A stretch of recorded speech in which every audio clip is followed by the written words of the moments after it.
Pondus. I'm a People- Japanese yes. man. Okay, give me 2 seconds. I'm just gonna pee and then grab water. Mm.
Do, do, do, do, do, do, do, do.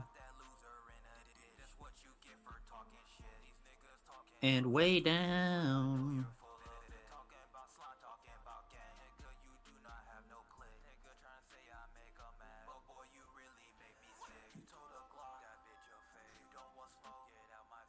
Oh, God damn it, Eric.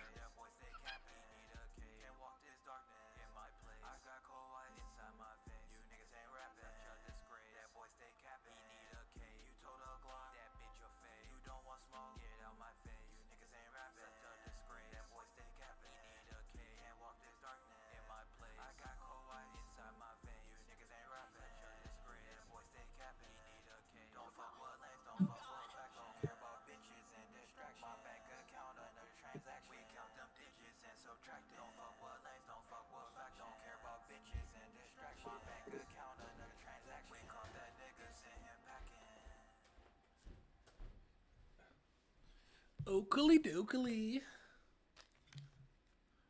Oakley dokley. Jesus. What song is this? That's not Vince. Turn that off. Turn that off. Turn that off. What's poppin', people? Sup, Chief? What's going on? My bad about yesterday. Life was lifing, so life happens. But me and Glam today, we're gonna be doing our top 50. Well, I forget what we're doing for a second. Top 50 video games. Let's just, before we start, chat, are either Naya or me quiet? Let's just get it out the way now while we have the chance. Yeah, tell me how the sound is. I think one person wasn't hearing you that well. You could hear them? Say no. Yo, what's up, bow? All right. We gon' what is this? Oh. I have so much shit about OBS. But yeah, okay, they could hear us. We can be heard. Did I say I was getting water? I don't know. Wait, one second. I'll beat Katana Zero tonight, or I'm fucking castrating you.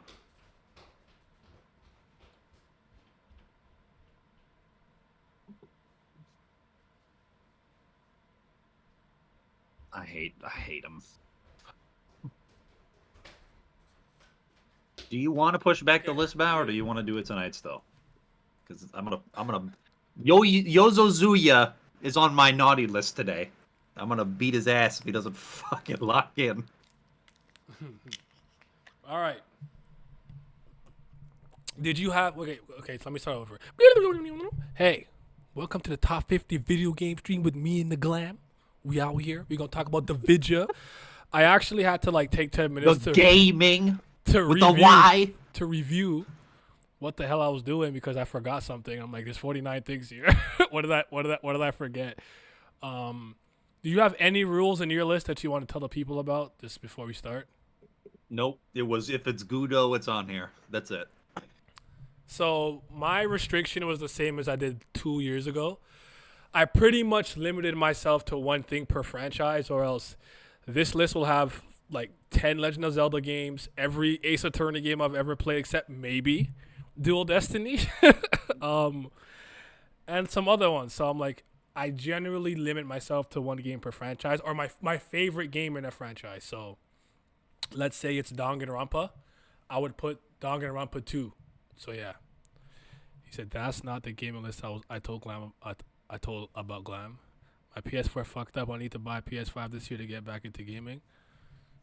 Do you need to Huh? get a PC? Oh, talking about some fucking. I mean, I think you should get a PC whenever you have the chance, just because. Get a Steam Deck. Get an OLED. Yeah, that too. We out here. Switch 2 coming. Don't worry about getting. Yeah, don't worry about Nintendo games until Switch 2 drops. I don't know that. I don't know what that is. Not interested. Where's Yuzu 2? Where Ryujin X XX? Zoot. All right, you want to start with your honorable mentions? Yeah. All right. I got 4 of them. These were the most good to the least good, from left to right on Naya Stream. So we got Mario Galaxy 1, Mario 64, Wind Waker, and Helldivers 2.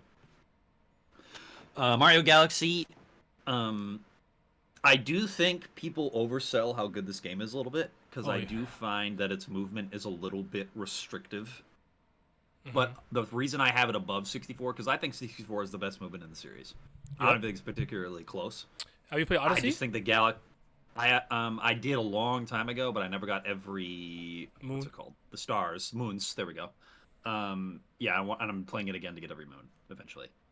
Okay. I got to be Galaxy 2 before then though, because I had never played Galaxy or Galaxy 2 prior to this year. Mm-hmm. I do think Galaxy is much better level design than 64. Mm-hmm. And overall, the controls are still good enough to put it here. Like I do think it's an exceptional platformer. Same with 64. But I think for me, when it comes to Mario games, I prioritize level design over how the movement feels most of the time. Mm. Wind Waker, I think, has the best combat of any Zelda game. And I don't even think that's particularly close. The dungeons are, I would say, above average for the most part. The story's good. I'm not going to say it's great. The Triforce Hunt is the only reason this doesn't rank any higher. Because that is just tedium to the nth degree. Like that is just. Have you ever played the Wii U remake? Because it removes the tedium from that. Oh, okay. I'm just wondering. I intentionally wanted to play the GameCube release to play the original version because I've done that with Skyward Sword and I wanted to be fair. Now, did I resort to doing a glitch to get rupees out of the ground in order to buy the map parts off Tingle to find where the Triforce pieces are? You bet your ass I did. I'm telling you, Numa, you won't get away with this. And Helldivers 2, I didn't expect this game when it came out the previous year to hook me in so much, but I really do think this is one of the best feeling third-person shooters I've ever played. And the fact that it's all PvE and it still feels that good, with the amount of enemy variety, the amount of weapon variety, the amount of it's increasing vehicle variety, thank God. And the amount of map variety.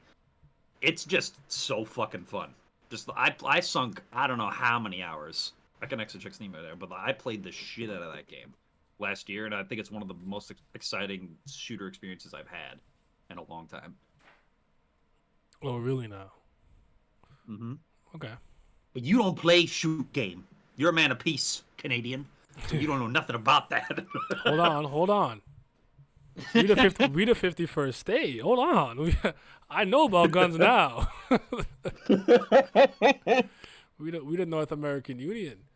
My internet is too slow for a PC right now. I buy physical games, and I was in the middle of starting the Yakuza franchise, but my PS4 messed up before I could play. I bought all the games ahead of time too. See, that's the part that hurts me. The fact that you already bought them. Is PS5 backwards compatible? Yeah, I think it goes to only PS3 though. Okay. So I mean, to get a PS5, you can still play them. So my honorable mention, I didn't have one here, but I have an easy one I can put up here, which I have already. This actually might be the wrong one. My ass only finished 25 games. Y'all here doing top 50. I gotta lock in ASAP. I feel it. Ori and the Blind Forest, Will-O Wisps. I don't know. I don't remember which one I like more. I was trying to like more, but that'll be my honorable mention. I like Ori a lot, so that's what I'm throwing up there. Too low. But keep going. All right. Start. Go with your 50. Okay. Too low. No, I'm kidding. You're good. You're good. I know you just started. Number 50 is Phoenix Wright Ace Attorney, first game. Man, is this game a good ass time to just sit through, read this dialogue, and get these cases done. Shout to the judge. Shout to young Miles, my boy. Yes, shout out to Edgeworth, big goat. My girl's on the fourth case. Yep. Go ahead, though. What's her? Oh, I was gonna say Mia Sensei. Mia, yeah, Maya and Mia. Shout out them. Phoenix is raw as well. Visual novels, I think, have to do specific things in order to get me to lock in, and I think where Phoenix Wright excels at that is that it has gameplay mechanics that are not just pick a dialogue option and then go. You actually have to engage with the lawyering, so to speak, that the game provides you with. It's reading comprehension and critical thinking for the most part. But I think the best thing about the game is, one, the music, and two, the moments, and these just stand out to me, the moments where Phoenix and Edgeworth turn into either Shaq and Kobe or LeBron D. Wade are easily the best moments in this whole game. Because they do it twice. Versus Gantz and versus the producer bitch from the Steel Samurai case. Vasquez. Yes. Yeah. Those moments are fire every time. And Edgeworth's case, oh my god. Objection. Peak. Absolute peak. That man, why does Von Karma get to run the court, bro? Who does he think he is? He was like, Judge, you will call this man guilty. I was like, what? Who gave you this much clout? He said, I require a 10-minute recess. Bang the gavel. There's like, I don't know. Bang the damn gavel. All right, 10-minute recess. I said, there's no way he's doing this. I've played, low-key optimistic, I've played Wind Waker and Wind Waker HD. I've played Twilight Princess and Twilight Princess Remake, and I've played both Skyward Sword games. So I played both of them. I like the Wind Waker HD just a bit more of this because the last part isn't so tedious, finding each and every Triforce part. For the rest of them, honestly, negligible. I don't really care. I'd play either one. Fi or Fee never really annoyed me, so I don't really care about removing her more in the other game. She doesn't bother me, so a lot of those changes didn't do much for me. But yeah, but nah, this is a great opening game in this franchise, and I'm in the middle of Justice for All right now as well. Shout out using Amnesia as a tutorial. I'm right now. It's Maya got possessed by the killer of the doctor guy. That's where we're at right now. Okay. Yeah, it wasn't. I didn't like it, but I'm like, I get why they're doing this. It's like you have to like explain how it was acceptable enough for the tutorial purposes for me. Like I wasn't. That's like I let it go. I'm with you. It being used for just that, I was like, okay, cool. And then the rest of the game is like a flashback. Fine, whatever. Okay. So my number 50 is actually gonna be Chrono Trigger. Chrono Trigger is a classic JRPG that has there's a lot of games that have done a lot of things that this game does, and I actually think it does better, but I wanted to just give it its credit for kind of being the pioneer. I actually do think it's one of the best turn-based games I've ever played. I enjoy it thoroughly. It's this low. I honestly believe it could be a little higher if I'd played it recently, but it's been a while since I've played it. I only beat it once, so great sprite work. I like the more simple JRPGs with not too much menu management and micromanaging every single part of my character and to fucking change the hilt and the blade and my eye color so I can be fire resistant. I don't like doing that all the time. Like, it's mad annoying. So, in any game where I can get away with not having to engage with all those systems, I'm going to not engage with it. But I thought what Chrono Trigger did with like the time traveling and like a bit of a karma system at the beginning, because I'm a thief, was really good. Like I was like, all right, y'all got me. And I appreciate smart things like that. And a lot of games took a lot of stuff from Chrono Trigger. So just got to give it its just dues. Have you ever played it? I'm gonna. It's on the list. Blast Chrono Trigger still great? Absolutely. I'll go again. Shout to Supergiant, the greatest company ever. Hades 2 coming out. Yeah, Transistor is my favorite game from them. as of right now. I actually do think Hades is cool. My problem with Hades is even though there's a built-in reason that makes sense that I have no problem with, I still don't really like roguelikes. They don't move me. I don't like randomly generated stuff. This was my favorite. The vibes, the kind of cyberpunk aesthetic. You guys know I'm a cyberpunk merchant. Red's voice is absolutely stunning and beautiful, and the OST goes crazy. I actually have the soundtrack, and I still listen to it to this day. Spine of the World goes absolutely crazy. And I thought the battle system was very interesting with the real time and not real time stuff that you can do. It's not too long. It's an overstay. It's a welcome, and it's a nice, little, neat, tidy story. Nothing grand, nothing crazy. And for that reason, I'm happy it doesn't overstay its welcome. So, this is my favorite Supergiant game personally. I'd probably go Bastion. Transistor's a good time. Yeah, Transistor's a good time. I haven't played it in a long time, so I don't feel comfortable enough ranking it. So I got to replay it. I beat it twice. So yeah. Yeah. Mm-hmm. Okay, what's your 49? 49 is a game called GTFO. Get the fuck out. Yep, and that's exactly what you got to do. This is a co-op, first-person survival horror shooter. A lot of genres in there, but it's for all. I don't know if there is a game that has ever made me have to lock in more than this. This game is damn near unbeatable as a solo player unless you're just cracked at shooters and stealth gameplay. So you have to get a party and play it. Mm-hmm. But once you do, like, there's something about the game that forces everybody to just, like, cut the bullshit and then just get going. Because the enemies in this are brutal in terms of how much damage they do, but the reason I love it so much is that I don't usually care about immersion as much, but this game, I think the environments make your sort of like tension in your body go up. It's like hairs on your skin raising up. And the shooting, I think, is actually very good. And there's a lot of just I don't even know the best way to describe this, but you just have to really be on your game and stay on your toes at all times with this. And it's a game that promotes patience. You can't be a loose cannon playing this shit, otherwise you are gonna get cooked. So, but if you ever have a group of 4 people that are around that want to just not just play some bullshit and they actually want to be serious about a shooter experience, I think this is one of the best ones. And it's so good, despite how hard it is. Like, I genuinely don't remember a time where I've had a dopamine / adrenaline rush combo in a way that this game gives it to me. I've never heard of it, never played it, so it's a very niche PC game. Okay, but it's very fun. He said very challenging too. Looks interesting. Y'all think I can solo? I don't know. I'm glad you will get fried. You will get fried. Okay, do your 48 too. Ooh. Okay. 48 is Super Mario World. I see. I kind of cheated in my opinion, but I'd have this higher if I did it. If I put it on my list, it'd be much higher. But I feel it. Go ahead. In my opinion, the best 2D Mario game and the second best Mario game of all time.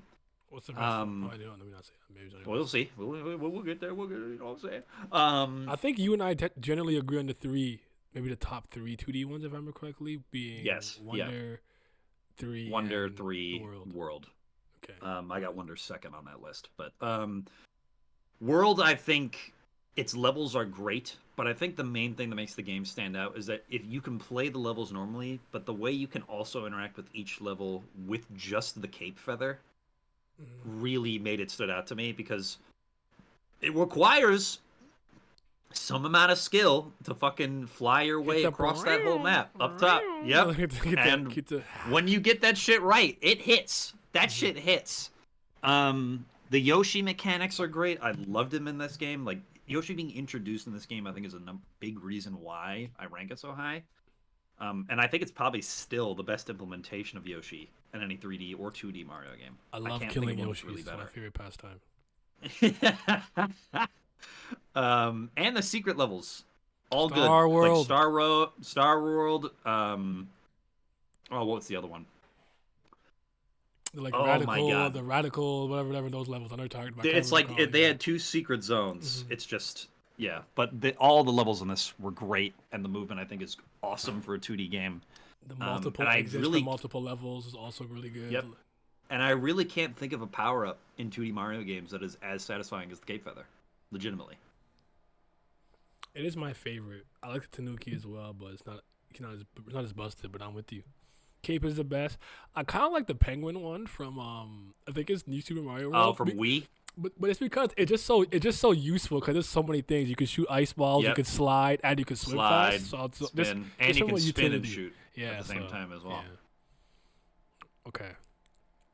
So my 48. This is a franchise that I really like. I actually like every single one of these games. But it's Shantae and the Pirate's Curse. It's my favorite game in the Shantae franchise, mostly because of the mechanics. I don't want to explain too much, but you do have to do a lot more, like, I guess, melee stuff instead of using her half genie powers. And Risky Boots, which is my favorite character, one of my favorite, like, just pirates and fiction in general, has a much bigger role in this game. So, like, from a narrative standpoint, I was invested. And these games actually do connect and call back to one another and whatnot, too. So they're not just, like, standalone, whatever. Which is why I wanted to start with the actual Game Boy Color one back when I got into this franchise. But this one will always have my heart. The newest one, the Seven Sirens, and I can't remember the one before that. Half Genie Hero. No, Half Genie Hero might be the latest one. I can't remember, whatever. Those are really good too, but this one, peak. Can't go wrong. And you guys know me, I like sprite work. This is some elite sprite work for a game that was made quite some time ago. Because I think it's only the third game in the franchise, if I remember correctly. I think it's Shantae, Risky's Revenge, then it's Shantae and the Pirate Curse, then I want to say maybe Half Genie Hero and Sirens, or one of the other way around. But yeah, shout out to Way Forward. I'm ready to go, always. I'll do the 47, right? Oh, no, yeah, I will. So Lethal League Blaze, game by Team Reptile, a company and franchise, whatever, that I like a lot. And the only reason I can't put it higher is just because I actually don't think it's that, like, it's fun. It's a great game. It's well made, but like you need people to play Beating with. your ass with baseball. Yeah. Yeah, that's also true. Yeah, it's one of those games where like if I can get two to three other people to play, it's an absolute blast of a time. It's so much fun. It's so good. It's actually like advanced techniques, kind of like you could. This is kind of getting into a Smash, where like you could be really good if you take the time to learn all the short hopping, this and that, yada yada, or you could kind of play for fun. And it's a game where you pick these characters, and basically you have to smack this ball around that starts to go at incredibly high speeds the more and more you hit it. And the point is to let it hit your opponent or hit it at your opponent, and you have stocks. It's so good. The music's amazing. One of the music producer from Hideki Naganuma from Jet Set Radio has songs on this. Ain't nothing but a funky beat. And it's just fire. Like, this game is just so fire. The designs are crazy. You can tell how much it's inspired by Jet Set Radio, and Jet Set Radio is my jam. So can't go wrong with the League Blaze, man. Music's really good too. What's up? What's up, Cayenne? What's going on? All right, 47. Hey. Donkey Kong Country 2. Now, when I first played this game, I think I played it the day after I beat Donkey Kong Country 1. And I had a good time with Donkey Kong Country 1, but I wasn't like, this isn't like amazing or anything. Then I played this. And man, you want to talk about a glow up. I think in probably every department, Donkey Kong Country 2 is better than Donkey Kong Country 1. And when I compared it against Mario World, even then I was like, this is just better. Even if the jumps aren't the same, the levels are designed better, the combat is better. Dixie and Diddy have way better individual mechanics than something like Donkey Kong did, even in the first game. The music. Oh my god. David Wise needs to get a Grammy just for the soundtrack of this game. Because holy shit. And just I can't just stress enough. The diversity of levels in this game in particular are so good. Like from the lava ones, the honeybee ones, the water ones, the ice ones, the base jungle ones. I think the only thing I might like less than in this game than 1 is the overworld. But that's just the way the map looks. Other than that, like Donkey Kong Country 2 is so good despite it being so this is actually a challenging platformer. I know people try like Donkey Kong games being hard as like a meme in terms of old SNES games, but legitimately Donkey Kong Country 2 gave me a little bit of a hard time. And I'm very good at platformers. And man, if play the classics, man. I can't stress it enough. Go back and play these SNES games. They're so fire, even today. I don't remember which one's my favorite. Maybe it is too. I haven't really revisited these ones in quite some time, but I do think these games are genuinely challenging. But it's weird. It's like the game itself is challenging. It's not like a hard game, but I think it's because I'm so accustomed to the way that I can jump and move in some other platformers, and I have to remember Donkey Kong is not like that. Like they don't jump. Oh, like, you're very limited, especially in the air. Yeah. You are very limited in Donkey Kong games. So, but nah, I'm not mad at this pick at all. This is a great game, great franchise. I remember when they came back with Tropical Freeze and stuff, and I still thought those were good games. I just like the classic ones better. I need to replay Country Returns and Tropical Freeze because I get the feeling when I do, I'm probably gonna like those more, just because, especially because stylistically, because of the art style in those games, I prefer them. I just think the painted-esque like backgrounds that they have and the watercolors that they use a lot of the time for the way like the colors pop really stands out to me. But yeah, I haven't played them in so long that I need to redo it in order to comfortably rank them. So this is why I have 2 here in the meantime. I feel it. Honestly, I don't like Donkey Kong 64 that much. It's one of those games where I went back and went like, this annoying, slow ass, tedious collectathon of a game doesn't move me. I'm not against good. an open world Donkey Kong, but I wouldn't want them to model it after 64 on a personal level. I would go as far to say that 64 is not a good game, straight up. The multiplayer is correct though. Multiplayer still goes hard. All right, talk about my boy Shulk. Xenoblade Chronicles 1. Man. Well, first of all, Shulk's the GOAT. If you try and talk to me about any other Xenoblade character being better than Shulk, I'll shoot you. I'm just going to start off with that. I don't know shit about Noah yet, but I'm with him. Yeah. Dunban. I actually think that the cast of this game is slept on in a lot of ways. I think what I notice I think what I notice a lot of cases in JRPG fans is that they require characters to either have depth or be dynamic for them to be considered good. Or very anime. Yep. And I just disagree with that sentiment. Because in this game, Dunban is fantastic. Sharla, I think, is very good. Melia, I think, is severely underrated, and I feel the same way about Fiora as well. The only character I could argue is maybe a miss are Ricky and Ryan, but I think they're just fine. Like, oh, no need to rhyme right there. Oh, I keep doing it. Anyways. Now, in terms of the game itself, the plot of the game, I think is average for an RPG plot. I just think Xenoblade's strength is its character work, because primarily life versus machine intelligence and what does it mean to be alive, and also what does it mean to shape your own destiny and how you deal with fate is very sort of cliche and played out, especially in this example where Shulk is the host for a fucking god, and we get into all the nonsense that occurs at the very end, which is just, it's not bad, but it's still nonsense. It's just a lot of, it's very anime coded, isekai coded as well, which is why I don't really fuck with that kind of genre. But other than that, the world design is amazing across the board. I don't think there's a single zone in the game that looks bad or is designed poorly. Shout out to the Satori Marsh. Satori Marsh is easily the best zone of the game. Specifically, nighttime Satori Marsh. I remember when I first saw Atlantis from James Wan. I'm like, did you look at the Satori Marsh at night to get this kind of little, like, you know, like the... Anyways, continue. Shout out to the Bionis and the Macanis. And I really like how it plays with its combat. Even if you are pressing like 6 buttons most of the time, you're just going back and forth, and you just get in a rhythm in terms of what your combos are, and you're watching your cooldowns. And I think each character plays well.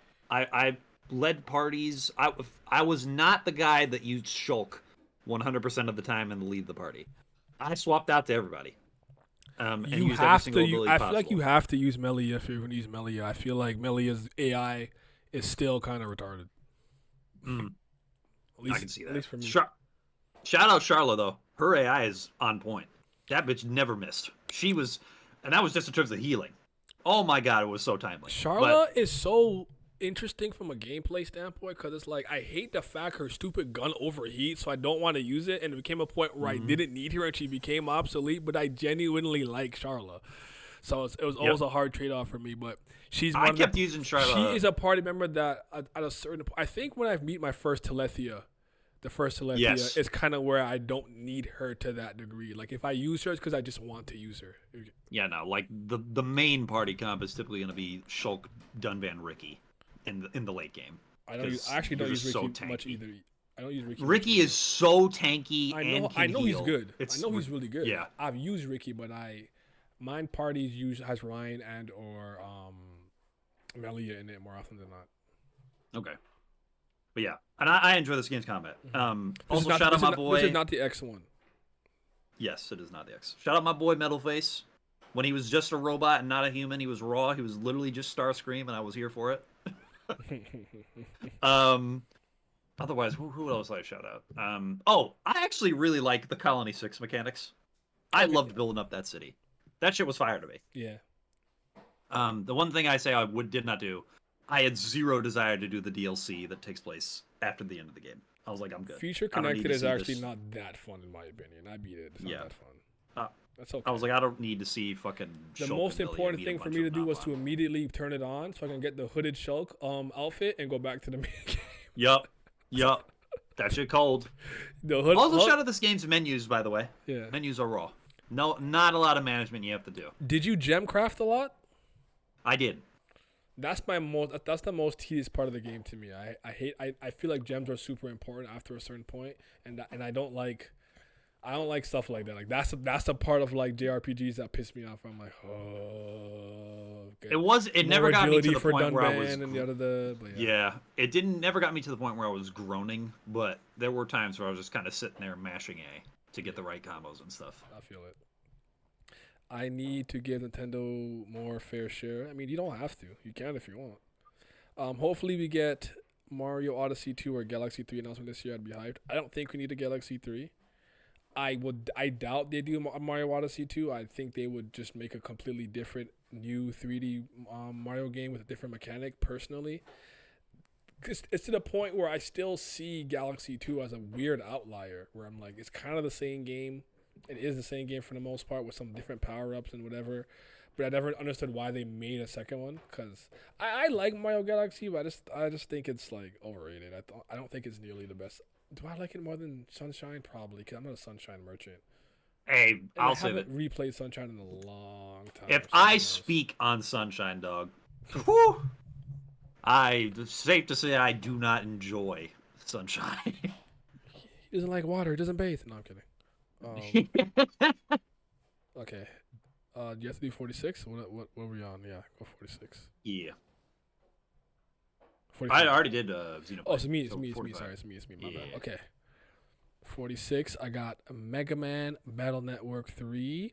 It could have been the choices for me realistically were between 6 and 3. I really do like the first one though.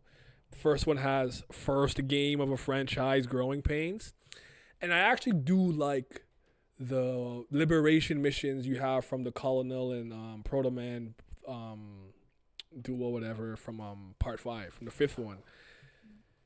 But just 3 just got that perfect balance of just like the gameplay, the story, the characters, and not doing too much, you know what I mean? And I guess, like I said, honestly, if I did a list normally, I'd probably have at least 2 to 3 of these in my the ones that I think aged well, because I did replay them recently, and I openly admit I played it with the Max Buster, and I'm not grinding through this game again. I've already beaten them, and the Max Buster pretty much lets your Mega Buster do like 100 damage per hit.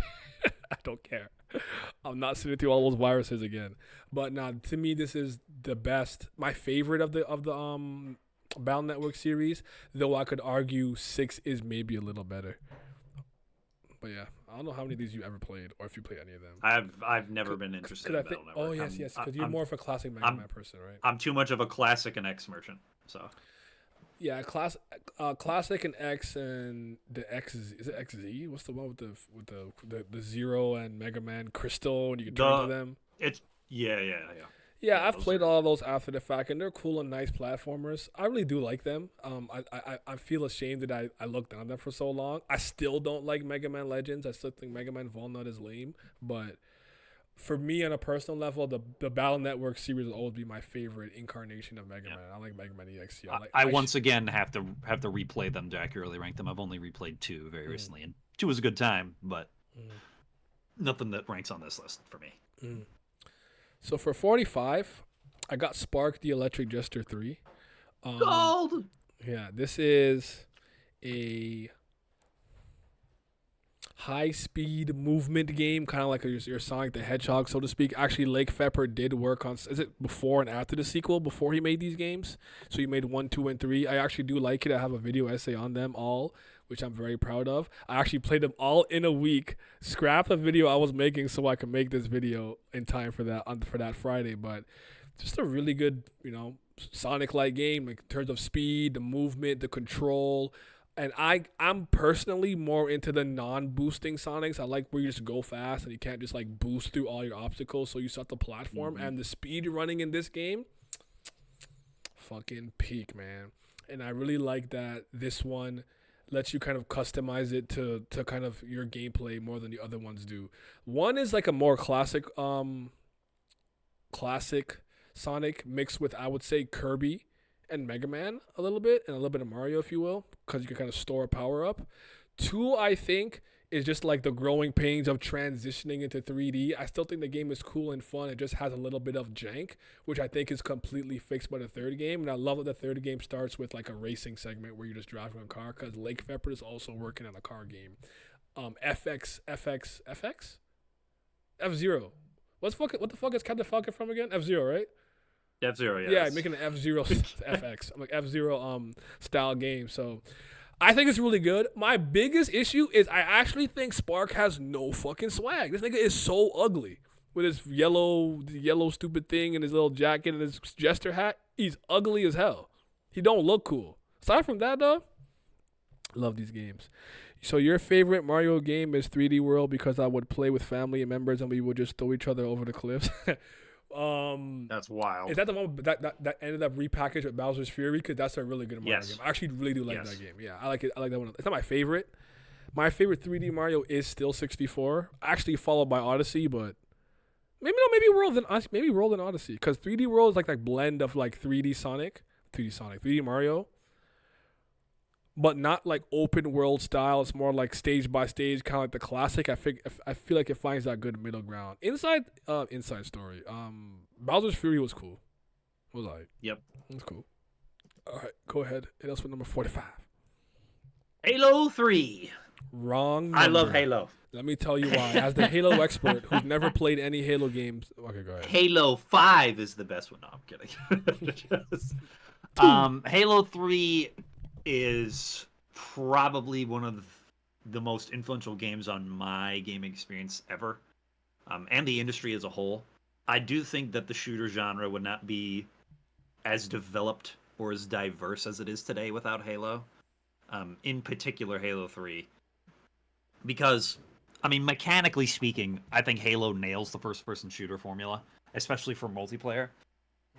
Movement, gun diversity, even melee combat to a certain extent with what you have to do to create distance sometimes, and like energy swords and thunderhammers not thunderhammers, that's from 40K. Gravity hammers is what I'm thinking of for this game. But primarily my love for Halo comes from the campaign. I love this game's campaign. If you're playing solo or co-op, it's Chief and the Arbiter the whole time, getting rid of the Covenant, getting rid of fucking the Flood, the Gravemind scene at the very end, helping Cortana. I just think that Halo 3 is just... If you're looking to get into first-person shooters, and you want a very easy entry point that will be able to show you what the best, like what the peaks of the genre are, don't do COD. Do Halo instead, because you're getting the best blend of single-player and multiplayer, and I think Halo 3 does that better than 99.99% of other first-person shooters. I'm actually trying to remember which Halo my friends like the most, but one thing I did hear I have about another whichever one it ranked is- higher than this. Okay, fair Yeah. enough. Because you talk with the multiplayer makes sense. Is Halo 3 on PS5? Halo was an Xbox exclusive, isn't It's it? an Xbox exclusive. Yeah, So get it on a PC. that's one of Microsoft's like babies. So yeah, it's a exclusive, and if I remember correctly, it's actually based off of a novel, which I didn't know until maybe like 6 years into it being out, or one of them were at least. I think I don't know if that's true though. Yeah. Mm-hmm. Okay. Like there was a period of time from when Halo 1 came out to Halo Reach came out where I don't think Bungie missed for a while. Yeah. Okay. Next. 44. 44. I'm laughing because I actually mentioned this by accident when I went to say Bowser's Fury. But go ahead. Bowser's Inside How did Story I not is put Superstar Saga on here. Hold on. Could I shove something around? Go ahead. Bowser's Inside Story is my favorite Mario and Luigi game, although I haven't replayed Superstar Saga and I've never played Dream Team. But I gotta do that for both of them. Yeah. And for RPGs in general for Mario, I would still consider this the best I have seen. I have not played Paper Mario's, but even when I see Thousand Year Door hype, it is typically compared to Inside Story on average for most people when they talk about just Mario RPGs in general. And I think that's warranted because Inside Story's story it's a Mario RPG. You don't play Mario RPGs for the narrative. You play it for the mechanics and all the different wacky things they're going to do. The giant battles in this game with Bowser, fucking awesome. The kaiju battles. This has the best action commands of any Mario and Luigi game. I don't even think it's close. It has some of the best bros moves of any Mario and Luigi games. It has one of the better maps to explore around, and just being able to play as Bowser is a huge plus. Because you're just playing as Mario and Luigi this whole time, but then you get to play as this other dude who has Bowser's really funny in the RPGs. Fights in himself. Yes, he is. He's super dope on RPGs. And his combat is fantastic. I think I preferred playing as Bowser more often than I did Mario and Luigi, and that wasn't even a bad thing because Mario and Luigi's movesets were still good. Mm-hmm. And just even if I did talk about the story, it keeps you engaged enough to keep pushing and getting to the next stages of the game and doing what you want to do. Like there's certain, like again, being inside Bowser's body in his like skeletal system, his nervous system, it's interesting. His heart. It's so fun. Like this game, again, I'm not a person that gets hooked in typically by charm, but this one has it in abundance, and it's very hard to overlook it. Personally, like the first one is still my personal favorite, and I really want to replay these. I want to run the gauntlet on these. Honestly, I do want to replay them. Brothership, I was hoping Brothership was going to be like good, so it would like almost rekindle it, but no one that I know who loves this franchise likes that game that much. I'm like, damn. But Inside Story is like one of those things where it's like I'd argue it's the best, it's just not my favorite, if that makes sense. Yeah, I could argue it's the best one, but it's not my favorite. I actually do like Partners in Time a lot.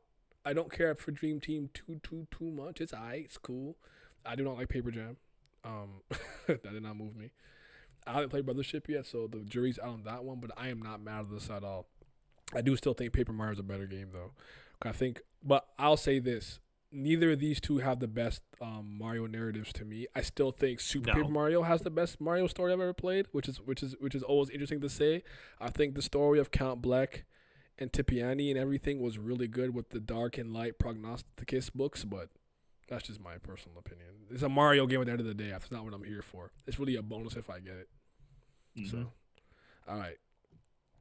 For 44, I have Golf Story. And the reason I have Golf Story here is for a very specific reason.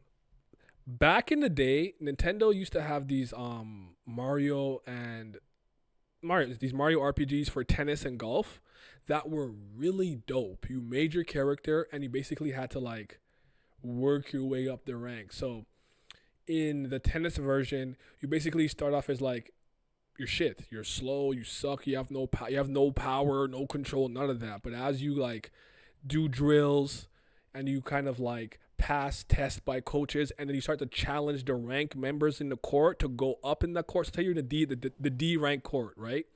There's like 4 people you have to beat to become the king of that court, and then you can challenge the C court that kind of go up in the ranks, and you allocate your stats for the most part, if I remember correctly, yourself.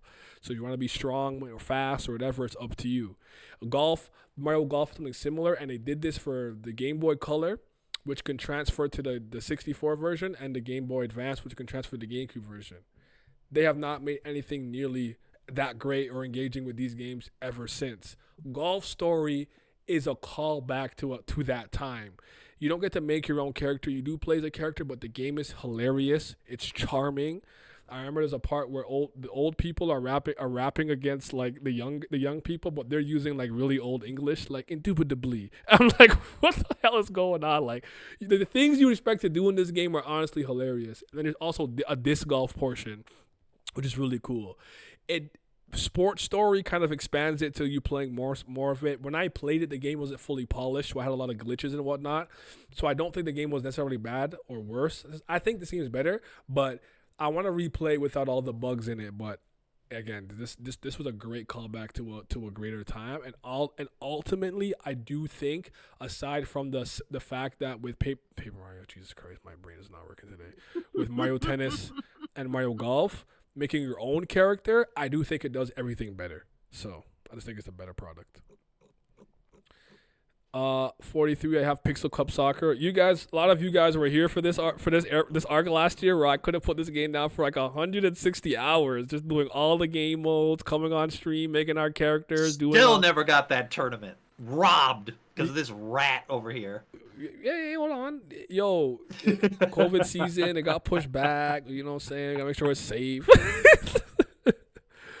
But honestly, such a good game. Like I have my review out for it already, so I don't feel like I have to go crazy in depth on it or anything. But I just the arcade soccer mechanics are really good. It has everything you can ask for. You can do so many different moves. You can customize it, and it's the first time I actually played a proper like campaign sports mode, a la My Player in like 2K or something. I've never really done a sports simulation like that, and it was really nice to go up the ranks and have to balance. And after I got better, having to balance the different competitions, have to balance my like Premier League shit with the like Champions League, with the FA Cup, and having to manage my squad's like money and energy levels and keep them happy.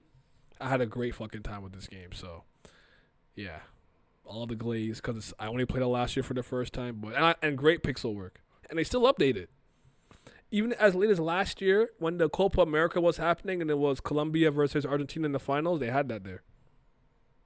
But we gonna finish the tournament. We will. The All Fiction Cup. We coming back. I promise. Mm-hmm. All right. Hit me with your 43. The best 3D Mario game. Ooh. I love 3D World, bruh. I think it perfectly balances what I was talking about earlier with 64 versus Galaxy. I think 3D World has the best level design of any 3D Mario game I've ever played. And I don't even think it's particularly close. Because of how segmented each level is, they have to formulate mechanics for each one to make it work. I agree with this, and with the amount of levels and worlds and in 3D World... mechanics and ideas they had. Sorry, go there's like 14 whole worlds in this game. And the amount of levels... There's like 15 or so levels per world. All with green stars you have to collect. I collected every green star in the game. Up until that one last house that's like 15 of them in a row, or however many it is. No, I've 100% of that game, so I feel it. And I think that in terms of just the greatest individual level in Mario history, Champions Road at the very end of this game is incredible. What you have to do to beat it. And in one go, no saves. In one go, no saves. And checkpoints. Needing sometimes even specific power-ups if you're not as good as jumping as just some other people. Oh my god. And then if you throw Bowser's Fury on top of it, that is where the movement part comes in. Your jumps in this feel good, even if there are flourishes. You don't have triple jump, which is whatever. But having the Odyssey dive roll, oh my god. I think it completely changes how you play this game, because you're covering so much more distance than you normally would, even with something like a long jump. And with Fury on top of it, I think Bowser's Fury is a cool like experiment. It's not necessarily the biggest plus of all time for this for me, because I don't think I don't know how much I'm gonna care for like open world Mario in a certain extent. But I do think that the boss fights in Bowser's Fury were amazing. Mm-hmm. But again, I think this is probably the best blend of level design and movement of any 3D Mario game that I've experienced. Again, I haven't played Galaxy 2, so that could fucking change when I play that. It won't. But it won't. as of right now, I would consider 3D Did you World play? You played Mario Galaxy 1, right? Yes. So you played 2. Well, there you go then. You could become a fucking golem in this one, I guess. Cool. But hey, well, we're Yoshi Naya. Anyways, we don't got to go down this road. But yeah, again, and I think that the cat suit is probably one of the best power-ups the series has ever had. I love it. It's really good. The diving, the running up, the claw, to be able to attack. It's very unique. It's very good. And also being able to play as. By the way, 3D Land is fire too. The 3DS one is also fire. I do like that game. 3D Land's what I would consider like good, not great. Yeah, but I still like just it. Just because I think so much of it is just a prototype for this game. Yeah, I agree. But Yoshi, what's up, Lizard? Ooh, talk about it. 42. Yes, sir. Sabotage Studio, you haven't missed yet. Keep it going, brothers. Need this French studio to cook. Shout out to Quebec. Quebec get a W? Can't believe it. Go ahead. Yep. This is one of the best Metroidvanias I've ever played. From plot to comedy to art style. Oh my god. The 8-bit to the 16-bit. But that's not even like, the jumping is cool, whatever. But it's the combat mechanics, the time mechanics, the traversal mechanics. The Messenger just has so much going for it in terms of mechanical diversity that it makes the entire game, like, you can really just... There comes a certain point where you're just breezing through enemies. Like, just one-shotting them with swords, getting your fucking ninja tools out, swinging katana, around with the grapple. Rope dart, off the wall. Yeah, swapping between it. Fucking gliding. 8-bit and 16-bit. Yes, sir. Glides as well. The mechanics in this are so good. And if I talked about... This is kind of cheating. But if you talk about how it informs Sea of Stars and vice versa, oh my god, man. They got something good here in terms of the setting that they're building. Maybe not necessarily the characters, but some of them are very good. But the setting in which that these two games work with each other, so fire. And and the number one thing, the music is, oh my goodness. So I don't know if it's possible for this dude that's their main guy for the music for Sea of Stars and Messenger to miss, but he does not miss more often than not. He don't miss. Sorry, at a moment. No, yeah, Messenger is so good. I've personally never seen I can't remember one, but at least an indie game studio that's really trying to build out its own universe and have things interconnect. How it does the Sea of Stars and not multimedia either. Yeah, just in games. Yeah. So I'm very, very, very interested to see if they can pull it off. Naya, you put me on this. I had a great time. I still need to buy Sea of Stars, though. I think Sea of Stars is going to do a lot, especially when the multiplayer comes out, if it's not out already. One of the updates out. Isn't the multiplayer out, or is it... No, the throws of the something is not out yet. Watchage of Throws or whatever. That's not out yet, but... Oh, I had such a blast with Sea of Stars. I think, like, thinking about it a little bit more now, I do have a bit more issues, but I want to replay it multiplayer and see if that does anything. But it's such a good game. Shout out to the Messenger. I thought about it. It was there, but it is what it is. For 42, I got the Indivisible RPG. Damn it, Mike Z. You will pay for your crime someday.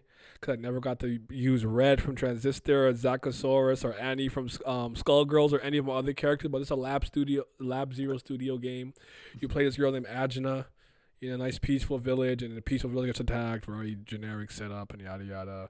But the combat is what really gets me. Because it feels like a fighting game. But also...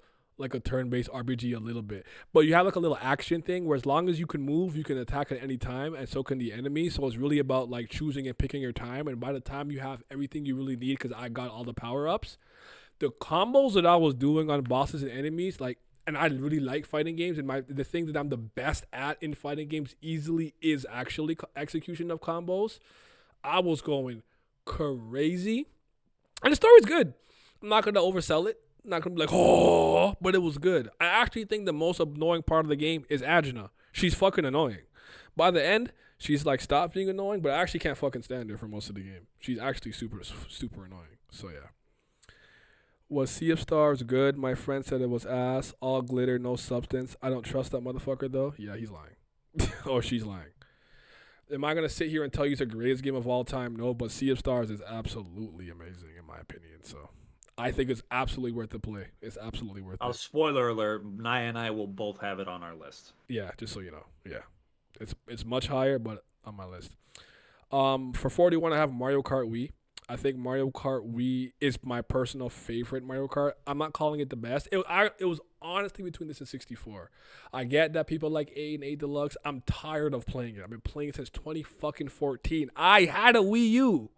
I didn't skip Mario Kart 8. So I've been playing it since 2014. It's been 10 years. I'm tired. I'm tired of Mario Kart 8. I want to play anything but Mario Kart 8. Anything else. That's more better. This is the Mario Kart game that I've played the most easily, aside from 64. And it introduces the bike mechanic and the first game where you could use my favorite Mario character, Rosalina. It just had everything going for it for the most part, and I love popping my wheelies, man. Shout out to Coconut Mall. We call it Scarborough Town Center, STC. There's a lot of great memories I have with this game, man. And actually, me and my brother really going at it. So, yeah, this was the one for me. And online was cool back in the day.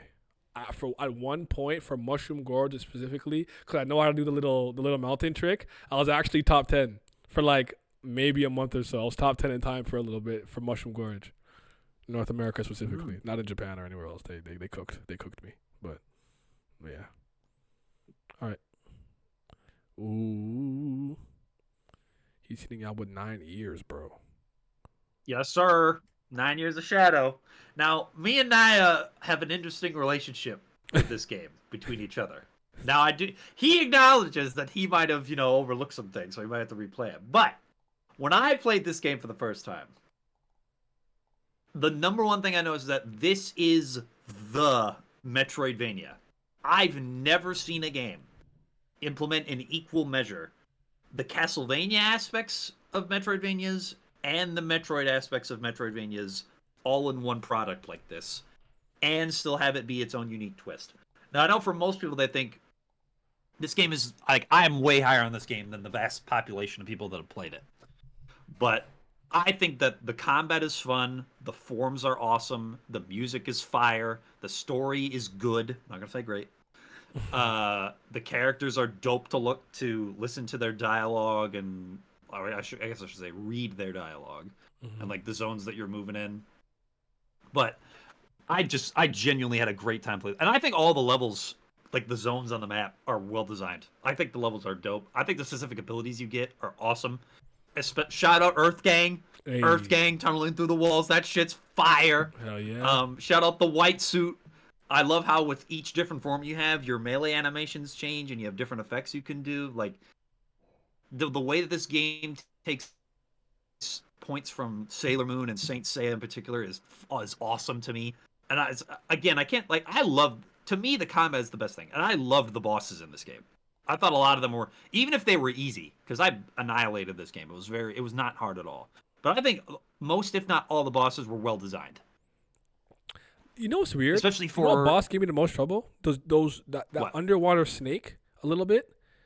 With the 2 that came out, I feel like I might have spent the most time on that one. No. There was one more that took me a little bit longer too. But that was the first time I got stuck a little bit. It's challenging, but it's not hard, I would say. I'm with you. The tentacle one, like the squid one or whatever. Because after you beat one, the 2 of them came, and I remember that one part where they started going really fast. I'm like, my movement tech wasn't that great yet, so I'm like, oh shit, they keep hitting me. Fuck. I'm like, Twizzy, heal me. Ah! Yes, and I love his shit. Like, having, again, the melee and the shooting and the heals at the same time. Like, again, I've never seen a game fuse Metroid and Castlevania together like that. Ever. And I don't understand why the game doesn't get enough credit for doing that in a way that isn't, like, it's not even just subpar. It's not even just good. Like, it's great how they fuse together. Because Metroidvanias are my favorite genre of video game, period. Okay. So I know what I'm talking about when it comes to this stuff. And I don't know. Like, Shout out my boy with the sword, best boss fight in the game, who was her teacher. Shout out what's my girl's name? Not Olympia, or is it Olympia? Hold on, I gotta actually look this up. I'm not gonna lie to you. I don't remember I don't even remember her name. She was, or no, Europa. I didn't have to look it up. I just remembered it off the top of my head. Cool. Shout out Europa. Yeah. She's fucking awesome. No, she's tough. Play this shit. Give it a chance. It's fire.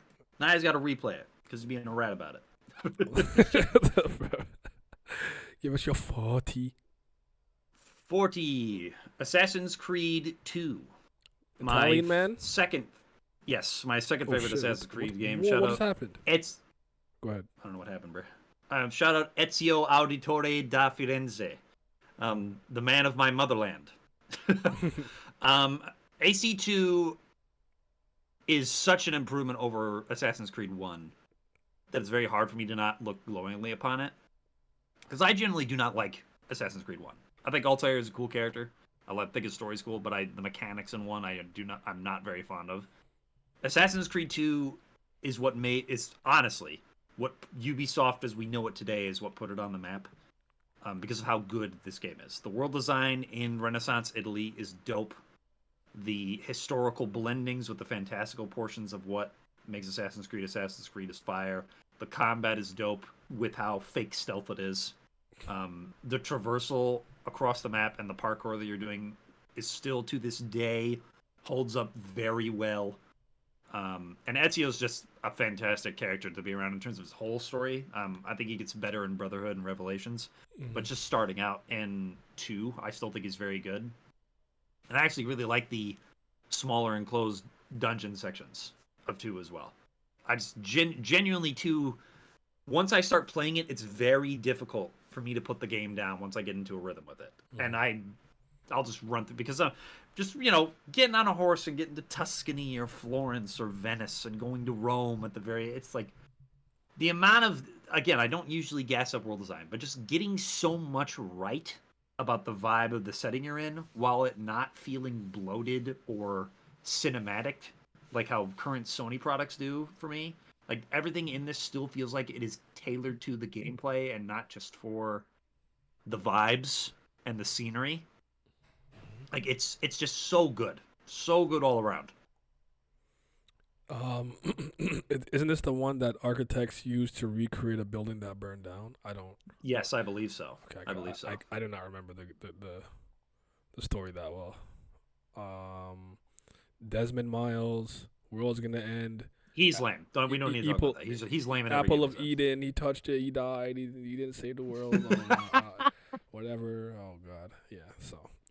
Nobody cares about the present time. Anima 3.861 XEX edition and Knuckles featuring Dante from Devil May Cry. Like, I'm good, bro. Yeah. Nobody cares about the current time storyline. It's all the past stuff that's raw. Yeah. And that's for every game. Facts. Okay.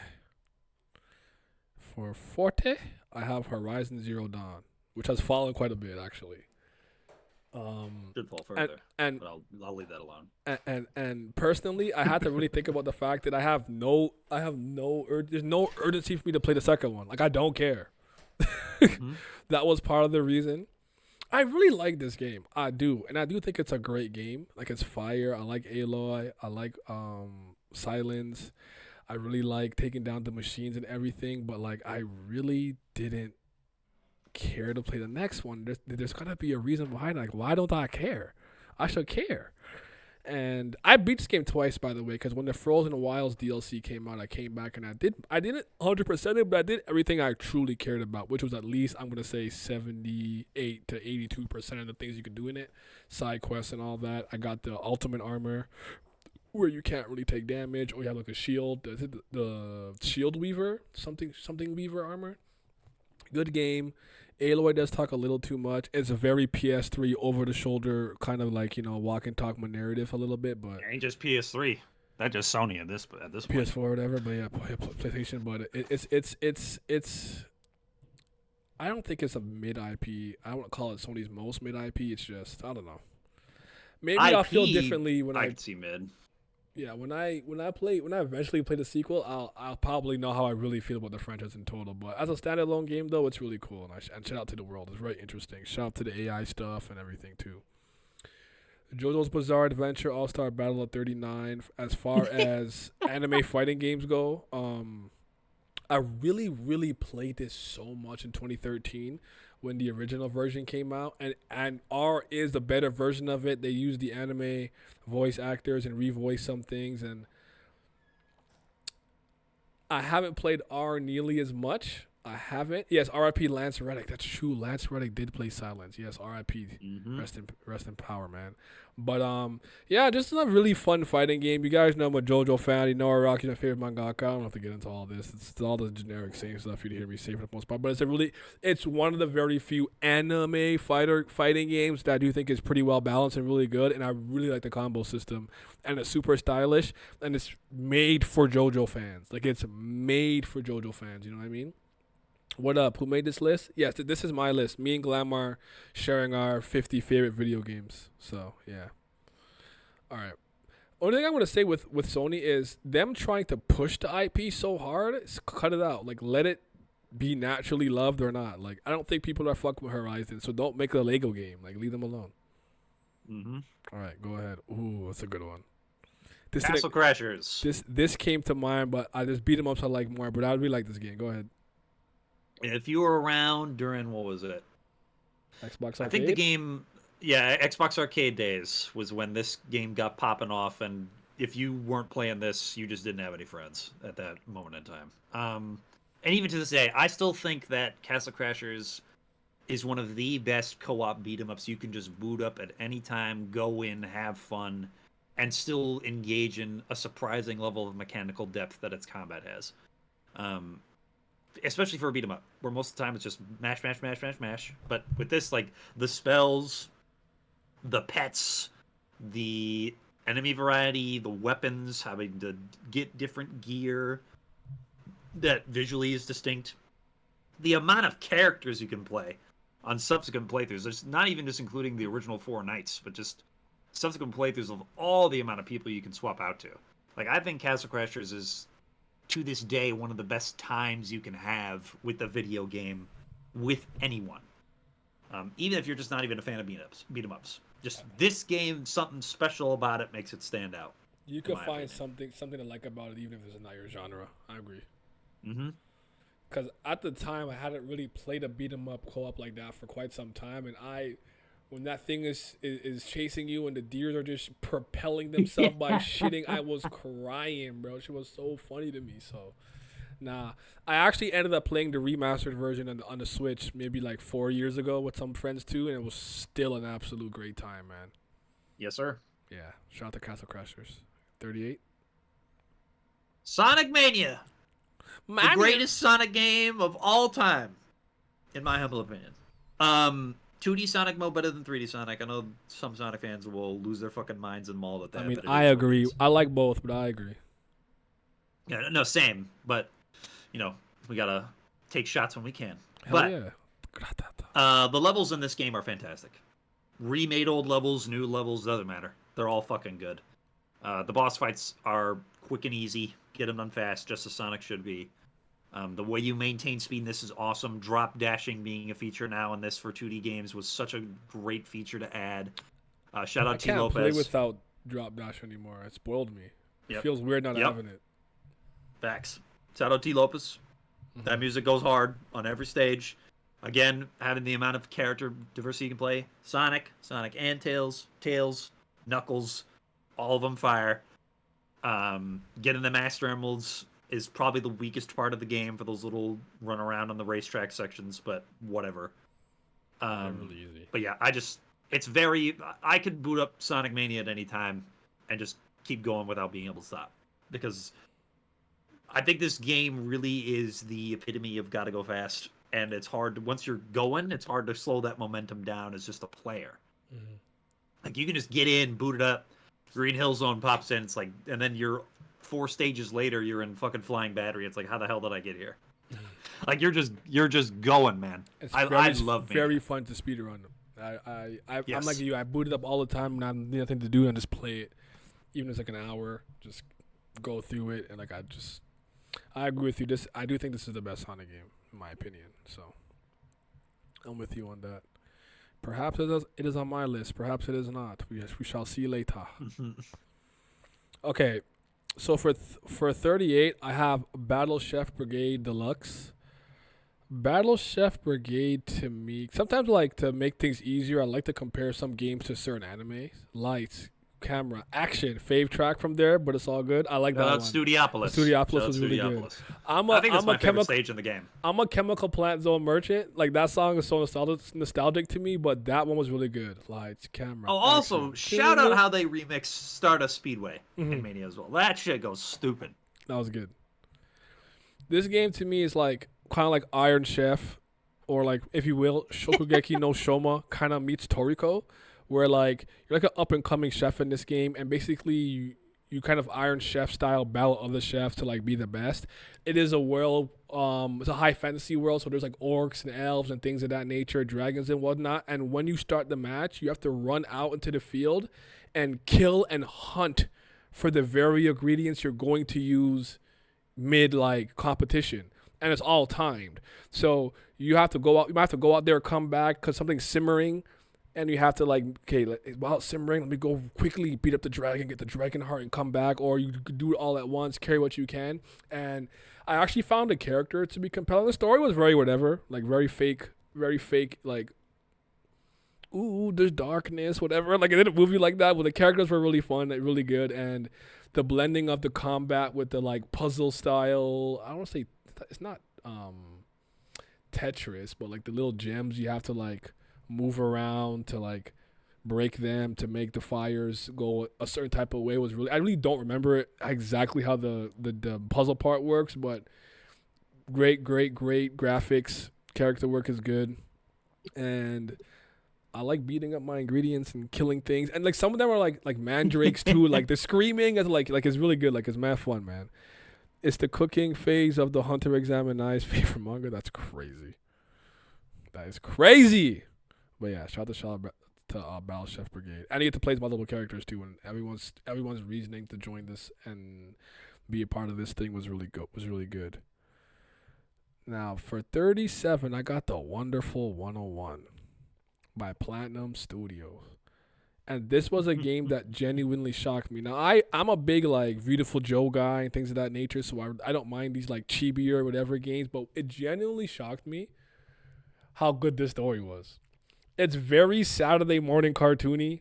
You got, Wonder Red, Wonder Blue, and you got your little team. Everyone's got their special weapon and stuff, but dog, when a certain twist hit, I'm like, honestly, I don't think I've ever seen a story do this like this, and I gotta say, I'm rather impressed because I didn't expect much from the game. The gameplay is amazing. It's a fucking Platinum game. Like, Platinum games usually don't really miss with the combat. It's extremely fun. And personally speaking, I've never played any of the remakes, so I don't know how they work, but I do think the Wii U was kind of the perfect system to play it on because you have to draw with the stylus to make certain shapes. So let's say you want to use Wonder Blue and use his sword, you kind of like make like a straight line across it, and then Blue will come to the front and basically turn everybody you're running around with into like an energy sword that you swing around. To do the whip, you do like a squiggly line, like a gun, like an L. Like, it was so sick, and like you're really running around with like a bunch of heroes. There's their main colors, like Wonder Black, Red, whatever, but then like all the other like lesser minions or lesser leaguers or lesser Avengers, if you will, and they're all it's so good. It's so good. When I couldn't buy games as a kid, I played the demo. A lot of Wonderful 101. I never played the demo, but it's really good though. I fuck with this game heavy. So shout out to Wonderful 101. Yes, sir. All right. 37. Ooh, Pikmin 4. The best Pikmin. Oh. And I do not say that lightly because I think Pikmin is a very good series that is slept on but is consistently quality. It is ugly. I don't want to be fucking. What is this? I'm joking. Go ahead. Pikmin. I actually have no heat with Pikmin. I just never engage with it that much. I have no smoke with it though. Like zero. I just haven't engaged like that. I think Pikmin as a whole, in terms of the concept, is such a unique take on the strategy genre that it's very hard to gauge it in comparison to its peers.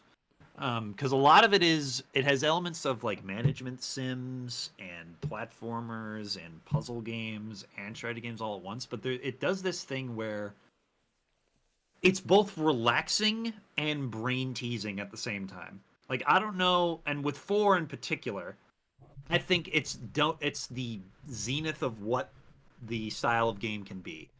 There's added movement with the dog guy in the bottom right of that image. There's added combat stuff in the game because of the ice Pikmin that is now in the game that wasn't there before. On the dog. Yep. It takes all the previous Pikmin types from previous games, like for instance the flying Pikmin from Pikmin 3, and this now, and they work perfectly with the red, yellow, blue, purple, and white.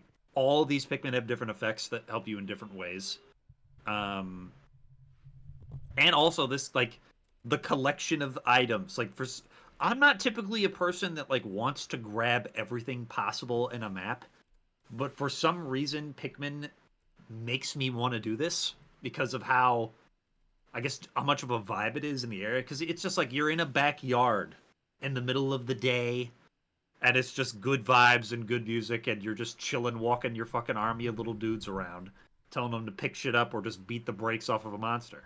But then what Pikmin 4 I think does really well is that it does the underground sections are great. It has surprisingly fun boss fights, especially the final boss. That was actually some real ass shit at the end of that game. Mm-hmm. And the challenge mode where you get the real ending, going back to what Olimar is doing, and there's a time trial aspect. Like Pikmin 4 I think just encapsulates all the best aspects of Pikmin in a way that I didn't really see coming. It was one of my favorite games to play of just 2023, and 2023 was a very stacked year for games in general. Mm-hmm. And Pikmin was just, oh my god. Like I didn't think it was possible for me to like a Pikmin game more than 1 or even 3, but Pikmin 4 is just so damn good with the amount of like additional shit you can do, especially in like the different modes that they have and all this other kind of stuff. It's so fire.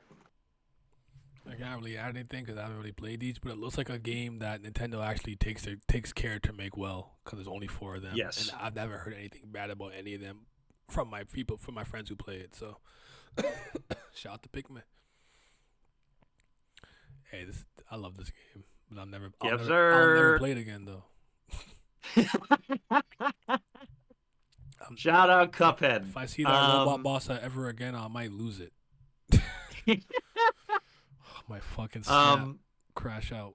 Cuphead it's so good. Buphead.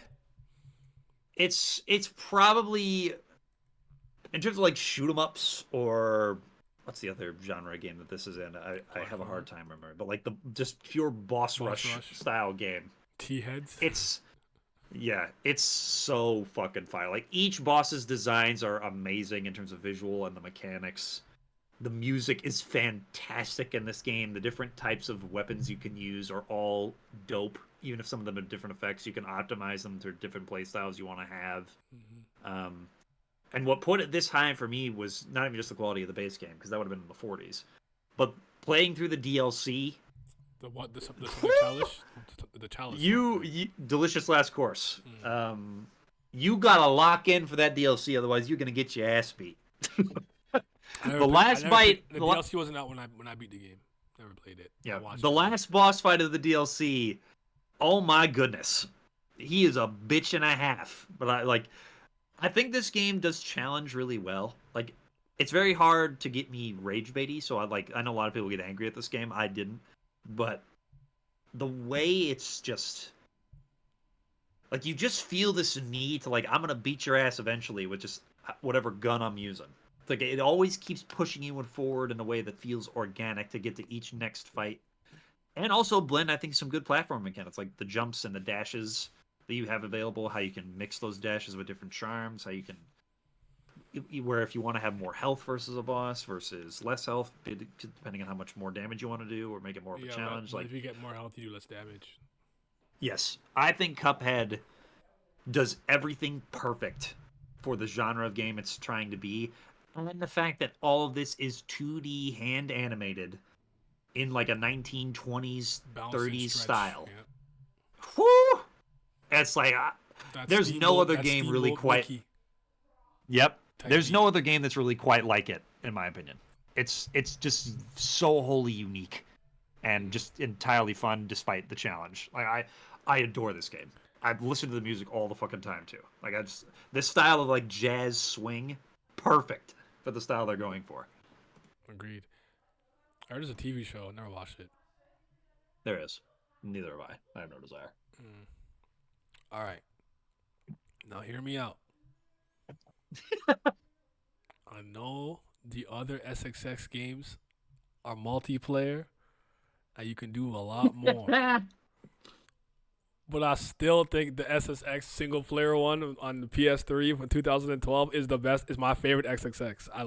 I love the extreme conditions where you have to like outrace an avalanche, or like the one where there's like not a lot of oxygen, you have to breathe at the right moments, or the ones where it's icy and you have to use the ice pick to actually like slide and not fall right off and like die. And one of them where it's super cold, so you have to like go in the sun parts so you don't freaking freeze. Like, oh man, it was just so much fun. I thought the character designs for this game looked a lot better. They went more realistic with this one, so I actually think it suits it just a little bit better, of more so than like SSX Tricky's type of style. But if you want to put like SSX Tricky or SSX 3 or On Tour or Blur or whatever on here, I wouldn't be mad. But it's really like the Great Wall of China level with like you could grind on the wall. I'm like, this is the grossest thing I've ever done in my life, and I can't. This game was great to me. And there's the first game I ever played where you can put your own music to the soundtrack. So I was listening to my own music that I liked in 2012 while like going down the mountain and beating my time and competing with like ghost times online and everything. And I actually played this game quite a bit. So Cuphead's so good. Its remake to be live action. I'll be there day one. Not the show was fun too. I'm not gonna watch it. I talked about this one already, so we might start getting into more games that I've spoken about the last time we did this. But for 35, we have Naruto Clash of Ninja Revolution 3. To me, the Clash of Revolution games are the best Naruto fighting games and the more traditional ones. I know a lot of people love Ninja Storm and Ultimate Ninja Storm. Cool, not mad at you. I don't really care for those games because this is the game where I feel like every hit feels so satisfying because it crunches, the screen shakes, the character holds their belly. When I'm playing Ninja Storm, these dinky hits like it don't move me like and bro, Gaara is using taijutsu. He slide tackling with sand. He punch you in the face. Shikamaru is dodging attacks. Like, this game is fucking hilarious. I fucking love it. And adding the double mechanics where you can play 2-on-2s. I like 2-on-2 tag teams a lot. And the stage transition, if you hit them off a certain part, you can follow up by like teleporting behind them. They bounce off the ground and you can combo them, or you can hit them for more damage. But if they guess right, they counter you. Just a lot of stuff in it that I really, really liked. So to me, this is the peak of Naruto fighting games. They have an EX special, something Tyson that came out in Japan only with Minato and stuff. That one was cool, but I didn't play it more than this one. Also, this was the most balanced one, and it was specifically made for like the North American region. They even added 2 characters. Some robot cyborg guy could take his arm off and shoot a cannon, and some Anbu lady who just pretty much is Spider-Man. So, cool game. The Jiraiya Naruto Double Rasengan, and there's another tag team special in this game that's one of my favorites I've seen in general. But yeah, shout out to this game though. Not a Naruto guy, but credit where credit's due. That's a good game. It's your turn. I know nothing about this, so it's all you. Shout out Heritage. That's all I got to say for this. If you were around in Xbox 360 games, remember a little company called High Moon Studios. And they made a little game called Transformers War for Cybertron. And this game was popping for 3D third-person shooters. And at the time, it was very sort of, niche but somewhat popular third-person shooter that was, to me, probably one of the best Transformers experiences you could possibly have. And I'm a guy I was raised on Transformers. Transformers is in my blood. Then this game comes out in like 2012, 2013-ish, I want to say. And I don't think I've ever played a game that mixes third-person shooter mechanics so well with what being a transformer means. In the way, let me just put it like this: in this game, you are seamlessly transforming in and out of vehicle form. All your vehicle modes have weapons. You have the amount of weapon diversity in the game is nuts for just the campaign. The levels are great with different event-based segments. For instance, there's one level where you're playing as Optimus. You literally have Metroplex walking around in his kaiju-sized self, and you can call down airstrikes and shit. Then there's another level you're just playing as Grimlock, and you're being a fucking T-Rex, breathing fire, turning into robot mode, having a sword and a shield, no guns at all, grabbing dudes and throwing them around like you're the Incredible fucking Hulk. And then the multiplayer is fantastic. The multiplayer was good at the time. It wasn't necessarily great, but you could customize your character in different ways. You could take different parts from different guys. You could be different classes. You could fly around as a jet. You could be a truck. You could be a tank. You could be a sports car. You had different abilities like grappling hooks and cloaking and. No, I'm kidding. I don't remember actually. I don't think so, but that was the one niche that they didn't have. But I think like if you're a Transformers fan, this is the pinnacle of Transformers games ever, in my opinion. And just play if you don't even have to worry about the multiplayer because the servers aren't up anymore because of Activision sales stuff and DRM and stuff like that with Steam. Play the campaign. I guarantee you will have a good time even if you aren't a Transformers fan. The third person shooting mechanics in this are very good, especially considering that you can swap shoulders given if you're in different points of cover. So you don't constantly have to be looking for one side of your arm to shoot on. You can swap between left-handed, right-handed, whatever. And with transforming having different weapons, there's tons of movement options you can have too, even in the very scripted sections. Okay. You got 34. Dark Souls. I'm a very recent From Software. Yes. Okay. Specifically, the remaster is the only version I've played. I think the number one praise I can give this game isn't even the bosses or like the subtext lore that it has. It's the level design.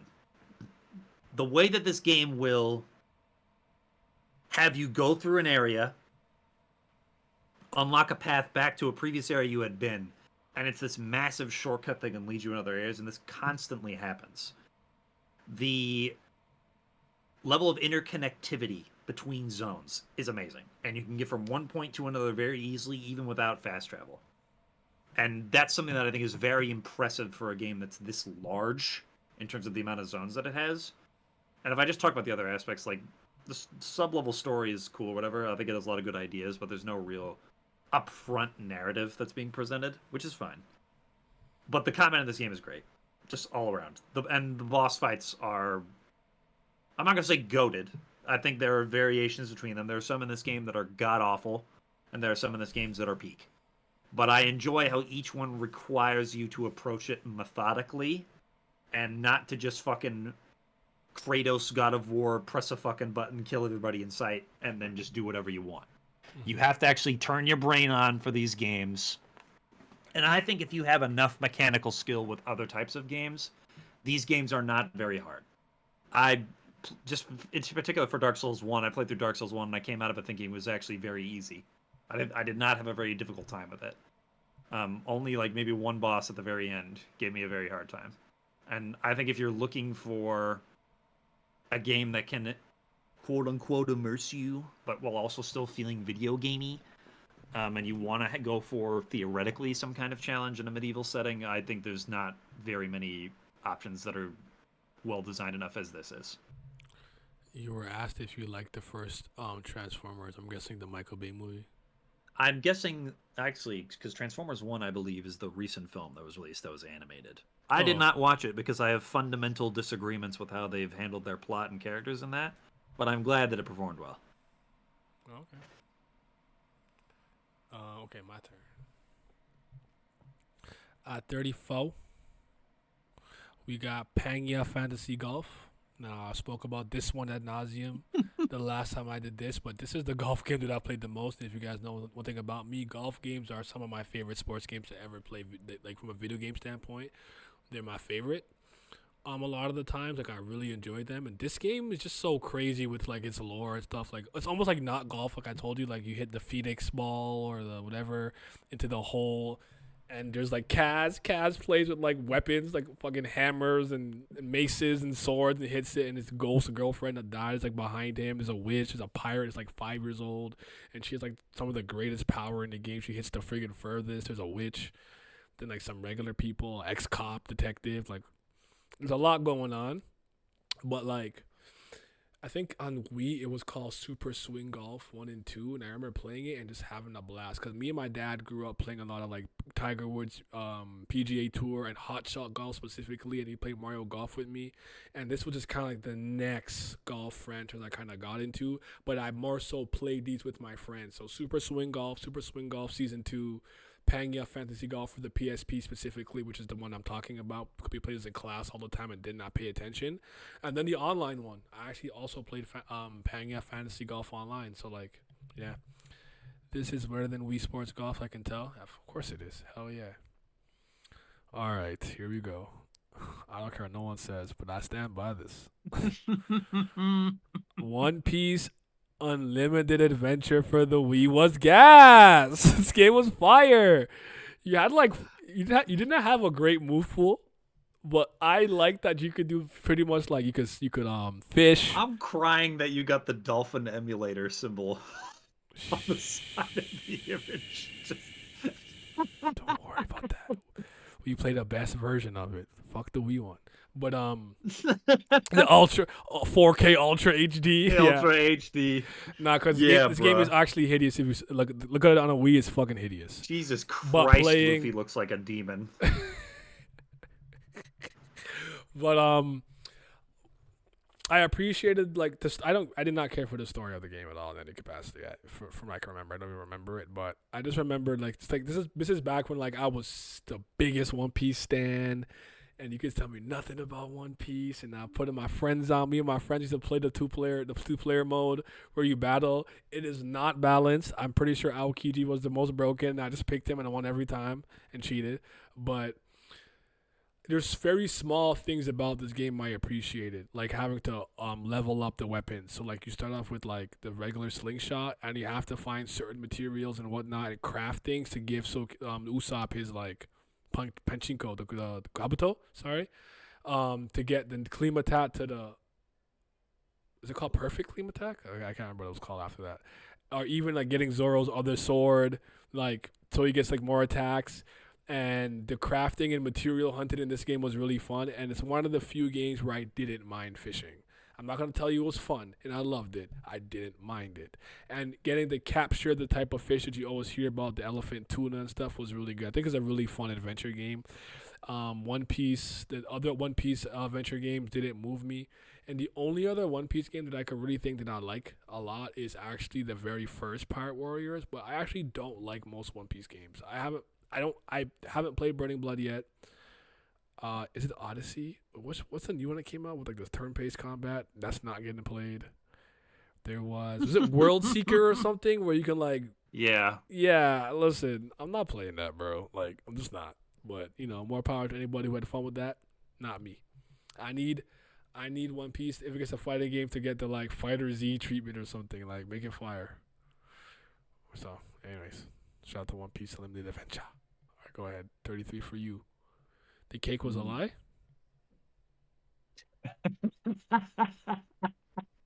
Nah, I think I'm gonna talk about how she gets turned into a fucking potato and attacked by a bird instead. Yay! Shout out the greatest puzzle game of all time, and I don't even think this one's particularly close. Man, fuck Zelda. Wow. Portal 2 is a fucking blast, man. Be it co-op, single player. The story is actually surprisingly very good. I think GLaDOS, unironically, is one of the best villains in video games. And I don't even think that's really a discussion. But this game is, again, if you're an idiot, you'll never be able to play this game properly. But Portal 2 is just... Oh, man. I just love how you can do different... It's just 2 buttons. Left click, right click, put a portal down, put another portal down, boom, and you just got to figure it out from there. Sometimes and it's just... simplicity is beautiful, man. Yes, and this is probably one of the best examples of it I can ever think of. I don't know if Valve will ever be able to top a game this good ever again. I know some people may feel certain type of way about like Half-Life 2 or whatever. Nah, you ain't Portal 2. Yeah, just there was if y'all ever get the chance, go look up my boy Sir Townsy's stream VODs. There might be something there of he and I playing this co-op, and it is comedy for sure. But we were breezing through this shit. But again, if you want to have your brain teased a little bit, play Portal 2. It's a fantastic game in and of itself, but for the puzzle genre in particular, it stands out among every other game. I've never owned it, but I've played a lot of it. It's really fun. It's really good. The worst Supergiant game is next? I'm kidding. Go ahead. Shout out Hades, man. Roguelikes, I'm in a similar boat to Naya and Zimi. I do not like repetitive do this loop in a circle style gameplay for the most part, where it's up to random chance to get certain builds. However, I think what Hades does well that makes it stand apart is one, it incentivizes you to keep going in that formula if you want to get the rest of the narrative out, and which I do think is actually a pretty good overall story. It's not. I know some people act like it's like the second coming of Christ because of how it's good. It's fun. People are easily like roped into family dynamics. Or it's good. It's not anything beyond that. But I also think that the style of the game, like the art style plus with the different boons you can get, I do think there's a certain level of I want to see what this build can do component to it, to where even at times where I was with again also giving you different weapons to work with, it's not just different upgrades that you get in the maps, seeing how those synergize with different things is amazing. I do think that especially ones that you can just really just annihilate everything in a room without taking much damage, particularly if anybody's played it knows Aphrodite, Artemis, Ares with most weapons is going to kill a ton of shit. But in particular, if you do Zeus Shield plus Zeus Lightning, you can literally throw this fucking shield and stand there and let the shield just kill everything and just vibe. It's seeing how you can turn the game and just brain dead stand there and do nothing. Like, it's so fun. And I had a lot of fun just going through each run. But now there's a good point where you have to do so many runs to get like the secret portions of the story. I was like, nah, okay, I got to stop at this point because I'm not that invested. Just keep playing and playing and playing and playing and add different modifiers that I set up to make it harder in order to get more rewards. That, I think, is for the people that are no-life roguelike simps. That is not me, but I do think the core mechanics of what makes Hades good is good enough, and I'd argue great enough, to put it this high up for me, because I don't remember having as much fun just playing a game for like 12 hours in the most recent year or so that I've had, because I put a lot of hours in Hades to just keep going over and over again, and then Supergiant cooked with this one, and I'm excited to see Hades 2 when it's finally out of early access, and I hope that they do different things that make it a more enjoyable experience than one is. She said I was out of the game, so Ares Boo never left my game. I'm not mad. Do one more. Go ahead. One more. Okay. Dark Souls 3 coming in the top 30 now. We're very close. Dark Souls 3 is just better than Dark Souls 1 in every way. The bosses are substantially more well-designed. They have much more in-depth kits that you have to work around. The weapons are better that you get. The armor you get is cooler. I think the story's much easier to follow and much more investment-worthy in Dark Souls 3, especially if you do the DLCs. Now, Ashes of Ariandel, the first DLC, can suck my dick. It's not fun at all, but Ring City is a masterpiece. Especially because I think the fights in that are among the best in the game. But I had a great time with this, especially once I got my full build done in terms of the RPG mechanics that the game offers you. And if you take the time to look into the story for this, everybody knows this. Slave Knight Gale, that's my guy. I love him. His fight is awesome.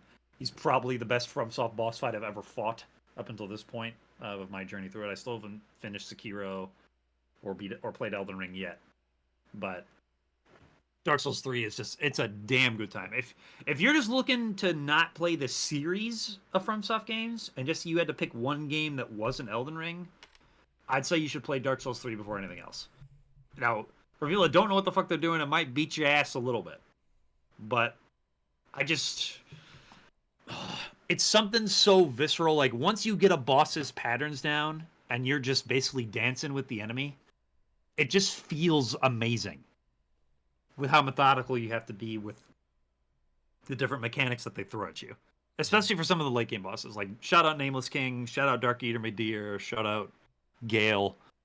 All those fights are awesome. Now again, there are some his name is actually Robert. Robert Nucci.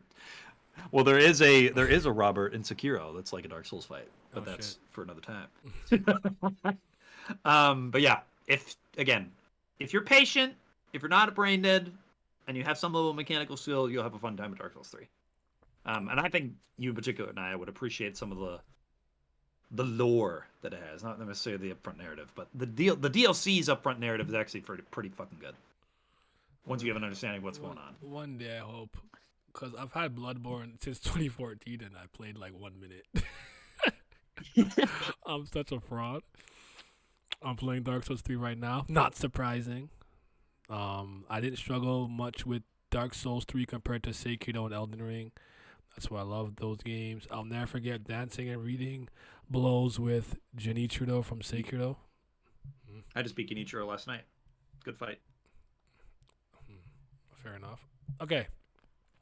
So for the best fighting game on Wii and one of my favorite crossover fighting games, gotta be Tatsunoko versus Capcom Ultimate All Stars. I actually didn't put the S on All Stars, but I didn't put a dash there either. But anyways, oh man, this game has some really cool mechanics that I think some other maybe tag team fighting games should adopt. And as somebody who grew up watching Ninja Science Team Gatchaman, getting to see my boys from Tatsunoko go crazy, and the Yatterman and stuff too. Like I'm very big into like classic 70s and 80s anime stuff like that. So I actually was very familiar with most of these characters. There was a few I didn't know, but I think it's just an interesting roster. It's different. Like the Mega Man you have is not like your typical classic Mega Man. It's actually Mega Man Walnut. But then you got like what's that guy from?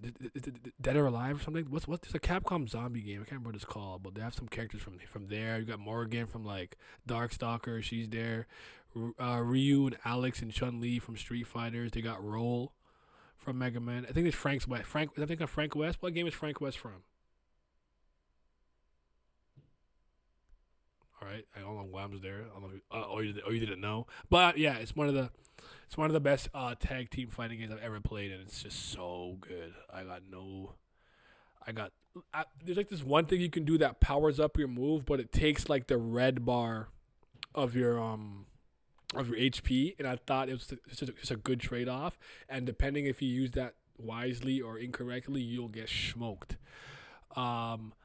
My team tended to be like Ken the Eagle with Zero. Sometimes I used Ryu and Yatterman Blade, but yeah. You like Lupin the Third? Lupin the Third is cool. I haven't dived into it as much as I want to because there's so many different versions and whatnot.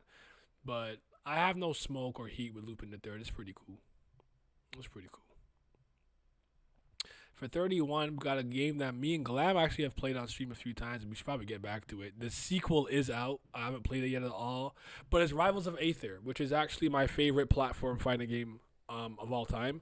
So even more than maybe, I guess, Melee. Is Smash 4 and Melee the most popular Smash Brothers game? I'm not even sure if how popular Ultimate is. Ultimate's more popular? Okay. Yeah. Ultimate's more popular than I'd argue both. Interesting. Okay. I still think this is the best platform fight I've ever played. I actually think coming through the Smash Brothers pipeline, the very small changes they made to this game made it so much more enjoyable to me, and I couldn't just autopilot and play it like I was playing a Smash Brothers game. So this game has no traditional shields. You have a parry. This game's so fire. I know. And you can't grab the ledge. You have to actually land on stage. You can kind of like up B into a recovery into the wall and get back an extra one, but like if you're not clever with your recovery, you can get gimped. And I think getting back on the stage was the thing that took me the longest to get used to. And there's no grabs. There's one character that I use that has like a command grab, but there's also no grabs. And you would be surprised at how much just not being able to grab the ledge, grab and block completely changes how you approach this game, and it's so good at synergizing the stage and moveset with the character. So like for Raster, he has this move that makes turbulence, kind of like a streamline, and as long as he's in it, he moves way faster. But if you short hop and do it a certain way, whether you're on the ground or jumping in the air, you move way faster, and how you use that is like a huge part of his toolkit. And with a Crag, it's like his rock and how you position it. That's and my like, goat. Yeah, and the rock being there just be scaring people and whatnot. They're never character that I like. Clarion, no projectiles, but has a counter that makes a zone in which projectiles cannot be used within it or breach. So just a really good back and forth. And it does have 2 guest characters that I think are really good, with Ori from Ori and the Blind Forest, Ori and Saiyan, whatever, and then it has Shovel Knight from Shovel Knight, which I really like too. So yeah, We'll go back to 2 apiece, but I'll go one more time, and then you start with your 30. Mm-hmm. My favorite 3D Sonic game, Sonic Adventure 2 Battle, Shadow of the Hedgehog. Next, go ahead. Shadow of the Hedgehog. Nothing else. I have nothing else to add.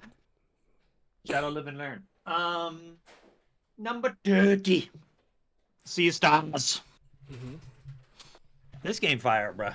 Yeah. This is one of the best RPGs I've played in a long time.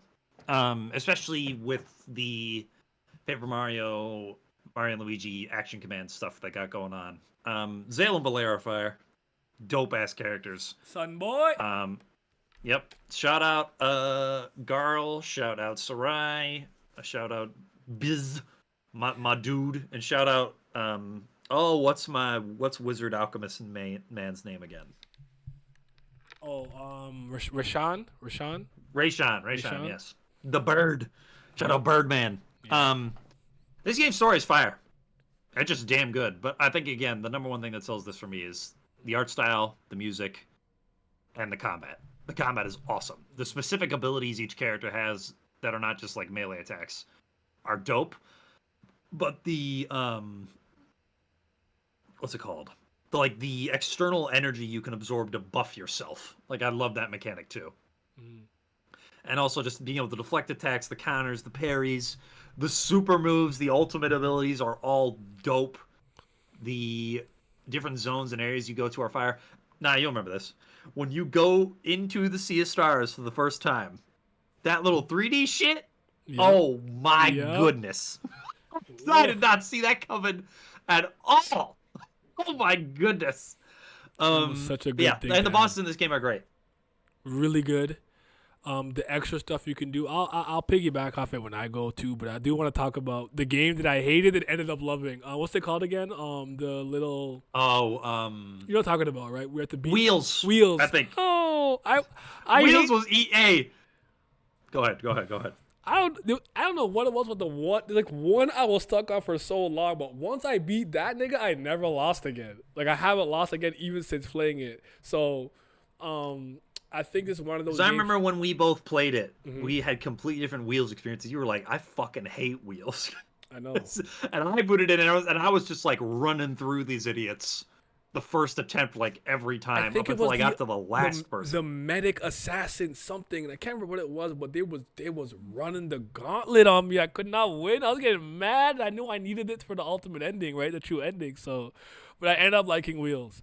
I think the problem is I really just kind of like, I wasn't thinking as hard as I could, and then once I really thought about it and I slowed down and I'm like, okay, this is winnable, because I think I started off with the Archer warrior, Archer something combo, because the Archer can go over the wall up to like 3 stages or something. So, but I think Medic Assassin goes the hardest, if I remember correctly. I can't remember. I think there's a combo I use, Medic and Assassin. So I heal and go behind the wall, stab you, whatever it was. But yeah, Wheels are super dope. You're a real life Solstice warrior, born on the winter solstice. I'm born on the summer solstice. I'm a sun boy.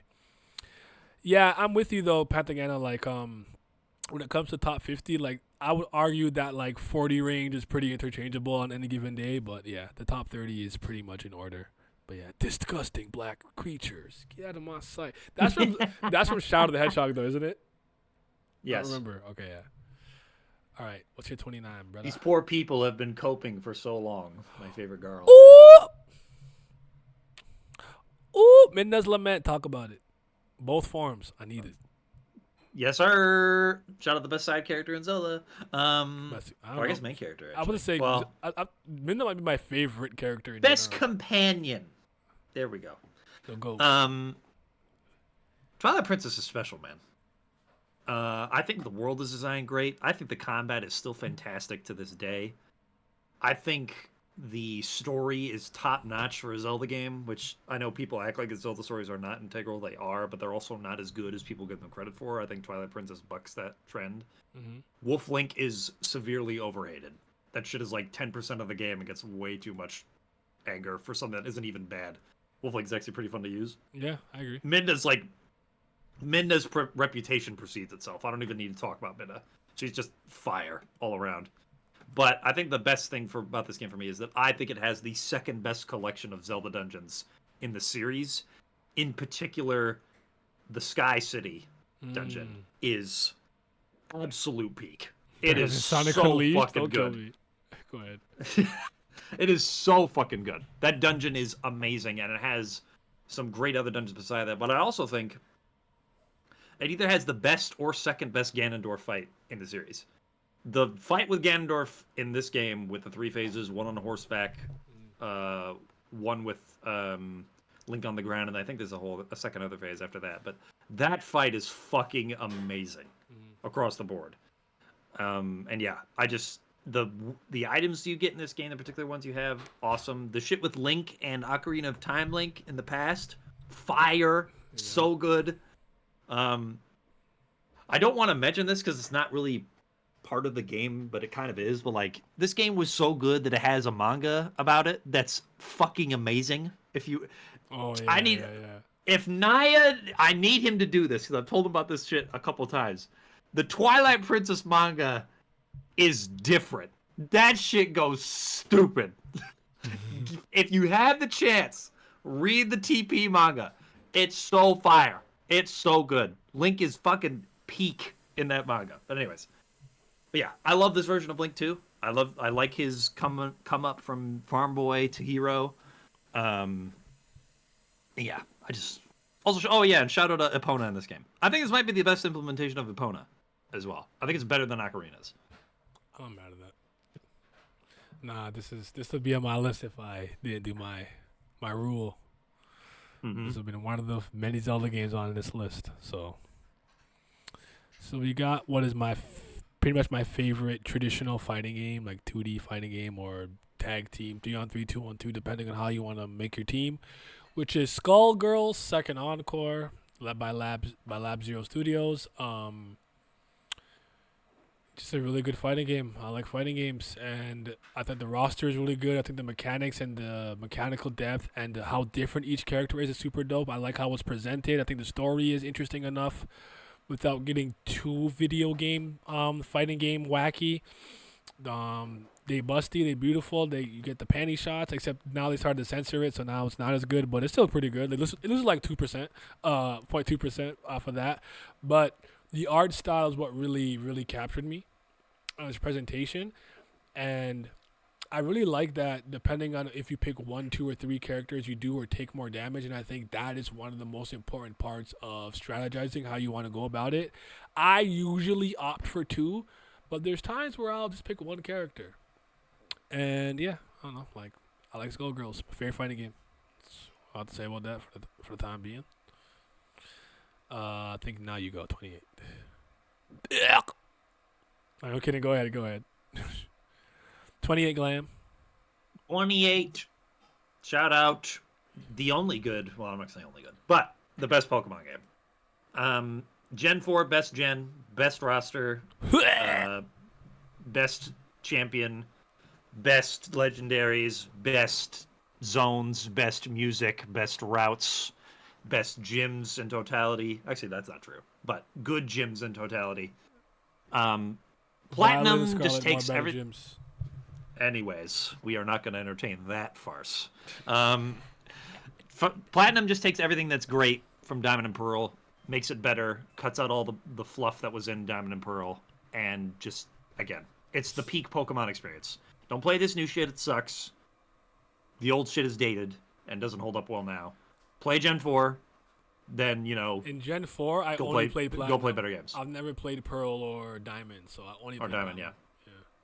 Platinum is just, it takes everything that's good about the series and makes it perfect. That's the best way I can describe it. Now it's Pokemon, so its ceiling only goes so high, but this is the highest it's gonna rank. Okay. Galantina, almost as good as a Black and White too. I like the first one, Black and White more, personally. Yeah, I'm not trying to hear nothing about Black and White too. Bigsby Wolf? Yes, sir. Shout out the best. What's the name of the company again? Telltale. It's literally on the image. Wolf Among Us is, I feel like, kind of is a tax a little bit because it got me into Fables, the comic series. But also, I just think Wolf Among Us stands as a great game on its own. I think it's the best iteration of what Telltale was trying to do with their formula. Not Batman, in bro? a sort of defo not that. Jesus. And I think the sort of, I guess it's kind of a visual novel, but not at the same time. I think this style of game is just, when you do something wholly original like this while keeping it in the verse with this sort of noir style that it has, and the concept being so unique of having fairy tales in the modern day at the time. Did Jay stream this? I don't know if Jay streamed this. I have no idea. He did. Okay. He had a good time. And yeah, Bigby's a fantastic character. Snow's a great character. Again, it's hard for me to be objective about this because I have the comic books as knowledge now. So I like certain things in this game that I wish were there. Like, if this game had Cinderella in this, I'd be sucking it off a lot more. Because she is amazing in the comic series. But, again, this game is just great. It's one of the better versions of how they use their QTE mechanics as well in the combat. Like, him turning into Wolfman and then going into actual big bad wolf at the end. But yeah, it's a great time if you want a good story. Very limited on gameplay, but that's what Telltale is. But something about the concept of what they're going for in terms of the Fable series and what this game is really made it stand out to me above a lot of other things. And even as a guy who prioritizes gameplay, it's very hard for me to not rank this very high. I feel it. All right. For 28, I got Disgaea 5 Alliance of Vengeance. This is another series that would have more entries in it. Honestly, if I didn't use my one per entry rule, I would have 1 and 4 here as well. Cause I think those are some of the best Disgaea games. I have yet to play 6 and 7. I don't know yet, so I'll get there someday at some point. But to me, this was the one that had the strongest gameplay. Not my favorite cast, though I think it has a very likable cast, a very good one, a very strong one. I don't dislike them at all. But it just more Disgaea greatness in all its in many capacities. And I do think the things they did to streamline it for some other people who maybe don't want to go item world grinding with that other, I can't remember what the other mechanic was for some reason. With the board, I feel like a board game was a little bit better to power up your characters. And I thought the story was really good, and it has a lot of great designs. And to me, from a gameplay, from a combat standpoint, I really think this one was the best. And the geospheres, whatever they're called right now, I can't remember what they're called, bothered me the least in this game. But it could have just been by this point in the franchise, I was so used to that mechanic that I knew how to work around it. But I remember just hating that in most levels. Like, enemy standing here, 50% extra damage, takes. I'm like, I gotta break these stupid rocks. But yeah, I bought the first one on sale. I'm gonna get to it. I actually do think it's a little hard to get into maybe off of it, but I love these games. And if you actually like to grind, the game is the best for you. It's the best. I'm gonna do 2 more. Persona 3 FES. This is my favorite Persona game. Again, maybe I'd probably have Persona 4 on this list. Maybe, I don't know. But I haven't played the whatever remake they've done, but I've played this game many times because I've played Persona 3 FES and I played Persona 3 Portable. So I actually beat it 3 times technically, but because in the portable version you can play as the female antagonist, protagonist, and it changes things up a little bit, which is really good. But I think this is the pinnacle of Persona from mostly all aspects. I do think 5 probably the best gameplay and maybe presentation, But I know the remake of 3 pretty much adds all the quality of life things from that. So eventually 3 does get the Persona 5 treatment anyways. I'm definitely not against playing the new one at some point, but I'm not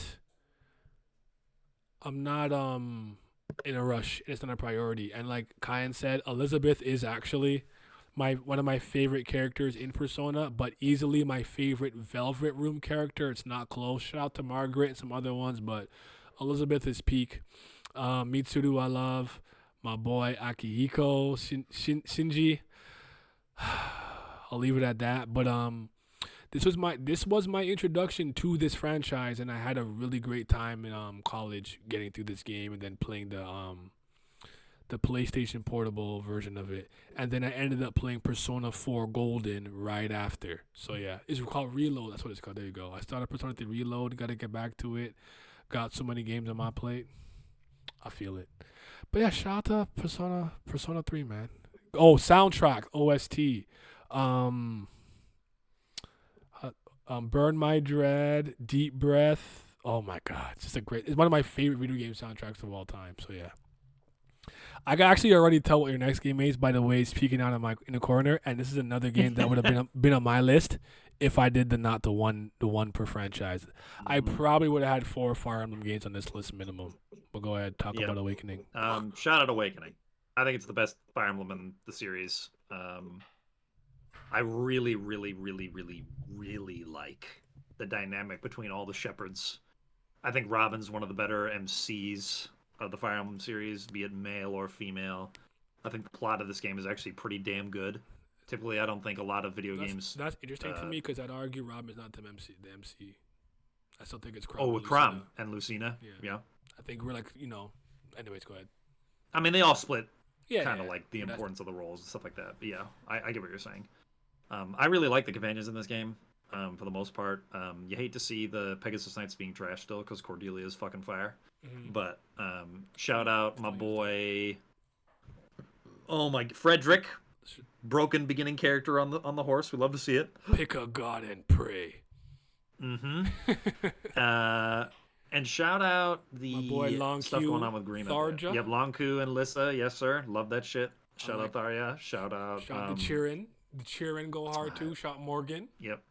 Busted. What's my boy? The Bavarian, my Frenchman. That's my guy. Archer. Mm-hmm. You like Vike, dumb brute? What's his name? Vike. Yeah, Vake is he's aight. Donnell, pot on my head. Lux skill go crazy. My Lux stat go crazy. Pot on my head. I'm from the village. was Muriel, my mage. She was so clutch for me in a lot of fights. And I think this does the typical like grid based. Let's get our strategy done, handle our fucking business, and the mechanics of this game are great. I think a lot of the new weapons that are introduced in this, like the Levin sword, are really cool. Mm-hmm. Having more spell-based melee weapons and stuff like that. The cutscenes in this were great. The music was fire. Shout out Gregor, my mercenary mans. The future stuff is well done. I don't think it's poorly used at all. I do think you're a weirdo if you pair yourself with any of these kids' future versions. I'm just going to say that up front. But the kids being playable at all is not bad. I enjoy them being there as well. And yeah, I really enjoy how many areas you move to in this game. Like you're traipsing all over like the continent and to different countries as well in this, which I know a lot of Fire Emblem games kind of keep themselves in countries and they go to different areas in there. There's some that branch out to other ones. I think is it Radiant Dawn or Path of Radiance that does it? Which one? Sorry. Head. Ike? Radiant Dawn or Path of Radiance. That's Then you go like everywhere? That is Ike. I can't remember. Yeah, whichever you like go like country hopping. Like you're moving around a lot, but I don't remember what game it is. There's certain things about those games I never remember which is each until someone points it out because I haven't played them in so long. And I played them back to back. Like when I played them, they were already both out. So I played one, I beat it, and went straight to the next one. But the Telio series is probably one of my favorite games too. I like Ike. Yep. We like. I have to replay those because I'm gonna have a great time with them. I think when I do, but I just didn't have enough. Again, replay, need more memory. But I also enjoy how much this game is like and I think Soul said it in the chat as well. This game leans into the fantasy of Fire Emblem a lot more than the political intrigue that other series do, and especially with the stuff going on with Grima at the end and the dragons and all this kind of stuff, and how they tie into Robin. I think that's real good shit for the most part. Mm-hmm. Yeah. It was supposed to be the last one they made because the franchise wasn't doing so well, so they really put their all into it, and I think they made an excellent game. Now, the follow-up games, like good. Fates, yeah. I do like Three Houses, all things considered. I don't care to walk around and do all that stuff, but I actually do like Three Houses. I have not engaged with Fire Emblem Engaged, and when the remake for Valencia came out, I didn't really care because I already beat the second one, the original version. I didn't really care to go to the remake, so yeah. Is it my turn now? I only did one. Okay, go ahead then. Black Flag, best Assassin's Creed game, greatest pirate game of all time. Suck my dick, One Piece. Edward Kenway is a fire MC. The combat in this is awesome. The ship combat in this game is so fucking good that it's been in every other Assassin's Creed game after, for the most part. If the most I can say about this, if you're looking for the quintessential pirate game experience while also having what makes Assassin's Creed, you got to play this. I think you get your Mickey stealth. Yeah. I think it's. I don't even think it's particularly close in a gameplay. Like all the segments. I really like your Origins, combat, the stealth, the best one still to me. The exploration, the boat stuff. It's just awesome. And the amount of, I'll say that the boat customization as well, amazing across the board. And there's all these little, side activities you can do, like hunting and treasure hunting and fucking archaeology, search for artifacts in the middle of a jungle, whatever. Sorry, continue. No, I'm good. That's it. Okay. This game fire. Play that shit. Be a pirate. Mm-hmm. W for Glam hating One Piece fans. Only play this Assassin's Creed at my friend's place. I started with the third one with Connor Kenway. I had a great time. Then I went back to the first one. Didn't have a great time. And then with the Ezio trilogy, I was fine. I was good. And then I played Black Flag, and then I never played another one again until Simi convinced me to play Origins, which I paid $13 for and had a good time. And that is my Assassin's Creed experience. Okay. We got Xenoblade Chronicles X at 26. This would honestly be a lot higher. I actually just want to replay it now and just make sure that I'm still thinking the same way I did when I played it in 2015. It's pretty much been a decade now, so I'm like, you know what? You haven't played this since the Wii U era. It's been a while. You do sometimes tend to remember some things a little more fondly than they happen to really be. So I kind of am excited to replay it and see that it really holds up. I don't think from top to bottom overall it's the best in the Xeno saga in general or Xenoblade Chronicles game. I do think one is the best when you add story, characters, gameplay, and everything. I think Shulk is unbeaten. I think Xenogears is up there. But from a pure gameplay and exploration standpoint, and because of the way I like to play games, which is just kind of like leave me alone, let me roam the world and do what I want, I gotta put this one there. And when you get your scales and you get your armor and I can pilot the machines and I can start adding weapons to it and customizing it, then you get the flight module, and now you have to play with the verticality of the level. Stop playing. But the overdrive system, oh my God. I love it.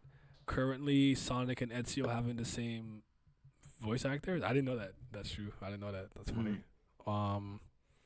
But yeah, man, shout out to Xenoblade Chronicles X. I can't wait for the definitive edition. I think this is the black sheep of the series that doesn't get enough love, and I think that it's the tune and tone around it is going to change when it re-releases on Switch. Now, I personally think Genealogy of the Holy War is the best Fire Emblem game in the franchise. It's not my favorite necessarily. I feel like it's the perfect blend of like my favorite and the best. Because I'm kind of with you. I think Awakening is kind of my just general favorite. But after playing Genealogy of the Holy War, I didn't know this, but I didn't know this, but Fire Emblem Awakening took a lot from this game with kind of having the children's system and things of that nature. And I think this with game, the amount of times that Awakening references Marth as like an important figure, I would imagine that genealogy is one of its direct influences in both timeline and just creative inspiration. Up to the point where I played Awakening, I've only played the North American releases of Fire Emblem games, and I hadn't played Shadow Dragon yet, so I didn't actually know Marth's story. I started with Lindis of the Plain, and then it's moved forward from there. So I actually didn't have it under my belt. Then that 1 year, I played every single Fire Emblem from the very first one, where I have to do the math my goddamn self, and just a bunch of bullshit just happens. And at the save, if I couldn't save state, would have never beaten it. And I went through them all in order up until that game, because I hadn't even played the one with Roy, the Binding Blade, right? So I had to go through all of them in order. I still think, in a lot of ways, this is the best one, and I highly recommend it. I actually really want this one to get remade or remastered or re-released, whatever the case may be, because I think a lot of people will like this game, because there's just a moment that happens that I just haven't really seen in the video game that really moved me and motivated me to want to keep going. It's kind of like how sometimes I talk about the thing that I like about the main character in Tsubasa Reservoir Chronicles that I haven't particularly seen any other manga do, and that alone makes it super intriguing to me. But the Ike games and Awakening are right there for me. And while I do like Fire Emblem Three Houses, it's easily my least favorite like Fire Emblem game. I actually really like the one with the with Erica and Sacred Stones, but that one's really easy. That's the problem with that one. Okay, 24. Kobe. Kobe. StarCraft 2. Man, I miss the good days when Blizzard was a good company and they didn't make bad games while also doing shitty things outside that. But this was during a time in where I think Blizzard was probably the best game company in the industry in terms of the most well-known squads out there. And that was particularly because of the success of games like this, Warcraft, Diablo, and Overwatch, Prime Overwatch when it was first coming out in 2016. StarCraft 2 is still one of the most, and I think, genre-defining strategy games I've ever seen. It's coupled with StarCraft 1, but StarCraft 2 just took it to a whole other level. The gameplay for strategy games and RTS fans is top-notch. The fact that the multiplayer scene is still as strong as it is right now speaks to that.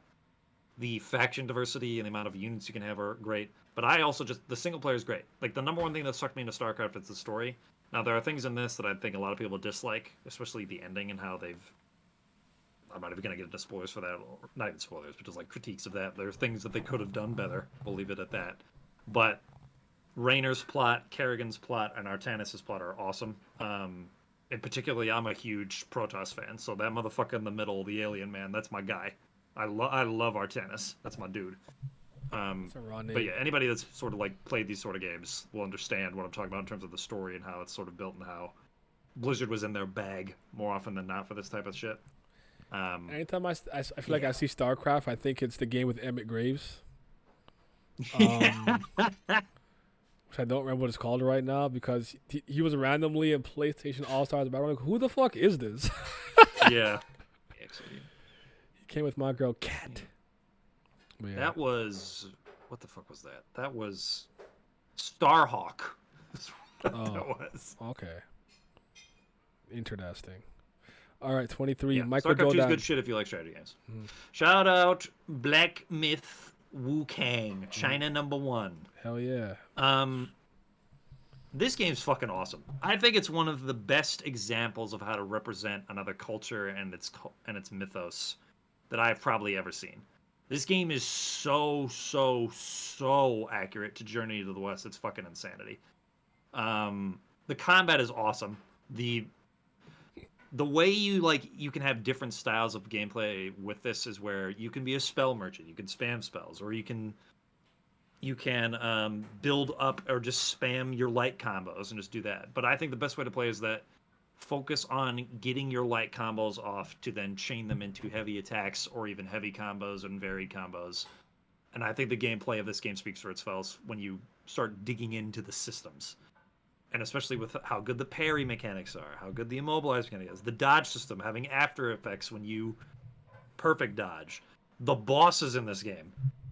There's so many good ones I can't even begin to count them. But I would argue that this game, on average, has more what would be considered good to great to goated bosses than even singular From Software games have. And it's just, whew, I can't even begin. And the story's great. Unironically, the upfront narrative is very good. The background lore is there. It's present as well. There are fantastic pieces of music within this game. There's fantastic pieces of animation that are in this game for cutscenes between the chapters that are involved. The final 2 boss fights are fucking incredible. And once you actually get all the pieces together of what the story looks like, the story is actually pretty fascinating, especially if you are a fan of Journey of the West, which I'm currently going through right now. I was about to say, Moog actually for dumb, but I know you're not done yet. No, I'm not done yet. I think the last thing I did was Havoc in Heaven. I haven't even actually technically started the journey. It's just been all of Wukong's backstory up until that point. Mm-hmm. But this game is just amazing. It's so good across the board, and I think it was done a disservice by most people. I am still at the web hellos, but I will. You must get past the spiders. I know, the spiders are scaring me, dog. Not really, but I'll actually. I don't know how much you're liking it right now. No, I liked it. That's the only thing that stopped me. And I'm like, I'll come back. I'll come back. And I didn't get to play much during the break, so. But I will get there. Wukong, let's go. Love this game. Really enjoyed Wukong. That final boss was one of the most fun bosses. 0 out of 10. Not enough diversity. Facts. Where's the diversity, man? The final boss. Shout out Chapter 4 being all about women, by the way. And spiders. All right. Iconoclast, a really good puzzle platformer game. There's another game I'm going to mention later that gets this like bonus points from me because I did not expect anything from the game from a narrative standpoint, but it blew me out the water. Glam already knows what I'm talking about because we be off that Chronos pack, but Iconoclast was a game I expected to just have a fun little platform puzzle platformer. And I was immediately gripped and hooked by the narrative and the story. I do think it is a little overly complex for itself and convoluted towards the end, but I was genuinely surprised by the dark tone and twist and just how good I found the story of this game being. And the puzzling and going back and forth and the puzzles you have to platforming, and puzzling and going back and forth, really good, really engaging, really dope boss fights, amazing, fantastic sprite work.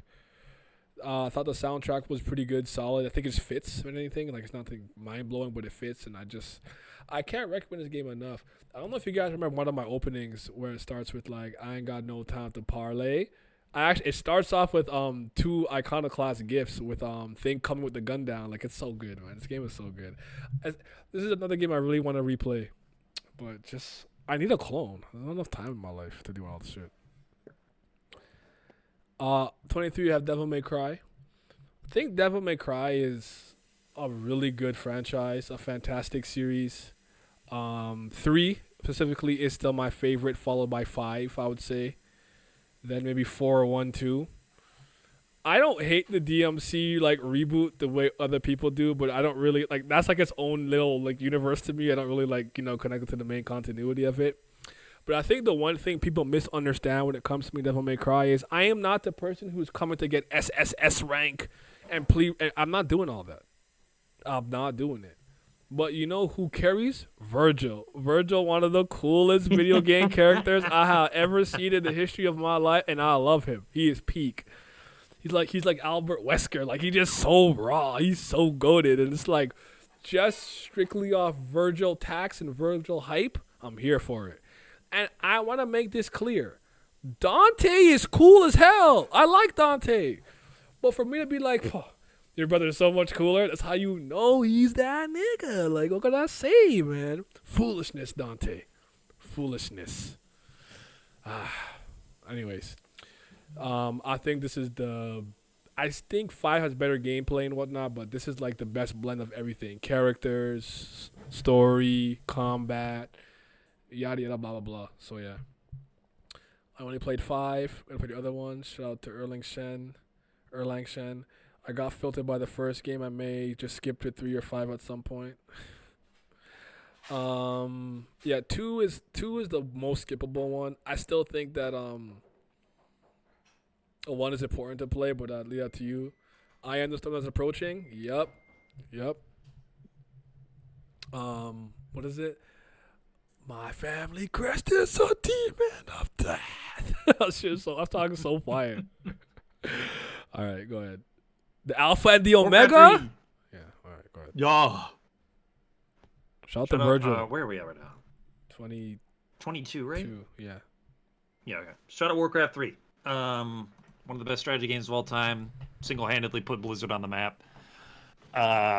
Is the foundation of what World of Warcraft is today. And is also the foundation of many other games that are popular today because of the mechanical depth that this had. You could argue Warcraft 3 mods are responsible for the MOBA genre in general right now.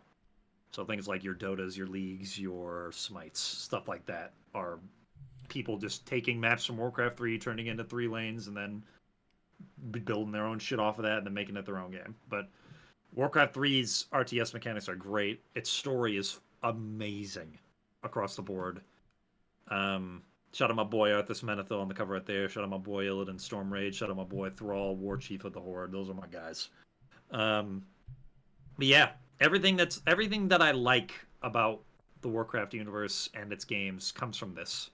More from basically all of it. And it's the foundation of what probably made me as big of a gamer as it is right now. It's too late for me, but I wish I got into it, but it's too late. It's too late. Yup. 21 is Warhammer Fantasy's peak. Total War Warhammer 3. Now, if you played Total War games, they're a bit different to other RTSs, but typically there's a overall map you can go to fight settlement battles and stuff like that, and then the RTS components come in when you're actually fighting the battles. The best part about Warhammer 3 is that it's taking an IP that I love, which is Warhammer Fantasy, and representing them in a way that is so genuine, authentic, and fleshed out to the point where this game is responsible for even expanding the universe in ways that its parent company never did. And I think just there's like a million factions you can play. They have such deep unit diversity. They're constantly, well, not constantly, but they've consistently added new content that is for the most part very good. And it's still not done yet. And if there's ever a strategy game that I consistently come back to playing, it's this. At all eras of my life, this will be something that's in my catalog and my repertoire. Is the hammer the big guy holding the war hammer? Nah, that's an axe he holding, first of all. Okay. But the Warhammer is a thing a human has. Okay. Yeah. Humans? But yeah, if you want an entry point into some really cool fantasy shit, read this as well. Or not read this, play this. Because there's some really dope stuff inside of it. Mm-hmm. But again, I've talked to this game in the previous list and I had, so I'm not going to continue to yap about it. Do one more, do Arkham City. All right. Best superhero game of all time. Best superhero game of all time. It's not even close. Bro, Kill the Justice League is right there. To quote video game Donkey, is that game dead? Finally? Yes. No, it's big dead. Big dead. Shot the Concord too. Mm-hmm. To quote Video Game Donkey, this game really makes you feel like Batman. And yeah, I think that this game is so good that other companies that make superhero games literally cannot help themselves but copy all of its mechanics in order to make their games work. Shout out Insomniac. Again, this is the pinnacle Batman superhero experience. There is no other superhero game that's been able to manage to nail their character without having superfluous gameplay mechanics that are unnecessary, unneeded, or a storyline that makes you want to fucking fall asleep. So this is, it is peak. Just peak. Shout out Batman. Jocko said, what ass game tier list Glam is making now? It's not even a tier list. Talk about ass. Couldn't even get the format right. You guys kill me, man. The banter's always fucking hilarious. Okay, so a lot of the stuff now are going to be mostly things I've spoken about in the 2022 list. But Ollie World was it R7? Roll 7? Because they also made Roller Drone, which is a really good game too. The shooting one with the roller skates. This game has a very Cal Arts kind of like Adventure Time style to me, which I really like. The character you see in the GIF right now is not necessarily you. You could customize yourself, and the customization is really good, and you can unlock more things. I really love extreme sports games. Obviously, SSX was on the list earlier, and these type of games really move me. And I thought the world was interesting, having like the skate gods and like the and Nirvana, like it's like but spelled like gnarly, but like Nirvana, and you want to become the skate wizard so you can like communicate. You want to become the new skate wizard so you can communicate with all the gods of each region, and each region kind of introduces like different mechanics and things you need to like learn to like play the game. But I find the game is actually really intuitive for not having too many buttons, and you're mostly kind of flicking around the bottom sticks to do different grinds and tricks and wall rides and stuff. And it's really intuitive and really, really, really well made game. And I think Ollie Ollie 1 and Ollie Ollie 2 was good, but I think Ollie Ollie World is amazing. And both DLCs really slapped, and I was very excited for each one to come out. And when both came out, I was not disappointed in any capacity. It was totally worth it, man. It's fucking radical. Gnarly. Okay. Gnarly, dude. A power scaling your gaming experience list. Exactly. AI the Somnium Files I have at 20. I'm gonna go to 19, Glam, and then you take over back to 2. Mm-hmm. AI the Somnium Files is honestly just a really great visual novel experience. If you've played any of the Zero Escape games, you kind of know what to expect, where you go through multiple branches of the story to kind of get piece together the full thing. Somewhere like it just ends and bad things happen. But there's one very specific. I have to play the sequel. Fuck, I need to play the sequel so bad. There's one specific reason why I think this game ranks so highly on my list. It had one of my favorite video game twists of all time that was ever present from the get-go. So if you were smart enough, you could have figured it out. I kind of did the I think I've told the story before. Real quick tangent. When Dio's ability was revealed in Stardust Crusaders, I figured it out like 6 pages before it got revealed. So, not when the reveal happened, but right before it. I was similar here where I'm like, no way they're doing what I'm doing. And when they did what I thought they were doing, my mind was blown. It was blown. Hi, babes. And off that very powerful twist and story moment alone, I have it this high. But it is a great game from top to bottom, though I think the dream sequence stuff is a little hit or miss. And maybe there's a more logic and reason based kind of yin and yang to it. I never really figured it out, but this is a great game, and I'm very excited to eventually get to the sequel. How was work? Okay. 20.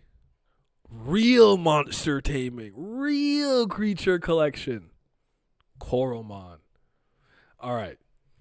Coromon is a monster tamer creature collector Pokemon that's very, very heavily inspired by Pokemon, but I think it is the second best one I've ever played. For a long time, it was my favorite.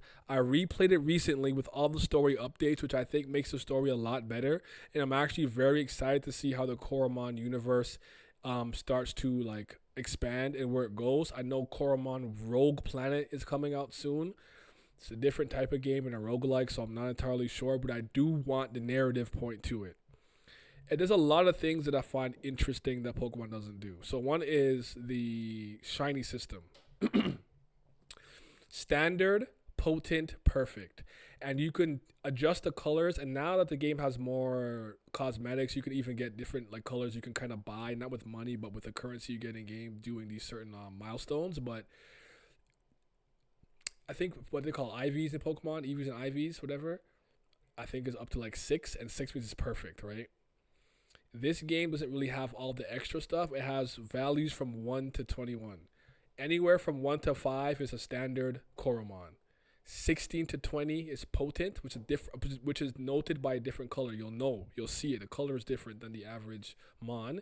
And then perfect for 21 has its own. There's so many quality of life things in this game, from teleporting and every island having something in the center, if you will, where if you go upstairs, you can do things like reset your stats. up the potential from perfect to from potent to perfect, from standard to potent, from standard to perfect. Ways to like change the nature of what you have. Like it just does away with all the annoying tedium, everything, and every item you get to like travel across the world is not an HM. You want to go underwater, you have a Lux board, engine powered friggin' surfboard, and things of that nature, where it's just like it just cuts off a lot of it. I think the story is good. It doesn't have traditional gyms. You have boss fights called Titans, Elemental Titans, and the puzzle segments towards it is really good, and I actually find the dialogue to be really charming. I like a lot of the changes they made. Instead of like one of them I'll give you, it's not really a spoiler. The magic element got changed to being called Crimsonite, which I think it just sounds better, like the dark magic, whatever. It was weird. So anyway, shout out to Koromon. I highly recommend it. And River City Girls, I think, like Lamb said earlier, I think this is the best beat 'em up I've played. River City Girls 1 and 2, I think, are some of the best beat 'em ups I've ever played. With a really fun graphic style and a really good progression system. And me and my boy Nick had so much fun playing River City Girls 0 and River City Girls. Art style is really cool. The story is hilarious in its own right. You're basically saving her kidnapped boyfriends and just going on a rampage across the town. Very, what's it called again? Kunio-kun. If you guys have played a lot of the other Kunio-kun games, this was just the latest one. Also, I think it's, not, what the fuck are they called? Why isn't that coming to me? Way Forward. Way Forward is a lot of good stuff, man. Just look at the art style. Look at it. It's great. Look at Misaka in the front. That's my girl, man. She be whooping ass. And anytime I think of this game, I think of Simi reading this Steam review. It's how you know some guys are just so annoying and stupid and too much in the culture world. Is this a good game or is there too much feminism in it? And I'm like, bro, is it woke? Bro, you pick your biddy and beat niggas up. Stop being weird. Like, shut up. Like, that's so annoying sometimes. Woman can't beat men up. Like, bro, that's not biologically possible. They're so annoying with it. Because me and Sim were like, nigga, just play the game. This is the question you had to ask. Like, shut up, bro. Like, spent 20 minutes yeeting mooks into traffic. Would play again. So, yeah. You said you've done it? Yeah, she has done it. She has done it. She be whooping ass. Old. My girlfriend has hands and she's strong. All right. Talk about your Ace Combat, bro. I did this in the last stream we did for this, but I have to do it again. It's a flight sim. Combat flight sim. You fly planes. That's what most people think of Ace Combat. However, with Ace Combat 7, there's actually a good plot in it.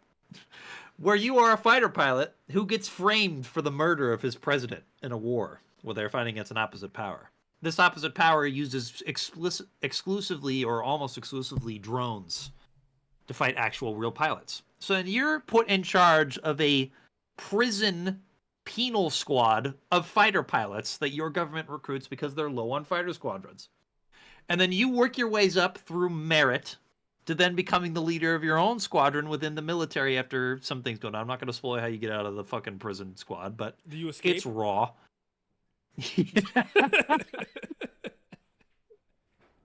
But to digress, you have a rivalry going on with another old soldier pilot on the opposite side. You have a whole thing about proving that human beings do have a place in the future of warfare and that they're not just cogs in the machine like AI are.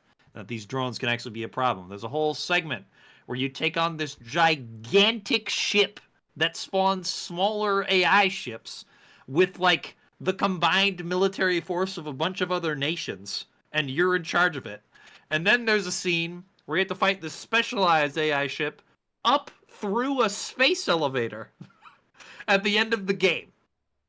If you haven't played a flight sim, give this one a chance, and I promise you won't be disappointed because Ace Combat 7 was literally a spiritual experience for me because I love the series in general. I'd say so, even though it's a rail shooter, but it's still flight simmy enough. But this one's way more in depth than that. You actually sold But this like, game really well to me and Simi. I remember this day. You actually sold the Yep. game well, Rob. Like, I'm intrigued. I have so much on my plate already. Do I have to? I can't add bro, this it's right now. fire. And It's you- fire. And you know me. I hate skipping. I don't care what the reason Yep. is. I want to play 1, 2, 3, 4, 0.5, 6, 7, and then Yep. And it's like, I don't know, but I might just 7 hop is into this. good. Yeah, 7's good shit. And even there's still a pretty active multiplayer community as well. I was gonna say, give me there a is a YouTube system- video where it gives me the timeline of Ace Combat games to get my knowledge of. Yep. Read a couple of Reddit. I and think Wiki 7 posts. is its own. I think most of the games are their own standalone world most of the time, but they're typically hyper realistic with like fake nations, I think, Okay. for the most part. But 7, I will say this. If you want to be able, there is a system involved where you get different parts and planes that you want. You can upgrade them in specific ways. You may, depending on what you want, you may have to play some multiplayer games to get enough, like, sort of the in-game currency to get certain things that you want, because you can get them in regular missions But too. can I you'll pay to probably do win, the campaign though? before you get... It's my favorite way to win. No. I'm joking. Because for me, that plane you see on the cover is the one I wanted to use, but it's pretty late stage, like late game fighter craft. So I went out of my way and I played a couple multiplayer missions. Is it called Skies Unknown? Yeah, Skies Unknown, yes. No, I'm talking about the ship. Oh no! I'll be stupid. No, you rat! You fucking rat! Yeah, this game is good. Give it a try, and you'll love it. I swear. For people that like actually love, I actually gameplay, believe this you. game I is fire. actually believe you. With this and what was the was there another one? Or was it just this one? I think this was the only one No, I you were had, playing. like, my You were playing sales pitch. a mech something one recently. Armored Core. Yes, those were the two you sold Yeah. me on. I'm like, Well, okay, go 18, then I'll go. Yeah, 18 Homeworld. I think this is probably the best strategy game of all time. And it's one of the oldest too. This game came out in like 2000, maybe even earlier. But let me see when Homeworld 1 first released. I played the remastered collection, which, oh my god, it looks fucking amazing. This game was the first game released in 1999 by Relic Entertainment born. and Sierra Studios. I'm alive. This game is like the sci-fi aspects of it, the way the RTS plays out, the way you're commanding just ships and cruisers and destroyers and different styles of stuff, like, and all from your mothership as well. The plot and the story are surprisingly really good. The music is beautiful and eerie and just like sweeping in its style. Like, there's a certain variation they took of I think it's Adagio for strings that they adapt, where it's like choir operatic. It's like there's some bro. Even if you don't play these style of games, watch like a let's play of it on YouTube or something, and just see like the plot and the gameplay of it. I swear to God, you'll be like you're watching like Deep Space Nine or Star Trek without all the soap opera stuff. Like, it's just the combat. Like, this shit is awesome. So good. I know it has a remaster collection on there. 2's included in the remaster collection. 2's good. It's not 1, but 2's still good. But 1 is peak fiction. I love 1. I'm with you. I know people who like this. I haven't gotten into it myself. I actually am thinking before I even begin to tackle any of these, I'm getting through my fucking backlog, and then and then we can start adding this, because like I even want to get into the Yakuza series. It's just okay. 18. Oh, for me. 18. Oh no, I'm going. Is it me or is it you? I already did 18. Homeworld is my 18. Yeah, you did. You just did 2. Yeah, so it's my turn. Born of Bread. I definitely think that with all the updates and patches they've done, having replayed, I've beaten it 3 times now in total. This is a Paper Mario style game that's very heavily influenced by a spiritual successor, if you will, the OG2, not so much Origami King and whatnot. And I think it's kind of like the weakest I've played, but still really good. A lot of charm, a lot of intrigue, a lot of cool ideas that I didn't think they fully maximized to their best ability. So I'll give you an example. In Paper Mario 2, you have the crowd mechanic. It's like a storybook, pop-up book, and when you're battling, there's a crowd, and the crowd could interfere with you by throwing items that are good or bad, or even causing status effects to you, your opponent, or both of you guys. And I think if you're not paying attention, sometimes the random little thing in the crowd could really fuck with you, and they're the reason how you build star points to use your special crystal stars moves, right? This game had Big Abdel, my boy. Thank you. I need to start like making more things on Twitch, but I keep forgetting. How you doing, brother? He's in the gym. This had like a thing where you stream your fights, so people are watching you real time via stream, and they kind of wanted to emulate what it did, but it wasn't nearly as engaging. So I think with a bit of polish, if they make a sequel or something, I think the game will be much better. Shout out to my girl Chloe Colstock. Real detectives, we out here, film noir, solving cases. Peace. That's my goal. My favorite partner. Really nice world, cool, really nice exploration, and I really like when games do really cool things to connect the world and have shortcuts. And there was some really dope secrets. The biggest criticism I would have, aside from maybe the little streaming part, is it's piss easy. It's not. This game is not meant to challenge you at all. So, yeah, good partners too. And shout out to Born of Bread, man. Loaf was born of the bread. All right. Celeste has fallen a little bit. It's not me disliking it anymore. It's just having replayed some other stuff and getting to other stuff and really thinking about it. There was a few games here I wasn't comfortable putting it over it, but this is one of the greatest indie platform experiences I've ever had. I think this game is more challenging than Cuphead, personally speaking. And I love it. I can buy that. I love it. For sure. I love it. I think the B side and C side tape levels where you almost have to be pixel perfect for like 3 minutes of platforming. Amazing. The whole story about this. I didn't notice when I first played the game. I learned it well after, but the main character is trans. But like trying to find yourself by climbing this mountain to the highest like peak. But also that being a way to explore yourself, and with each level having something to overcome, and then splitting into Madeline and Badeline, and then having to like accept all parts of yourself and use it to like reclimb the mountain. Man, absolutely incredible stuff. And I think some of the boss fights were really unique and really interesting in their own right. Kind of reminds me of what I really liked about Ori and the Blind Forest, where it was like, oh, it's not a traditional boss fight. It's an escape sequence. And I'm like, this is fire in its own right. Like, this is like the end of the level for me, which I really liked. So yeah, this game's soundtrack was fire too. Incredible. I used the OST in this game a lot into the background of my Tower of God and Kubera videos. I'm gonna go to bed. I will watch the VOD tomorrow morning. Nice stream. Some great games got me intrigued. All right, man. Take care. It'll be on YouTube too later if you want to go on YouTube to watch it. But yeah. All right. I just did 2, Born of Bread and Celeste. All right. Hit me with your 17. 17. That's funny. Funny. Wisps. That's crazy. I love these games. You're going to see Blind Forest a bit later because I like Blind Forest more. But I'll explain what's good about Will-O-Wisp first. I think this is a worthy sequel to Blind Forest for sure.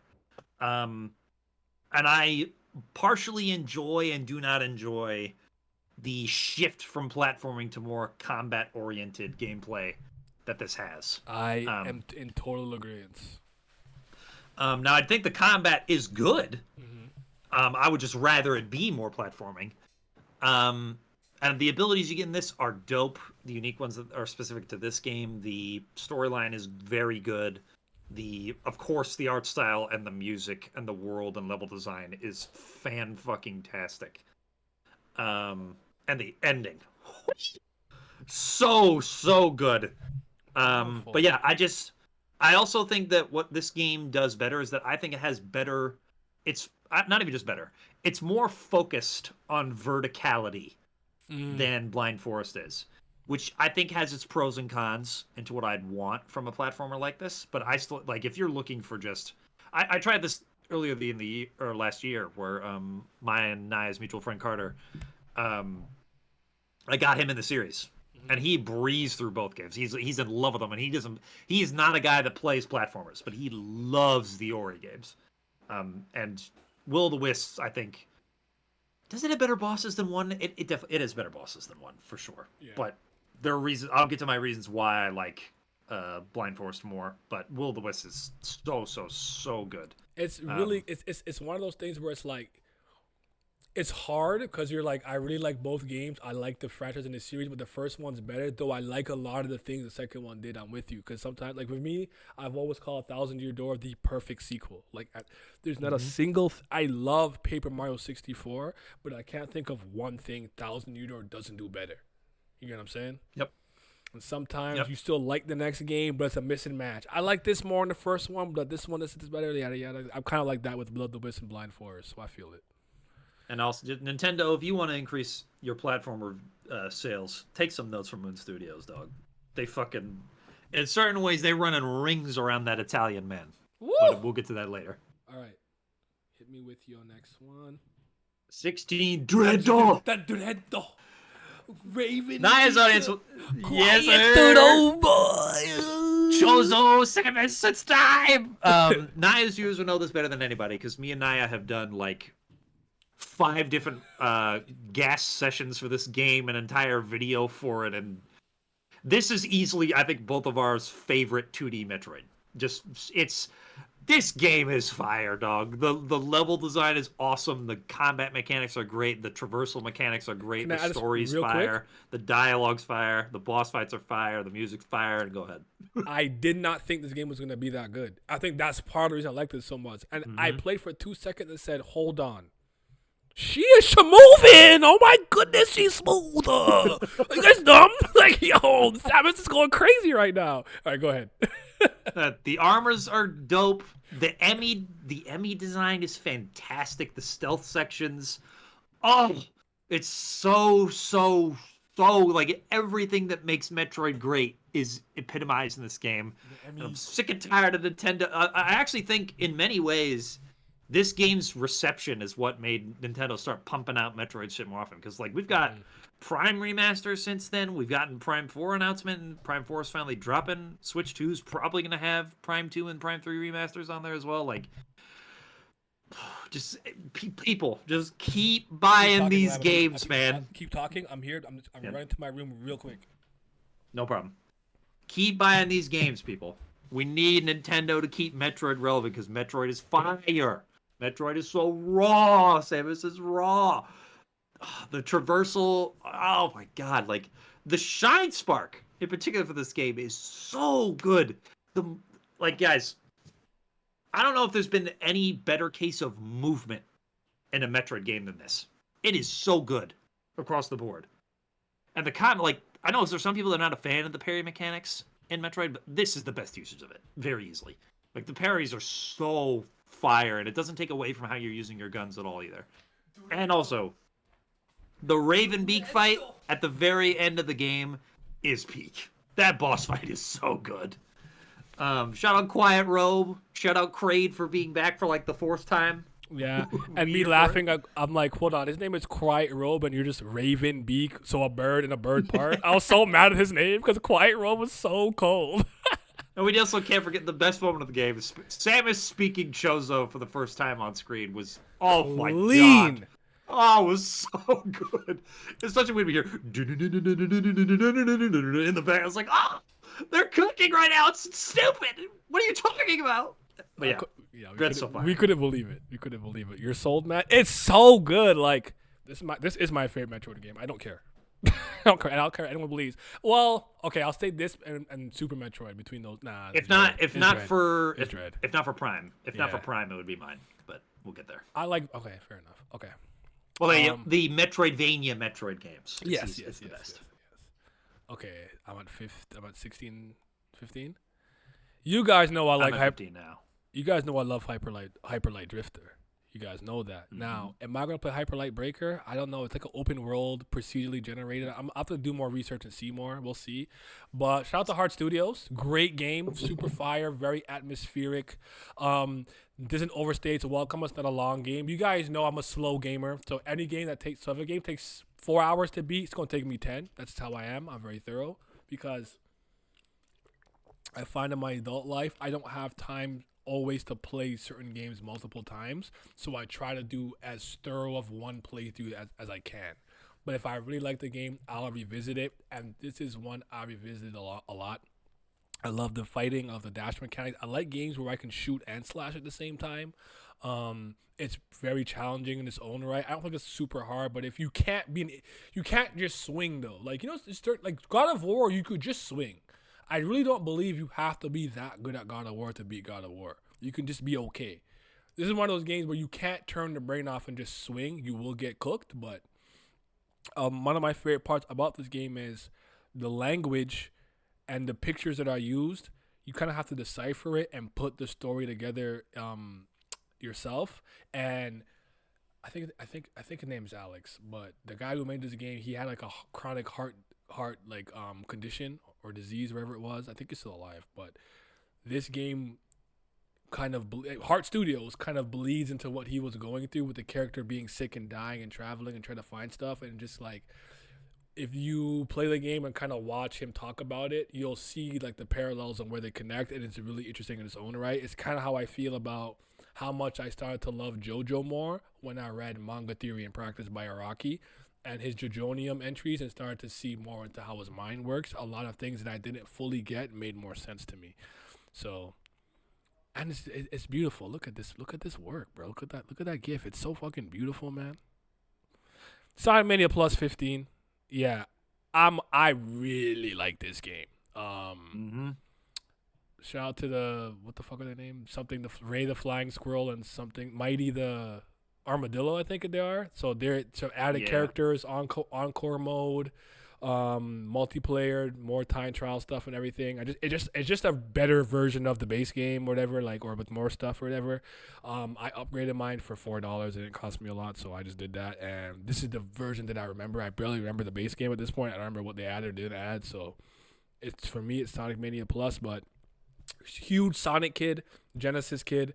Classic Sonic style is my favorite style of Sonic games, though I still like a lot of the 3D ones. I am not a Generations hater personally, but hey man, cool. I like Sonic Adventure 2 Battle, which you guys saw was on the list earlier.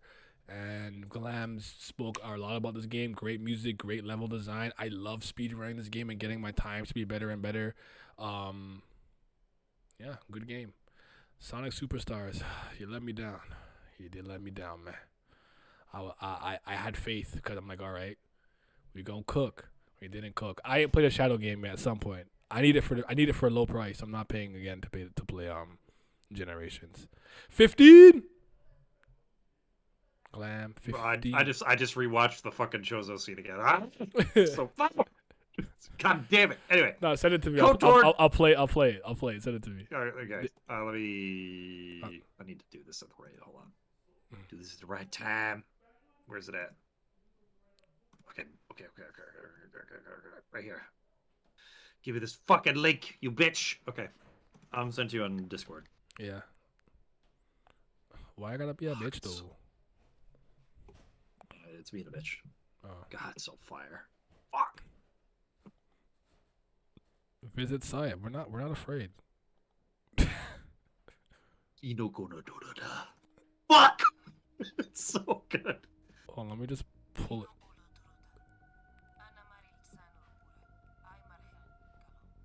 Ah! And she just walks off cold. The music when she starts talking too, it's like, fuck! It's so fire. Okay, I gotta whatchamacallit? I gotta save this. I need access to this scene at all times. All right, hit us with 15. All right, 15. Knights of the Old Republic 2. The sequel to Knights of the Old Republic 1. This one was made by Obsidian, whereas the first one was made by BioWare. This game. Sorry. No. This game's storyline is better than all of the Star Wars movies prior to Disney put together. Actually, I'll go a step further. It's better than the original trilogy put together with how good this game's story is. This is real Jedi Sith shit right here. This is real We using the Force. We doing things with the shit. We going into the deep lore, what makes these orders themselves. We got a whole plot about this fucker with the mask in the middle. His goal is to destroy the Force, and he can do it. Just erase it from existence. And the only way you're able to beat him is because the main character is described as a wound in the Force. So you can have like a sort of anti-Force ability for you where you can fuck this idiot up and stop him from doing what he's doing. The companions in this game are fire. The gameplay of it being like sort of semi-turn based, semi real time is fire. The RPG mechanics are solid. The dialogue mechanics are amazing. Some of the side characters in this, like Kreia, Atton, Brianna, what's my other boy's name? Oh my god. HK-47 back again. Like, these characters are dope. The main plot is fire. The skill trees and abilities you can get for what force powers you want to do, being light side or dark side, they have different RPG based mechanics that affect the game in certain ways with that too. Oh my god, like it's so good and so unique. Like, people, I think most Star Wars fans that exist are just like purely we only see in the movies. Like, most people just don't realize that what makes Star Wars so good has nothing to do with the movies.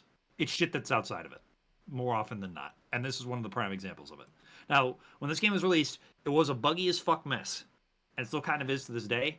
If you're going to play it, get it on Steam or GOG.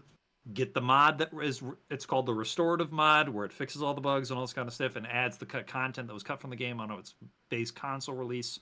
Then have a good ass time. And I'll say this.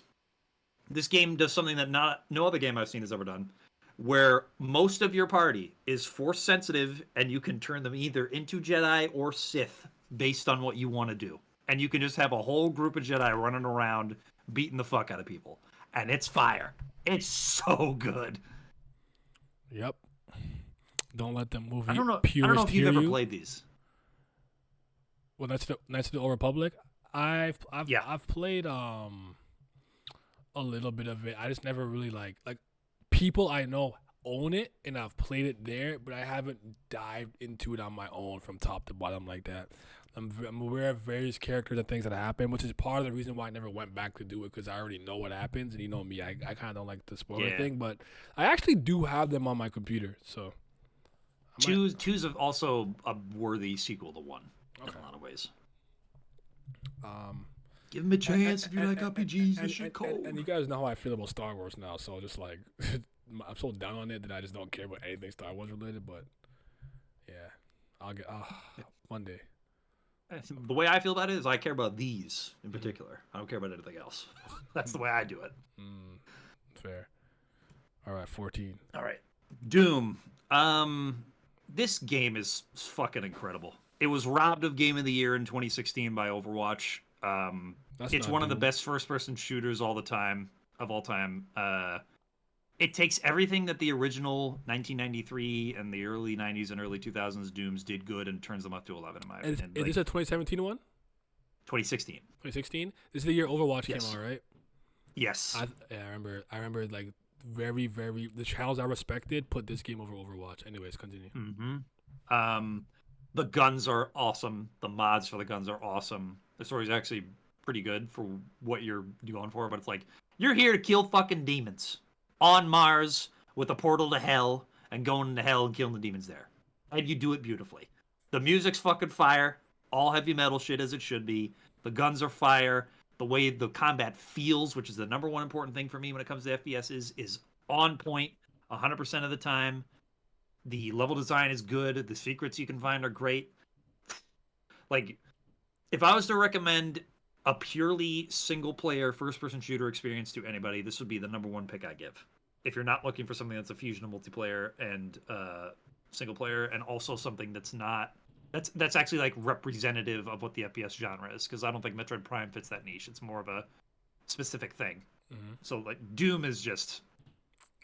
and to be honest, in many cases, I think Doom made me rediscover my love for FPSs in a lot of ways when I got to it finally. Now that I'm a part of the North American Union in the 51st state of America, I can use guns now. So now I'm allowed to play these. You want to have a good ass time? Turn your brain off and shoot shit. This is the one I'd recommend. 100%. Okay, all right. I'll meet you with my 14 Mario Maker 1. Hell yeah. Gold. Yeah, it's just fun. You get to make your own levels, play other people's levels. Mario Maker 2 was the one where I played more than I created, but in 1 I created more than I played.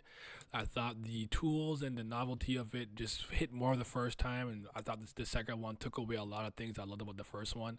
One being the amiibo functionality, where if you scanned any amiibo, you can turn into a like 8-bit version of that character, and that wasn't around in the second one, though it did add more items and stuff like that, and the 3D world style will still 2D, but like, I know, anyways. 2 is not a bad game. I just think 1 is better, and that novelty was like, and this is. Remember earlier when Glam put Super Mario World, and I said I kind of cheated. I put this because Mario Maker has different styles of Mario, right? So the original classic one, where if you get hit from the fire flower form, you go straight into the small one, right? Where you can only really run and use the general power ups. Then you have Mario 3 with the Tanuki. The P system, the speed system, where when you pick up maximum speed, you jump differently, and he puts his hands beside him, yada yada. Super Mario World, where you have the cape and the feather, everything like that. And then I think that one had the new Super Mario Bros. Style, where you can ground pound and wall jump and whoop de whoop blah blah blah, all of that. And the bops from the music. Yes. So I just like kind of cheated, but like if you forced me to like, I pick one like Mario, like 2D Mario to put here, it would be probably Super Mario World. Just full transparency there. I just think Mario Maker fits its own niche. That's just and it was kind of a game that Nintendo needed to put out at the time because they didn't really have like bangers for 2D Mario's out at the time. So like, let's just do something like this that people have been asking for a while, and it really scratched that itch. Yep. Sea of Stars, 13, baby. Gold. This is one of my favorite video games I've ever played in general. There's a lot of intrigue around it due to the fact that I know Team Sabotage is trying to create their own video game universe and things like that. And I did play the Messenger first, so when certain things were happening on my first playthrough of Sea of Stars, it really hit me because I'm like, Autumn Hills, doo-doo-doo.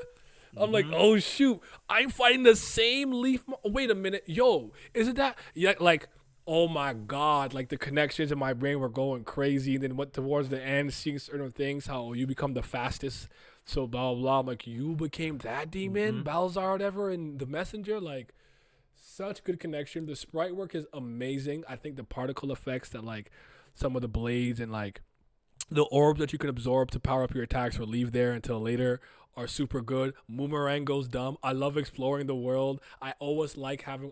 I think one thing no RPG needs to go back to is random encounters or fucking patches of grass. Put the goddamn enemies on the goddamn overworld. No one's trying to run into random shit. I really like the combat. And remember earlier for Chrono Trigger, I exclaimed that I like when things are simple. This is a simple RPG from the standpoint I'm not doing the most menu management. This is a better sword. Cool. Okay, I might put on this amulet or this thing. Cool. And it's really like that. Like, I don't have to be in the menu all the time, micromanaging each gem, this and that and the other, right? Which I don't like doing. I don't want to play the video game on pause. Menu management is not a video game. I'm not trying to do that. So, music is fire. The way it connects to the Messenger and what else Team Sabotage is going to do is incredible. I think the boss fights are really good, really dope. The characters are super dope. Me and you both like the Alchemist, Roshan. His story with the Fleshmancer was really good. Like the time shards when he did what he did. There's so many little things. Like I want to say more, but I want everyone to play this game without me having to spoil too much. So I'm gonna leave it at that. But I'll also say that this game might have the singular best OST soundtrack for a game I've ever heard. Yeah? In terms of just one game by itself. Okay. I can't really think of others that Okay, I hear what you mean, because with Zelda, we have a franchise of games to pick litany of stuff. Okay. I don't think about that. Its OST is definitely one of my favorites, though, 100%. Hearing those first few notes of Glacial Peak moved me tremendously. That That song is so good. That's so good. This is also just the best looking pixel art game I've ever played. Beautiful game. It's top like 3. Like, it's definitely probably amongst the best. but there's some that I would say are equally just as good in its own right. But I'm with you. I'm not mad. I think Koromon has incredible sprite work. It's really beautiful. And actually, traveling to Sea of Stars was such an amazing moment. That moment was me actually becoming good at wheels. Seeing the reveal for Sarai, and everything like that. Oh, come on, man! I think we had this discussion that we think it's between Rayshawn and Sarai for the best character in the game. Like, if we're being objective, not like including favorites. It's between the two of them. Yeah, but Rayshawn is my favorite. Probably followed by her. Because if we talk about favoritism, I'm Garl. Yeah, Garl. Yeah, Garl, if we're talking favoritism, Garl's. Yeah. And I'd probably put. I mean, Zale and Valera like. I like them. I'd they probably work, put Sarai but I first. like Zale, but no, I'm with you. And then me actually becoming good at wheels was also a great moment for me where I'm like, y'all not beating me no more. Yo, put on online wheels. I'm murking people. No, I'm not. I'm gonna go. But shout out to Wheels. Can't wait to delve into the multiplayer DLC and eventually the Throws of the Watches, the Watch of the Throws, whatever it's called, when that finally drops. I'm very excited. Shout out to Quebec, I guess. I can't believe Quebec got a W, but they did. All right. 13. Yep. Ori and the Blind Forest. My favorite platformer of all time. Just pure platformer, not Metroidvania. But I guess Ori is considered a Metroidvania in some ways, but I would more consider it a pure platformer. But I think this has the best movement of any video game I have ever played. When you really start getting all your tools at your disposal, and you start running through these levels, it feels like you just can't be stopped, and you just enter a flow state. And I think what this game does better than Will-O-the-Wisp, when I talk about how Will-O-the-Wisp was more focused on verticality, with Blind Forest, you are focused on momentum and going from point A to point B across the map in a horizontal pattern, and there is no other game that is quite like it. It's this weird thing of where I feel like when I'm playing it, I imagine what it must feel like to be Spider-Man in real life and just moving through buildings and shit, while also simultaneously feeling like this has to feel like what Flash feels like, with how fast you're moving, like with dashes and the bashes and the double jumps, triple jumps eventually, and the glides and all the other moves you got. Like, the movement is so good. It's hard for me to put into words how good the movement was. It was visceral when I realized what I was actually holding in my hands when I was playing it on my controller. And outside of that, again, art style amazing, music amazing, boss fights are still good, the world design is great, the maps are great, the movement tools are fantastic. This game is just and I'll play the definitive edition because you get more things in there that add to your movement roster that the base game doesn't have. Like that one dark section where you can get that. Yeah. Go definitely play it. I didn't actually play the original. I only played the definitive. So yeah. I was actually pretty late to Ori because when Ori I think was out, I think Will-O-the-Wisp was at least coming out or announced already. I was pretty late to it. I played it pretty, whatever. But yeah. Yeah, I love this game to death. No, it's my favorite platformer ever. I'm not mad at that. Take notes, Nintendo. Hell anyways. Yeah. Go ahead for 12. 12. Hollow Knight. Hold on. The second best Metroidvania I've ever played. Let me just say that my 12 was also Hollow Knight, so I'm gonna just pull it up here too. We have the same thing at number 12. We both have Hollow Knight. I bet. Hollow Knight is just. I mean, we can both talk about I think the way that the game implements the Metroidvania style, particularly Castlevania more than anything else in this, is incredible. I think the background lore is very good. There's a lot of things that this game takes from Dark Souls, which I actually think that they blended incredibly well into a 2D game. Mm-hmm. Like getting your soul back, the difficulty of the bosses, the way that the story is played out, all the quests and stuff like that. Getting the true ending in this game is so worth it. Void Heart ending is, oh my god, it's so good. Fighting the Radiance and all this other kind of stuff, getting to White Palace, the hell that is. It's just, oh my god, I will never, ever go near a buzzsaw again in my entire life at the White Palace. Yeah, the atmosphere in this game's amazing. The music's good. Very, very good. Shout out... The needle, get good. Shout out the goat Hornet, man. That's my girl. Give me Silk Song. I can wait though. It's coming out this year though. Confirmed. Watch. Yeah, Hollow Knight's fantastic. I think So the good. problem Go to ahead some now. degree is there's so many ones that I've played like now that I'm like these are good in their own right. Where I'm like my hype for Silk Song has dropped a little. Nah, that's a bit of a lie. But you know what I mean. Like constant. You're not anticipating anymore. Yeah, Once it comes, you'll be gassed. yeah. Like the That's what it is. Ebonizer game was cool. I know they're doing Crow Sworn. That looks very fun and exciting. You got the purple cum. Constantine or Constantine, whatever it's called. Whatever, I can't remember what it's called. Constance? Was it Constance? Can't remember what it's called right now. Then Bowl like Path to the Teal Lotus, the Japanese version one where I'm like, these are all extremely fun in their own right. Where I feel like it's taking a little bit of the luster off Silk Song, but I really like Hornet anyways, and I like the world of Hollow Knight. So Team Cherry, get your shit together. I just think once Silk Song drops, like the movement in that game is gonna be stupid. I With, believe like, it. The thread and the needle, like Path of Pain. oh my god. This is Mook's #1 of all time on Dota's game. I'm not mad at it. Yeah, man. What could I say? The charm system's really good. I really liked how you progressed. I really liked like how the map is designed and interconnected, and there's many ways to get to many areas, and how everyone's path is gonna be different, and how they get to most spots. Like, and I remember like falling into the deepness and being so terrified because like Same. I can't remember. Something had happened where I didn't save. I'm like, I cannot die here. And I was moving through the deep nest else, and I'm Zoro, so I'm lost. I don't know where I'm going in the deep nest. Oh, I think we did something, and I think I went into a spring, and this, I can't remember what it was, but yeah. Nah, just a great game, bro. Really good game. I think the DLC for the God Masters, the Phantom Troop stuff, and everything was good. The Dream Nail battles, all of that, just absolutely incredible game. I do think if you want to do all the hardest things, he genuinely has no direction skills. He could get lost in his room. Oh, That's insanity. no, I'm bad. I am Zoro. I don't make that joke lightly. I am Ryoga, Hibiki, and Zoro, bro. I'd be lost. I don't know, but nah, man. Hollow Knight is a special game, and it became the new barometer in which I measure most Metroidvanias by. And this is why, like, testament to Metroid Dread, that's a clean fucking game. Because for a while, any Metroidvania, I'm looking at sideways, I'm like, you're not Hollow Knight, bro. I went to the deep nest with headphones in on full blast, and the spiders, like, coming out from like, the background or the foreground right into, like, where you are was scared, freaking me out. Ah! But, yeah. Shout out. All right, give me your 11 and 10.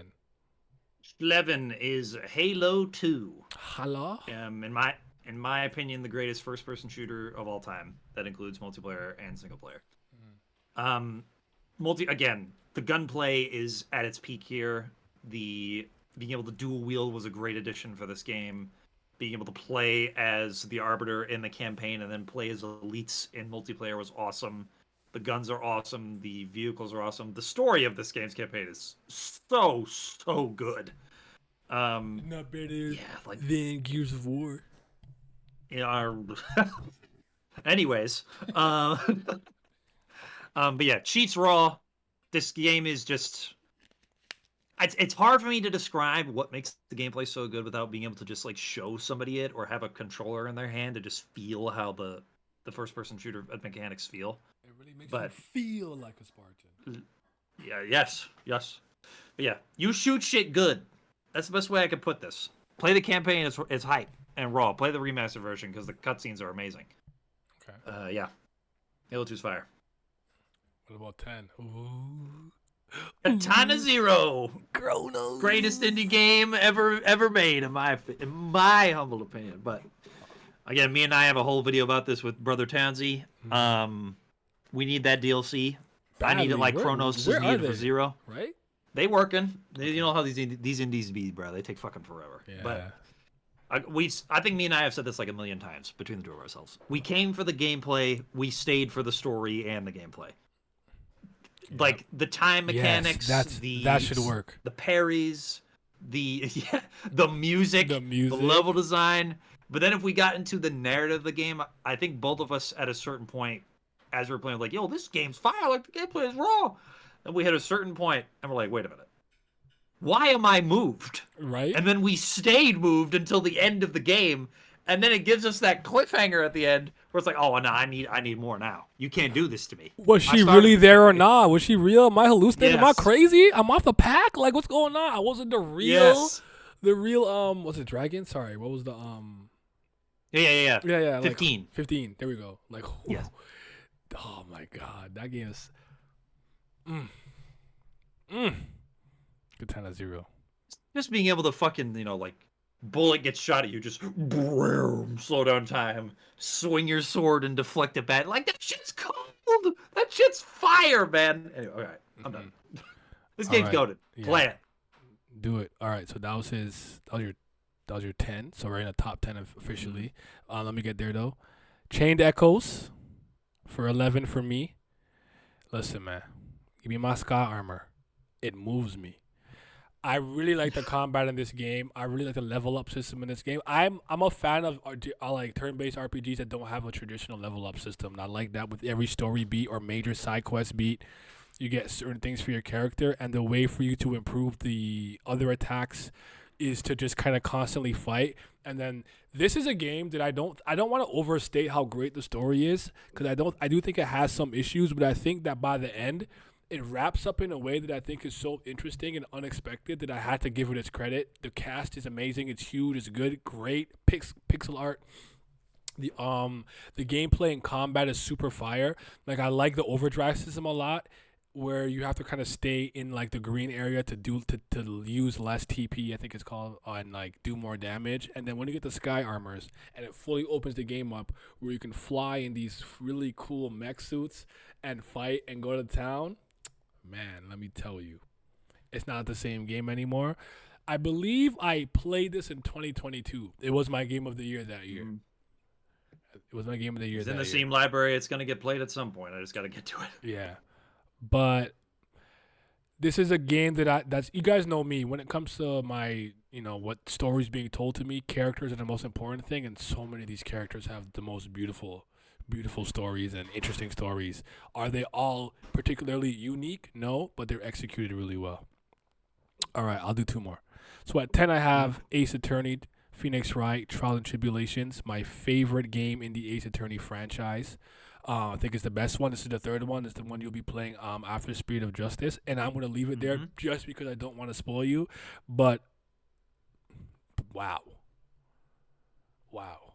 Cause I know about Homeboy and the Mask and with Homegirl on the left too, but that's like the only spoiler I know for that game. Is that their dynamic. That's it though. It's more so like, how we said we didn't love Miles is still waiting for me. I'm about to say, Miles is still in prison. Save him. Go up against Juan Karma and save our boy Edgeworth. You definitely got to do that. You got to get that brother Edgeworth out of there. I'm trying. 'Cause that's the GOAT. Right? And the 4th and 5th case are so fire. I'm so fire. But I need her to beat the first game so we can get the Spirit of Justice for All and stuff. Justice for All. But yeah, I'll leave it at that. I don't want to spoil anybody. So, but great game, super dope. I finished the trilogy a couple months ago. Fucking goated, man. I'm actually about to buy the 2nd trilogy on the Switch soon when the next sale is there. So bring the Switch back. All right, I'll bring it back. I need it for a few games though. That's why I have it, because I'm gonna play Paper Mario on stream and stuff. But he's like, bring it back. Cause yeah, I left it there for a minute where she was playing Sonic Mania, Ace Attorney, and Spiritfarer. We were playing Degrees of Separation and Stardew Valley. So really fun time. Katana Zero number 9. No, I actually replayed it recently. I didn't play it recently. And I'm like, this game needs to go up. It's not high enough for my liking. Great music, great pixel work, gameplay elite. He put the pixel work. I said he put the mixtape in his ear. He put the cassette tape in his ear. He listened to the music. He's moving. He said, "Okay." The hotel level is probably what sold me. Yeah, that music and that. Whew, oh my God! Was a little girl real or not? Am I going crazy? Why am I tweaking off the time? That scene on your shit. Yeah. That scene on that roof. Fire. Yo, the psychiatrist playing games with me, like, bro. And I'll be answering him rude as fuck because I'm not a nice person. Don't talk to me like that. You know who I am? Yeah, man. Shout out to Snow. Shout out to 50. Shout out to V. Just like, yo, this game is so goated, man. Like, I highly recommend to everybody. Give me the DLC now. What am I waiting for? Give it to me now. Okay. Number 9. Mr. Darksiders. Man, I don't even. Imagine Zelda mixed with God of War. That's the basics, easy comparison. But you're playing in Judeo-Christian mythology because you are playing as War, one of the four horsemen of the apocalypse. When I say that this game and this series did things to me that I never thought another series would, I got so locked in for this series' overall narrative, and it's all thanks to one. There is a whole like universe multi-faction plot going on here that still has not been finished to this day because Embracer Group's a piece of shit, taking THQ Nordic away from what they should be doing. But I digress. Shout out my boy War. He's fire. He's raw. For anybody that likes God of War style games, this is probably the best iteration of it that I've ever seen. The combat is visceral. It's gory. There is a lot of mechanical depth into it once you get all your moves. The dungeons, and this is where the Zelda component comes in, the dungeons are actually pretty well designed. They're not anything that's going to blow your mind away, but they're consistently of good quality. And again, the way the narrative supports that's better the gameplay. Sometimes. Where, as opposed to, let's say you have 10 dungeons, but they're all really solid, but maybe one blows you away, as opposed to having 10, and you're like, yo, these 2 are sick, these 3 are good, the rest are because it's kind of up and down. Sometimes I think the consistency is more important. Go ahead. Sorry. Yeah, but this game also just, it fulfills a little bit of male power fantasy in it too, because like you're running around as this giant yoked dude with this huge fucking sword, and you feel like it in this game. Like it sells you on the power of the character you're playing as, and once you get into like the mounted combat sections and the traversal that some of the stuff has, some of these boss fights are really fucking good. It's a very niche series, but I've never seen a person not give it a chance and not fuck with it. So that's the highest praise I can give for this. Like, if you don't like one, then you're not going to like the rest of the series, because one is easily the best game in the series. But okay, so if you right. like one, this has sequels. Okay, yeah. I'm swear there's Darkstalkers, Ciders 3 and shit. Okay. Yeah, but one is just it's a very special. The best. All right. Ato. Oh snap! Armored Core 6: Fires of Rubicon. If not for another game higher up on the list, this would have easily been my game of the year in 2023, which is again saying something for how stacked of a year 2023 was. Mm-hmm. But this is my favorite FromSoft game. I don't think it's ever going to get topped, even if I played through Elden Ring. What was my game of the year that year? Do you remember? I do not remember. I know for sure it wasn't Tears of the Kingdom. Wait, was that? No, maybe. Wait, no. Did I start with Chain of Echoes last year, but the beginning of the year was that? Was that? Yes. I think I said 2022. I think it was 2023. Because we did the list in 2023 before. Because I had Tears of the Kingdom like 4th or 5th, which shocked people. Yes. And Born of Red was 3rd. The second had something. My bad. Continue though. My fault. Oh, Sea of Stars was 2nd, I think. Okay, yeah. Mm-hmm. But yeah, this is the mech fantasy game. If you like mech combat, I fear you are not going to find a game that plays better than this. Custom Robo right there. The mechanical depth of all the weapons is amazing. The variety of weapons is amazing. The way your parts actually affect your gameplay and can be fully customized is incredible. All the bosses are designed for you to be able to, like, it encourages you to mix and match your build for any given situation and not get locked into just one thing. And I think that's great for a game that has the amount of diversity in gameplay that it has.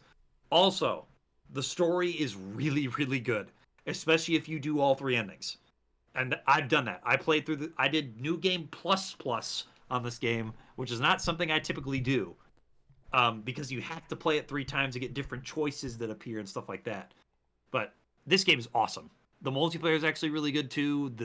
There's melee weapons. There's range. Of course, there's range weapons, but you also have shoulder-mounted shit. Each mech can have up to 4 weapons at a time, and they don't also have to be purely shoulder. Like, you can get an attachment that lets you just have a gun, but you can then holster it on your shoulder, swap out to the other gun that was there, and then keep doing that so you use the different ammo. This game's fire. It's so good. And if you don't play it and immediately notice how good the controls feel, then I just think that style of game isn't for you. Because when I booted this game up, I was just in the tutorial section. And I was playing it, and I had this realization in my head. I put my controller in, and I was like, holy shit, these are some of the best controls I've ever played in my entire life. It was nuts. Play this shit. Now I talk about I gotta play through the others. No, you don't. Play 6, you fool. You rat. Just play 6. But how do I know about the one pilot that was from 5 that I thought died? Anyways, bro. How will I know? Anyways. How will I know? I need the narrative ties. All right. I got Virtue's Last Reward from the non-honorary games with the Zero Escape series at number 8. I think Virtue's Last Reward is still one of the greatest visual novel experiences I've ever had because of the ending completely blowing my mind. And me have to learn a lot of Latin. And Glam said something that I actually would have forgot, but I remembered. I'm glad, thank God I remembered. This might have been the first game that I played where I needed to lock in. I had a calculator, a dictionary. Oh, sorry. I think they have me Latin and notes. Like when I'm telling you, I was locked in to escape these rooms and find the truth of what was going on. Multi-world interpretation theory, all of that. This game is so good and so fire going through all the multiple branches and whatnot. And I think 999, the first game in this series, segues beautifully into this game. Unfortunately, I would say Zero Time Dilemma, the last game in this franchise, which is by no means a bad game. I think it's the worst in the franchise, and a lot of the points that I really wanted to see come to fruition didn't happen. But at the time, man, I can never forget that experience because, like, I remember for days just being like, wow, you know when a game sits with you for weeks? This game sat with me for weeks, man. So, shout out to Virtue's Last Reward. Shout out to Fi. You see her on the left. She wanted the gold. Shout out to Sigma on the right. He wanted the goats. And then for my favorite, just kind of like by itself, visual novel, Valhalla. Cyberpunk bartending action game. I've spoken about this game how many times on this stream. Shout out to Julianne Stingray. Shout out to Dana Zane, aka the boss. She got the metal hat. She gonna hit you with the TKO. She be wrestling. Really, really fun game where you play as this bartender that works at this place called Valhalla. Obviously, she has her life story and things that she's dealing with in terms of real life. But the point is just to mix drinks, change lives, as she says, and make rent. You might need some things like food for your cat, 4A, 4, or whatever his name is and stuff like that. And it's just a really good visual novel. Like when it comes to standalones, it's my favorite. It is supposed to transition into Nirvana, my Sukeban games, but Sukeban games are a bunch of frauds that decided they don't want to make that, so I don't know what's going on. So we're in the same territory as friggin' Hollow Knight with this series franchise. So but Valhalla is very, very special. The sprite work's amazing. I know I've said this a few times, but again, you've heard the OST in many of my videos. This might have one of, if not one of my favorite video game OSTs of all time. It's really good. It's a great, great soundtrack. And you can pick what you want to play in the bar. You can queue them up in order or just change on the fly. So, shout out to Miss Mixed Drinks and Change Lives, man. All right, hit me with the 7. Ooh. Metroid Prime, specifically the remaster. I've been talking about first-person shooters and the best in their particular things. Prime's a little weird because I feel like it hits a specific niche that no other first-person shooter really does, and I think that's a product of what Nintendo and Rare wanted to do with it. Or was it Retro that did these? I don't think it was. It's either Retro or Rare that did it. But I remember. Yeah, but this game's dope. It's I think that if there was any series that had a multi-genre thing like this in Nintendo's repertoire, Metroid was easily the best suited for it. Like having Samus be a first-person shooter was just a no-brainer idea, and it works to a T. Being on this just desolate planet, discovering the origins of the the origins of the Metroids and how the Chozo interact with that. The amount of weapon variety you have in this, and the suit variety, and the explorative abilities you get. I haven't had this much fun with a Nintendo game really in a long, long, long, long, long time. When this game came out on the Switch. How long again? No, I'm kidding. Go ahead. Hmm? I said how long again? Because you said long a few times. Oh, it was like. Ignore me. Keep going. Oh, you rat! He's being a rat. He's being a rat. But yeah, I don't even really know what else to say about it. Just really give good. the game a try. Just give a game a try, and if it's not your favorite Metroid game, I'd say the only other reason you could say that is because you played Dread. Because this game is so fucking good. It's like everything is just of quality. Just the dungeons, the zones, the combat, the enemies, the abilities you get, just across the board, just high quality. I like the Metroid Prime like trilogy and whatnot. I always forget which was my favorite for some reason. I have to go through them and remember what happens in each one. They're really good, but I'm not a first person shooter type of person, and I'm not used to playing Metroid games like that. But I gotta give credit where credit is due because they made me like the game, and it's not really my cup of tea and style of gameplay. But I'd still say Dread's probably my favorite, maybe Super Metroid 2. But these are up there. These are really good games. Like I'll stand by that. They're fucking fire. Okay, Siksu. Ooh, that's why you said Baldur's Gate 3. Man, I could talk about the objectively true ways this game is special and how it's going to impact the industry for years to come. But I'm not. I'm just going to talk about what I love about it. This is everything a D&D style RPG in a fantasy setting should look like. It is the most perfect and accurate representation of what that is. The story, like in terms of its plot, I think is good. I don't think it's anything outstanding. The characters, on the other hand, are some of the best I've ever seen in terms of a RPG style video game. Like if I talk about other mediums, all the discussion. But these guys are great companions to work with. Their subplots are awesome. But I think the best thing that this game does is not only just sort of immerse you in what Dungeons and Dragons is supposed to feel like in its world, but the number one thing to me is how good the combat feels in a turn-based setting. It's just everything about it is just perfect to the D&D experience in a way where this melee combat feels good, spells feel fantastic and powerful as they should be. Each class is well represented on what they're supposed to be.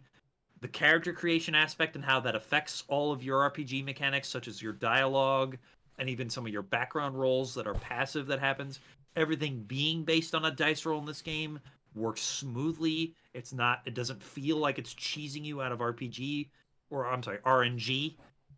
It's just everything about it is so good. And the fact, this is one thing it just blows me away, that every conversation a character has is mocapped is wild to me. And it makes there's just something different about a CRPG like this, that when you have this sort of breadth of dialogue to work with characters that make facial expressions and conversate with you in ways that feels organic because of the mocap, I think it's probably one of the only times in a video game that I've valued mocap, because most of the time when mocap is used, it takes away from gameplay because so much money is put into making like the facial expressions and all this other stuff look real. This game doesn't sacrifice any of its gameplay for that. In fact, it bolsters it. It is completely additive to the experience.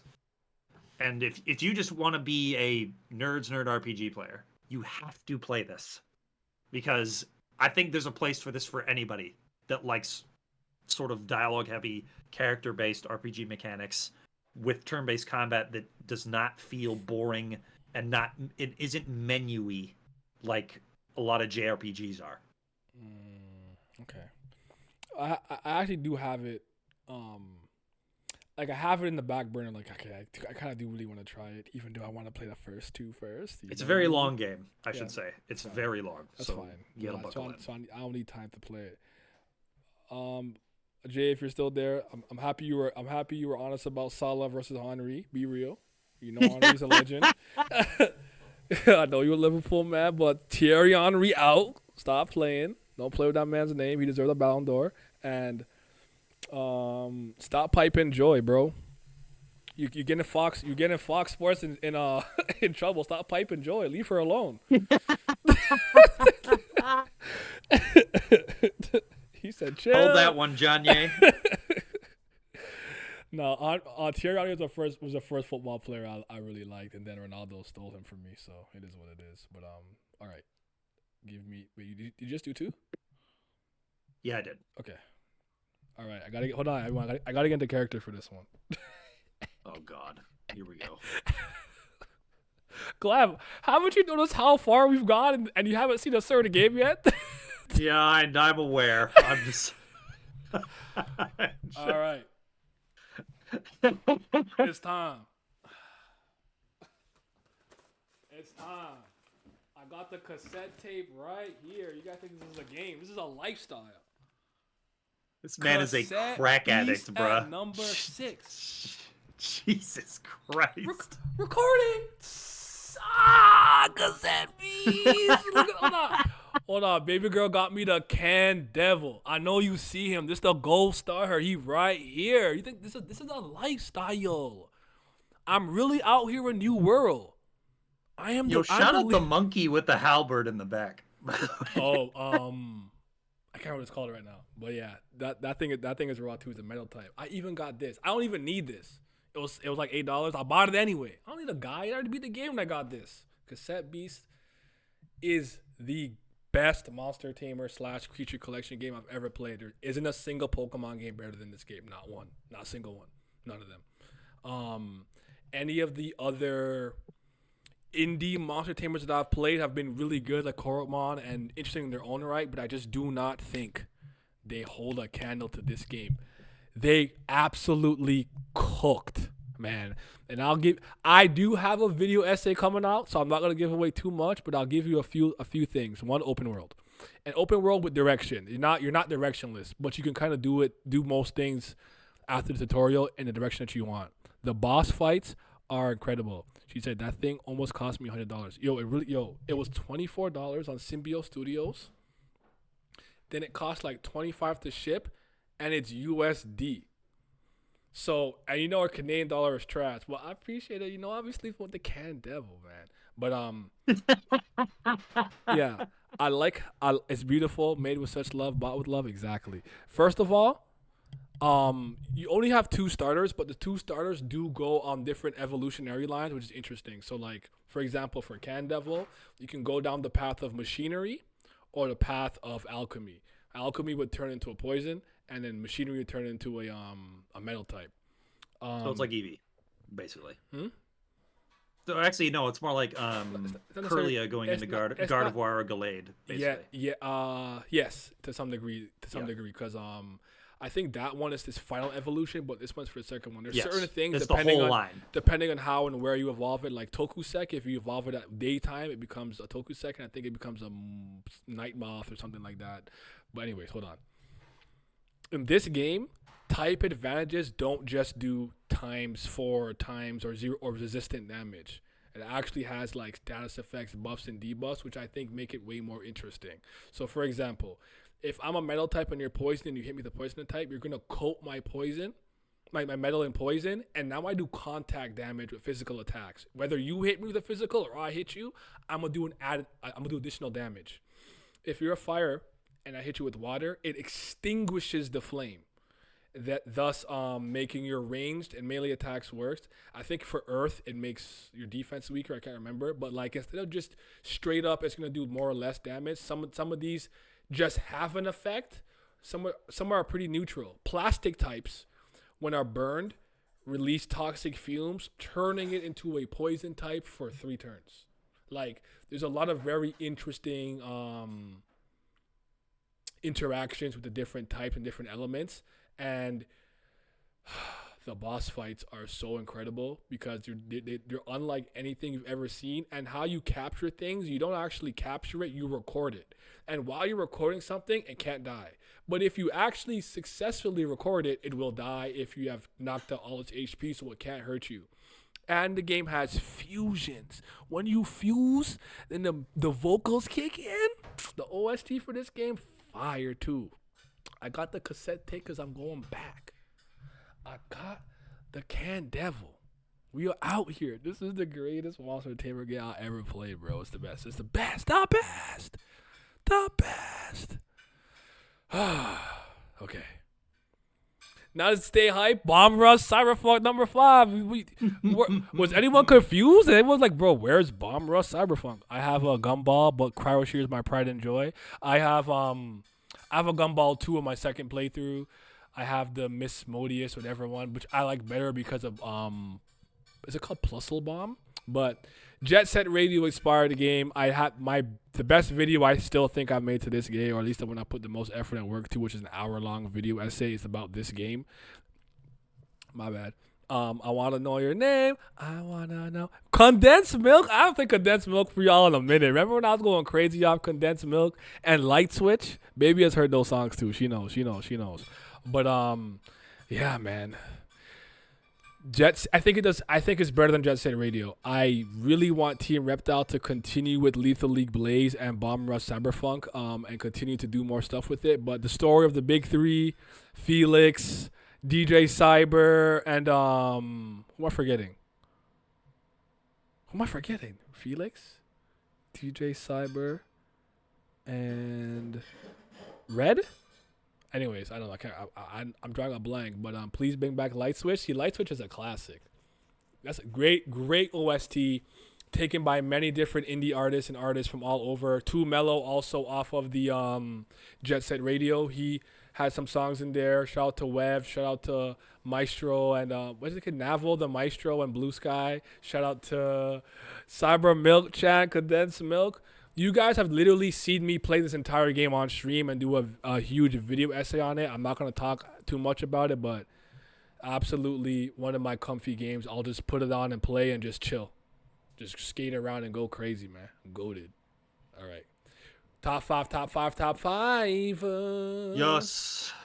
This is where I'm going to be a favoritist bitch. Go ahead. Time.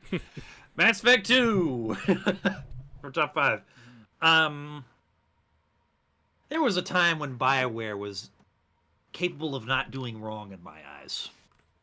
And this is a big reason why. Mass Effect 2, I think, has kind of defined sci-fi RPGs. What about Andromeda? I'm sorry. Every time, man, he throws the shit in my face and it hurts my feelings. All right, anyways. And this, if he mentions Andromeda one more time, it will be the end of all of us. No! No, that Trunks meme has been killing me lately. But yeah, Mass Effect 2 is really a generational style game. I think the Xbox 360 wouldn't be nearly as popular as it is now without the likes of this and like GTA on it. Just because for a single player RPG, what this game does so well is how a third-person shooter's gunplay can be exceptional, and how the companions in this game are at their peak in terms of how you interact with them and how you build up your relationship with them and how they integrate with the main plot, and also how the decisions you make are still core to what makes Mass Effect, and how they can carry over to other games. When this game dropped, and the thing that it did at the very beginning of its game, coming off of the ending of 1, blew my fucking mind. I couldn't believe what was happening. And then seeing how the rest of the story and the events played out, and then how its latter DLC built into the third game. Mass Effect 2 only really ranks below 3 for me because of certain things that I'll get to when we get to 3. But I think 2 was such a huge leap forward from what 1 was. And 1 was a very good game, but it wasn't this good. That 2 is just really, really stands out. It made me fall in love with RPGs in general, but also made Mass Effect my favorite sci-fi IP ever. Which was very difficult for me as a younger man because I was like super duper Star Wars coded at the time. When this dropped, I was like, nope, get the fuck out of here. I'm here for this now. This is what I need in my life. Yeah, 2's great. It's got the best gunplay out of any of the titles, but I don't think it has the best overall gameplay, which I'll get to later. Okay. This is actually the first one I played, and then I went back to 1, and because he's like, yo, I played at my friend's house, but this is cool. I want to play the first one because I heard that it carries over the stuff, like your choices. I really like that. Like, I mean, shout out to Mass Effect. I don't love it as much as you guys do, and I'm not anti sci-fi space stuff, but it's just, I don't know. I actually feel like replaying them. I want to replay them as a grown ass man and see if I feel differently now. But all right. Ooh. Yes, the greatest Metroidvania of all time. It will never be topped. Alucard. Doesn't matter. Alucard is better than any Belmont to ever exist. This brother's the GOAT. Fuck all Belmont. God, this game is so. This game. It's the best PS1 game of all time. Like Metroidvania. Yep. I think this really made Metroidvanias what they are now today in a lot of aspects. The plot is very good. Alucard actually has some surprising character depth in this. Yep. Especially with that one moment with the succubus and his mother. It's actually pretty dope. Dracula's speech at the beginning of the game. What is a man? A miserable little pile of secrets. But enough talk. How about you? That's my shit right there. I've actually played like every one of these games for the most part. Shout out to Shanoa. The combat's dope. Yes, sir. The armor and weapons you get in this are dope. The spells you get are dope. The external abilities are awesome. The double jump in this and also the super jump where you go super high. The transformations are raw. Upside down castle. Yeah, the upside down castle was a feat of game design at the time. Yep. Just having the map work flipped in the PS1 era, absolutely incredible, and still feels amazing to this day. And of course, Castlevania wouldn't be Castlevania without Konami cooking on the music across the board for this shit. And I've played this game so many. I've told the story before, but I have to do it again. I've played this game so many times, so different things. I played the fucking mobile iPhone version on my phone, where you have to have the fucking translucent button commands with your thumbs. That's how many times I've played this game. I love this game with every fiber of my being. That's me with Ace Attorney. I've played it on iPhone. I've played it on GBA, DS, 3DS, Switch, Wii U. I honestly think Ace Attorney is the one game I bought the most. The original 3 at least. Yeah. Symphony of the Night is for sure the one that I bought the most. 100%. And I don't feel bad about it any time, even though I hate Capcom. But they've been kind of, you know what I'm saying, a little bit in the kitchen. They do something. I don't know. But, yeah, this is a great game. Great game. I love this game too. I haven't played it in a long time, but I love this game. It's so fire, dog. Shout out the cheese strat with Alucard's shield and the magic rod staff or whatever it's called, the shield staff, where you just fucking activate and just walk into enemies and they die. That shit's gold. All right, number 4, Snowboard Kids 2. You guys know this is my favorite 64 game, and you know 64 is still my favorite home console. How could it not be here? How could it not? You got Jam right beside Slash and the dog. Yo, he black, he Jamaican, he just like me. But honestly, like I think this game does need this video. But I say the reason I haven't done it yet is because I'm like, how do I get Nintendo footage? Kind of. But anyways, I think I figured it out. But this is one of my favorite arcade racing, snowboarding games in general. You guys, like I told you guys, I love extreme sports. You see what's above it in Bomb Rush Cyberpunk. The racing mechanic in this game is super cool. A few things that I want to point out about it. I really like the different boards you can use down like for tricks, because tricks give you more money, and you need money to use weapons. So there's defensive and offensive ones. The blue ones usually do stuff like turn you invisible, or like I'll just to keep it simple, I'll call it the Thunderbolt of Snowboard Kids, where this pan comes and flattens everybody, and depending on your position, you stay flattened a little bit longer. A little different in the first game, you can mash, but we'll talk about the second game. Do I like Conker's Bad Fur Day? Yes, that's a good game. I like Conker's Bad Fur Day. The game was very fun. It was also extra fun because I wasn't allowed to play it, so I played it in secret because my mom would not let me play a game like that. Trust me. It's way too juvenile. My mom didn't even want me to watch friggin' SpongeBob. Thought it was way too juvenile. Thought it'll just melt my brain like Mega Babies. But yeah. The offensive ones are super cool. So like the ice, you shoot somebody with ice, it freezes them. But if you're right behind them, you will smack into the ice. So you have to be careful. The parachutes send them really up into the sky, but if you're smart and you time it well, you can shoot them right before they go off a jump. And the amount of time it takes for them to float back down is crazy. And another weapon that I really like pointing out is the ghost. The ghost just slows down the person in first place. The triple ghost makes you go super slow. And to get back on the lift, to go back up to do your second lap, only one person can go at a time. So if I go and it goes doo-doo and I'm on it and Glam's right behind me, he gonna just smack into the wall. And the person in third place might be at the right position to get there right before he gets on the lift. It's an incredible game, man. Shout out to Snowboard Kids too, yo. The first one's also incredible. If I was rich, I'll go to Atlas and slap them with a water building and say make the third one right now. Paper Mario 3, Paper Mario Thousand Year Door. I've spoken about this game how many times? I'm not going to go into it again. Y'all know how much I love this game. It was my favorite video game of all time from like 2004 to about 2020. So, Thousand Year Door, Go, I think is the best Mario game I've ever played in general with Mario in it. Best Paper Mario game, best Paper Mario style game. No, that's a lie. Second best. But great system. The party's good. I'm actually very excited to play it on stream for you guys.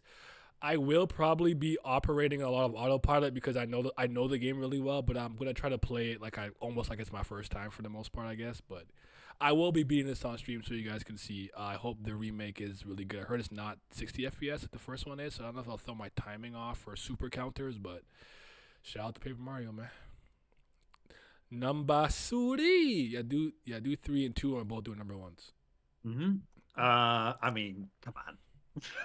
Come on. I knew it was 2 or 3. I couldn't remember where it was going to be. It's the GOAT. You and I are like the only two people who respect this game like this, though. Everyone else, hey, 5 so 9. How about you shut the fuck up, stop being a bitch, and make the Master Sword? Yes. I mean, me and I have talked about this a million times. We make the Master Sword. Everything else you say doesn't fucking matter at that point. Now, I will say this, though. We can't talk about how good the combat is. Y'all just suck at motion controls. Yeah. We can't talk about how good the story is. Y'all just aren't paying attention. We can't talk about how Fi or Fi. Let's talk about Groose. Yeah, we talk about how Fi, Groose, and Zelda, all their dynamics with Link are fire. In particular, Fi and Zelda. We can't talk about how this is the only time we've had a confirmed Zelda-Link romance that wasn't Breath of the Wild, Tears of the Kingdom shit. Because we don't care about it there. We care about it here where it's actually good. We can't also talk about how flying around on the bird was fire.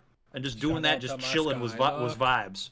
We can't talk about how Skyloft was a great hub area and was awesome. The time shards, oh my gosh, it was whatever they're called, those little time shards is thing. We can't talk about how the zones were beautifully designed and the art style is awesome, and that going back to each zone with different areas being unlocked and the terrain changing was good. Y'all just were taxed by open world syndrome at the time. We can't talk about how this has amazing music and might have the singular best Zelda soundtrack in the series. Ballad of the Goddess? Don't play with me. And then we can also talk about the real reason it's the GOAT. Without a doubt, the best collection of dungeons in the series, and it's not even fucking close. Ancient Cistern? Come on, man. The greatest dungeon of all time? Getting that big cleaver and chopping that mechanical. Yes. Yes. Fire Sanctuary. Fire. The Skyview Temple. Dope. Yep.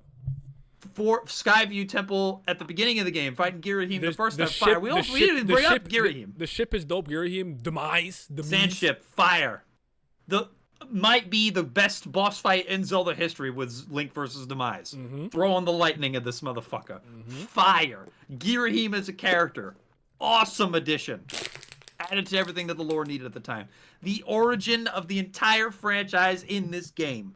Fire. Well done. And I even like collecting the little spirit orb in the spirit realm. I don't care. I liked it. I had fun. I had fun. It was fire. The specific items you get. The beetle. Goated. Double claw shot. Goated. The bow in this game is particularly really awesome. Also, on my headcanon, I smashed that girl in the store that liked me. I did. I didn't date her, but I smashed. Headcanon. I gave her the goddess sword. Getting the fucking Hylian shield and it being unbreakable and self-repairing. Yep. What are we talking about? And the best part about this for me is that as more time goes on, people realize that the side me and I are on was the right one. Yep. Because more people are flipping over as time goes by. We just sit here and be like, oh, we've been here. Y'all, I've been here from 2011. We just sit here being like, oh, wait, those open world games, y'all starting to shit on them? Oh, look at that. Crazy. All right. This is the best Zelda game. I know Naya's gonna say Breath of the Wild. This is this Mo better. Mo better. As far as linear goes, the GOAT. But I like. Wait, you want me to just go now? Fuck it. Is it third? Is it third for you? It's next. Oh, then fuck it. Go ahead and do it then. The Legend of Zelda: Breath of the Wild. That's my favorite Zelda game, man. I wanted it to be Tears of the Kingdom so badly. No one understands. I almost preemptively did it. Like, I'm gonna have to replace it, but Tears of the Kingdom did not deliver. I'm a big fan of open world games that let me do what I want because I like to do what I want. I don't like people telling me what to do. There's nothing wrong with linear games. I look at linear and open world games the same way I look at static and dynamic characters. I don't think one is necessarily inherently better. What are you doing for your specific narrative? Goku not changing is fine for me. Luffy not changing is fine for me. But in certain stories, I need the character to actually go through some traditional character development. The Great Plateau was a great tutorial, and just giving you all the tools you would technically need to solve every puzzle was amazing for me. And then getting to run around open Hyrule and just do what I want, whatever order. I am personally a big fan of the mini dungeons. I like shrines. I just think there's too many. I don't think a game needs 150 or 120 shrines. You slash that to like 66 and I'm cool. And put more effort into each one.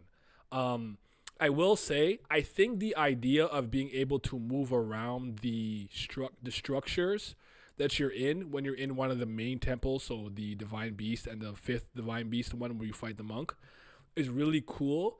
I just thought they could have done more with it, and I get why people don't really love the Divine Beast, but it was one of those things where like I understood the trade-off. Earlier we spoke about Justice for All having the amnesia mechanic for the tutorial. Mm-hmm. Annoying, not my favorite, but I understood it, so it didn't piss me off. For me, I understand for the sake of keeping things every super open world, you have to be able to go to any terminal in any order and still be able to unlock the Phantom Ganon thing and fight it. The Blights. The Blights to me in the boss fights are the worst part of the game. Bad bosses.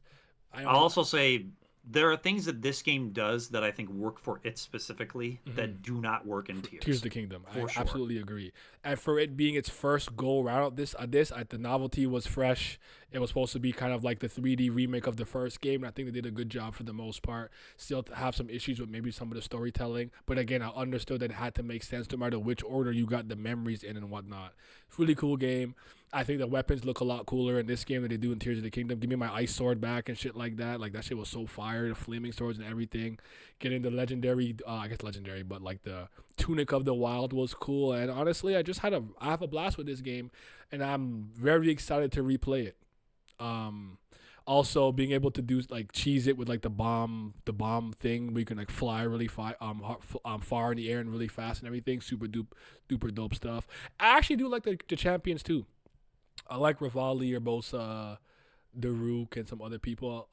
Rivali being probably I can do without. Rivali is a character I know why people don't like him, but I actually don't think he's poorly written necessarily. I like Urbosa a lot. But that's just a tall woman with abs tax. But Amazon snoo. But hey, we out here. Shout out to that game though. I love it. All right, number 2 for you, and then you could do your number 1, number 1, then we'll just go back up and then back down, and then Yep. 19th World Republic 1. This one was made by BioWare. I wonder if Babe's here. I know Babe played this. Go ahead. Revan is my favorite Star Wars character of all time. That's not Obi-Wan. And he's better than him. Better than Ahsoka too. And I don't say that very lightly. The main character of this game is fucking amazing. The main villain of this game is very good. The companions in this game are extremely well written across the board. The main plot of this game is amazing.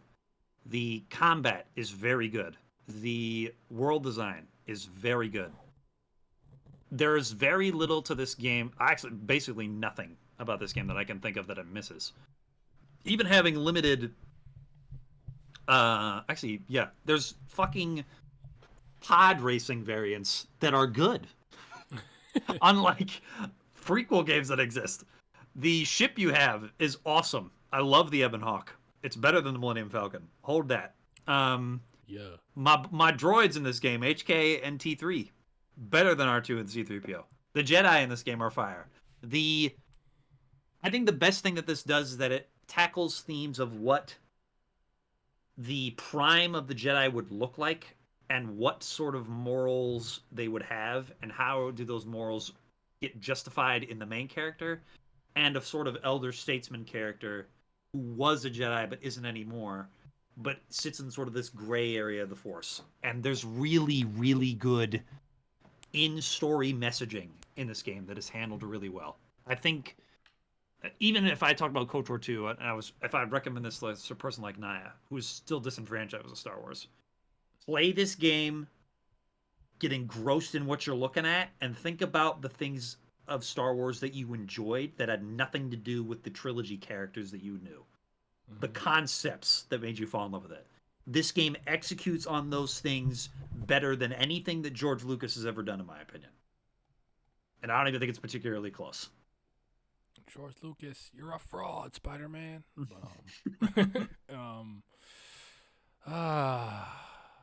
I will at some point. It's.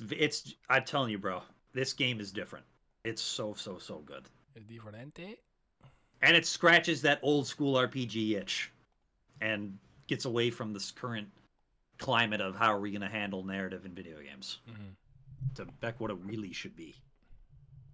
All right. Drum roll.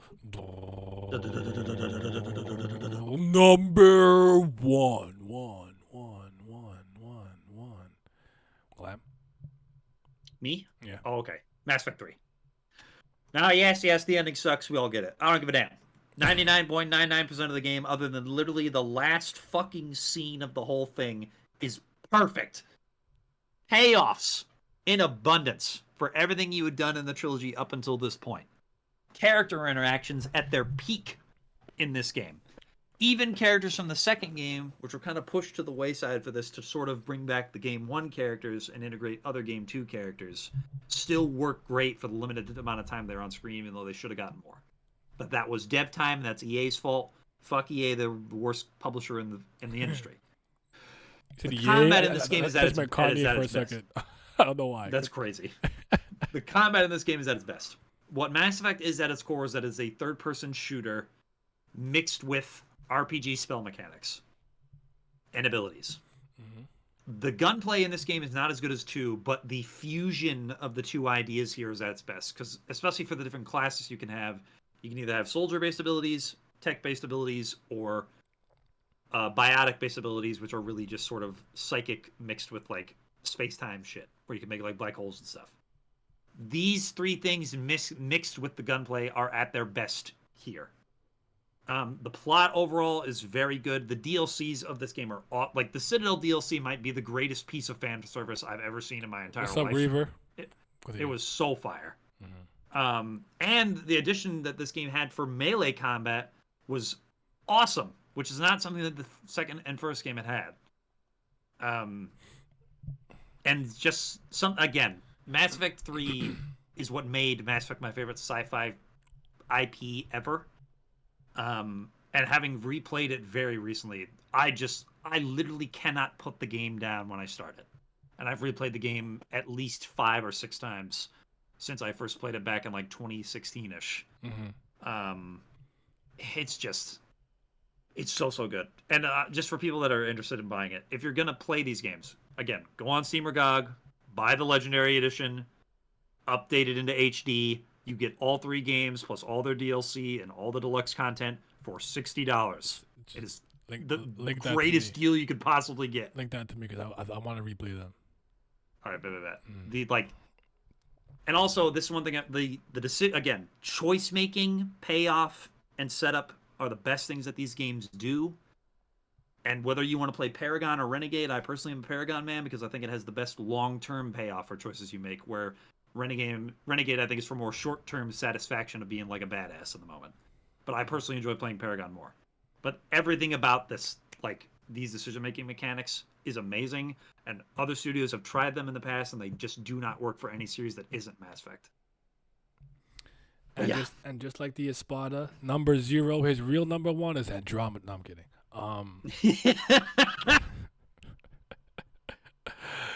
Drum roll number one for me. Bug Fables.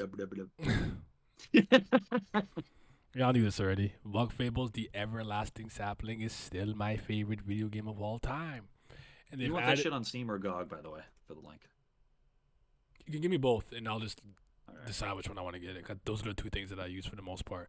This is the best Paper Mario-like experience I've ever had, and it was so good. I didn't want to admit I liked it more than Paper Mario for a year or two. But I kept playing it and replaying it, and realized the one thing. There's two things that I think just blow Paper Mario out the water is the medals versus badges system. I think what you can do in this game is far more creative and inventive, and the fact that you're playing with the same 3 cast members and plus Chompy. I forgot Chompy. Yes, it is. It is actually. If there's one area I could argue Paper Mario is better, it's just the overworld exploration a little bit, just because a lot of the overworld abilities are all mapped to the same button. I mean, obviously, if you play on PC and stuff, you can just change that, but a lot of it's just used with B, and sometimes the move is like hold it, and it could be a little awkward to get used to. But I'm working on a video. I'm working on a video essay for this. Huh? It's not even on GOG. Hate to see it. But yeah, keep going. Don't mean to interrupt you. Yeah. I've been saying this I've been saying this frequently since about 2021 that like this game is just absolutely incredible, and I can't wait to drop my video essay on it so people could truly understand. But I'll give you one of my favorite easy examples. Like Paper Mario, get like Goombella, charge, multi-bonk. You're gonna do big damage. You can do the whole last chance peril thing where you keep your HP to like 10, and you're always in danger, and you're doing big damage. This one has a badge, a medal called favorite one. Anytime a certain character gets hit, the other 2 characters get an additive attack. They can attack again. And in this game, every time you get an extra attack in the same turn, there's 1 less damage. But, so with favorite one, what you could do is you put it on somebody who can handle it, who you think is going to get hit a lot, and the other 2 characters get stronger. But another one that I like is a really easy one you can figure out is weak stomach. Weak stomach poisons you when you use a healing item. So you know what happens every time? Every turn when they're poisoned, you get damage. An easy way. And V, the B, is a poison attacker. So with her being poisoned, and a lot of her moves actually get like it's just like it's so in depth what you can go. I hate having to hurt myself to do things more often than not. It's a give or take. I'm usually not willing to go through, but incredible game. The fact that you guys are just kind of like in like a regular like backyard where like the giant slayer is actually going into a human's house where you're on the stove and shit. Fire. Characters are fire because it's only 3 characters plus Chompy, because Chompy is like an optional one that follows you like a flower pet. The characters are all really fleshed out and they're all interesting. Kabu's the least interesting, but Leaf and V, stop playing, man. Shout out to Bug Fables. All right, Glam. From 1 to 50, we're gonna go up slowly. So just name them off. So go. Okay, so we're just going up. So Mass Effect 3, KOTOR 2, Skyward Sword, Symphony of the Night, Mass Effect 2, Baldur's Gate 3, Metroid Prime Remastered, Fire, Armored Core 6, Darksiders, Katana Zero, Halo 2, Hollow Knight, Ori and the Blind Forest, Doom, KOTOR 2, Metroid Dread, Ori and the Will of the Wisps, Homeworld 1, Ace Combat 7, Arkham City, Total War Warhammer 3, Warcraft 3, Black Myth Wukong, StarCraft 2, Assassin's Creed 4, Fire Emblem Awakening, The Wolf Among Us, Pokemon Platinum, Twilight Princess, Sea of Stars, Dark Souls 3, Hades, Portal 2, Dark Souls 1, Fall of Cybertron, Cuphead, Pikmin 4, Sonic Mania, Castle Crashers, Assassin's Creed 2, 9 Years of Shadows, The Messenger, Mario 3D World, Bowser's Inside Story, Halo 3, Xenoblade Chronicles, Donkey Kong Country 2, Mario World, GTFO, and Ace Attorney. Phoenix Raito. That's a good list. I'm gonna retweet that and retweet a few of them. He said Darksiders is high up. Respect. Reaver likes your list. All right, me at 1, Bug Fables. 2, Breath of the Wild. 3, Thousand Year Door. 4, Snowboard Kids 2. 5, Bomb Rush Cyberpunk. 6, Cassette Toby Store. No, it might be Sting, but I don't care. It's going in. It's the best monster tamer of Pokemon. Valhalla at 7. Virtue's Last Reward at 8. Katana 0. Ace Attorney, Trials and Tribulation, Phoenix Wright. I don't know why I didn't say the number. 11, Chained Echoes. Hollow Knight at 12. Sea of Stars at 13. Mario Maker 1 at 14. Sonic Mania Plus at 15. Hyper Light Drifter at 16. 17 is Celeste. 16 is Born of Bread. Another Paper Mario I think is really good, but inferior to Paper Mario 1, 2, and Bug Fables. River City Girls, my favorite beat 'em up. Koromon, my second favorite monster tamer. 21, AI The Somnium Files. 22, Ollie World.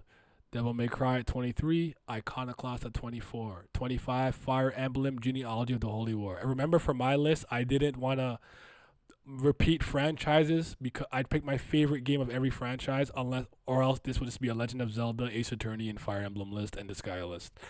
And even Xenoblade would have more entries here. Xenoblade Chronicles X at 26, Persona 3 FES at 27.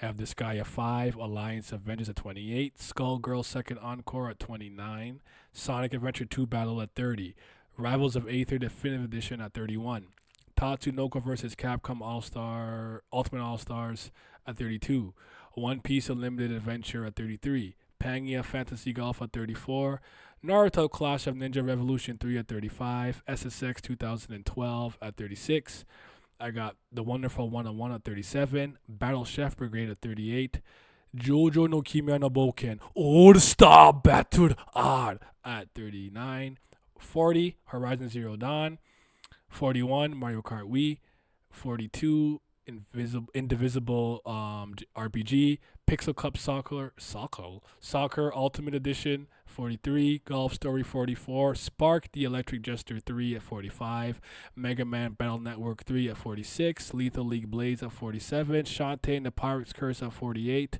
49 is Transistor, and 50 was Chrono Trigger. He said best Sonic game and banger soundtrack. Adventure 2 Battle is my favorite 3D Sonic game, but Sonic Mania Plus is still my favorite Sonic game in general. And ladies and gentlemen, that happens to be our lists. Hope you guys enjoyed it. Any game that was hard to leave off here, or something you feel like you forgot or wanted to get here, or you were good for the most part?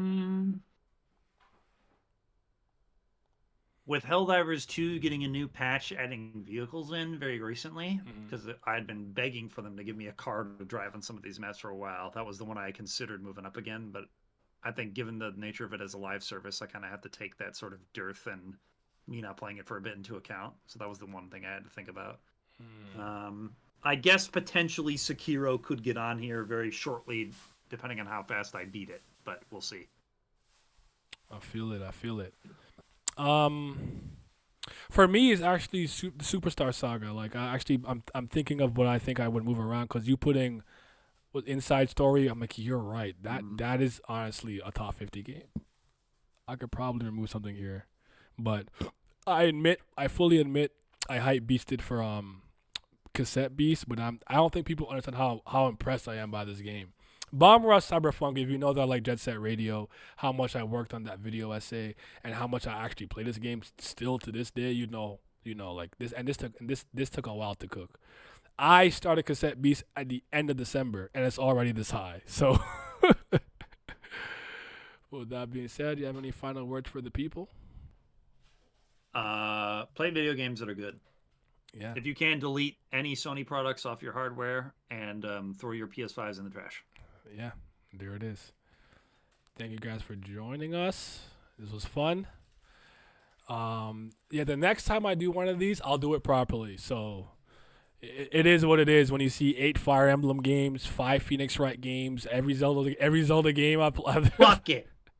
I will do it for real next. Shit, you might see multiple Sonic games. So yeah, the one thing per franchise. At a certain point, At a certain point, I think the two of us might be able to do 100 if we expand what we already got. Yeah. But that's going to be a while. Yeah, not yet.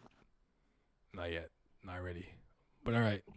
Thank you guys for rocking with us for these 4 hours and some change. I'm not exactly sure what's happening tomorrow, so depending on whether or not I'm going to be home, I'll probably just play maybe Paper Mario. Maybe it's time to start Paper Mario on stream. But yeah, y'all be safe. Thank you for rocking with us. Goodbye.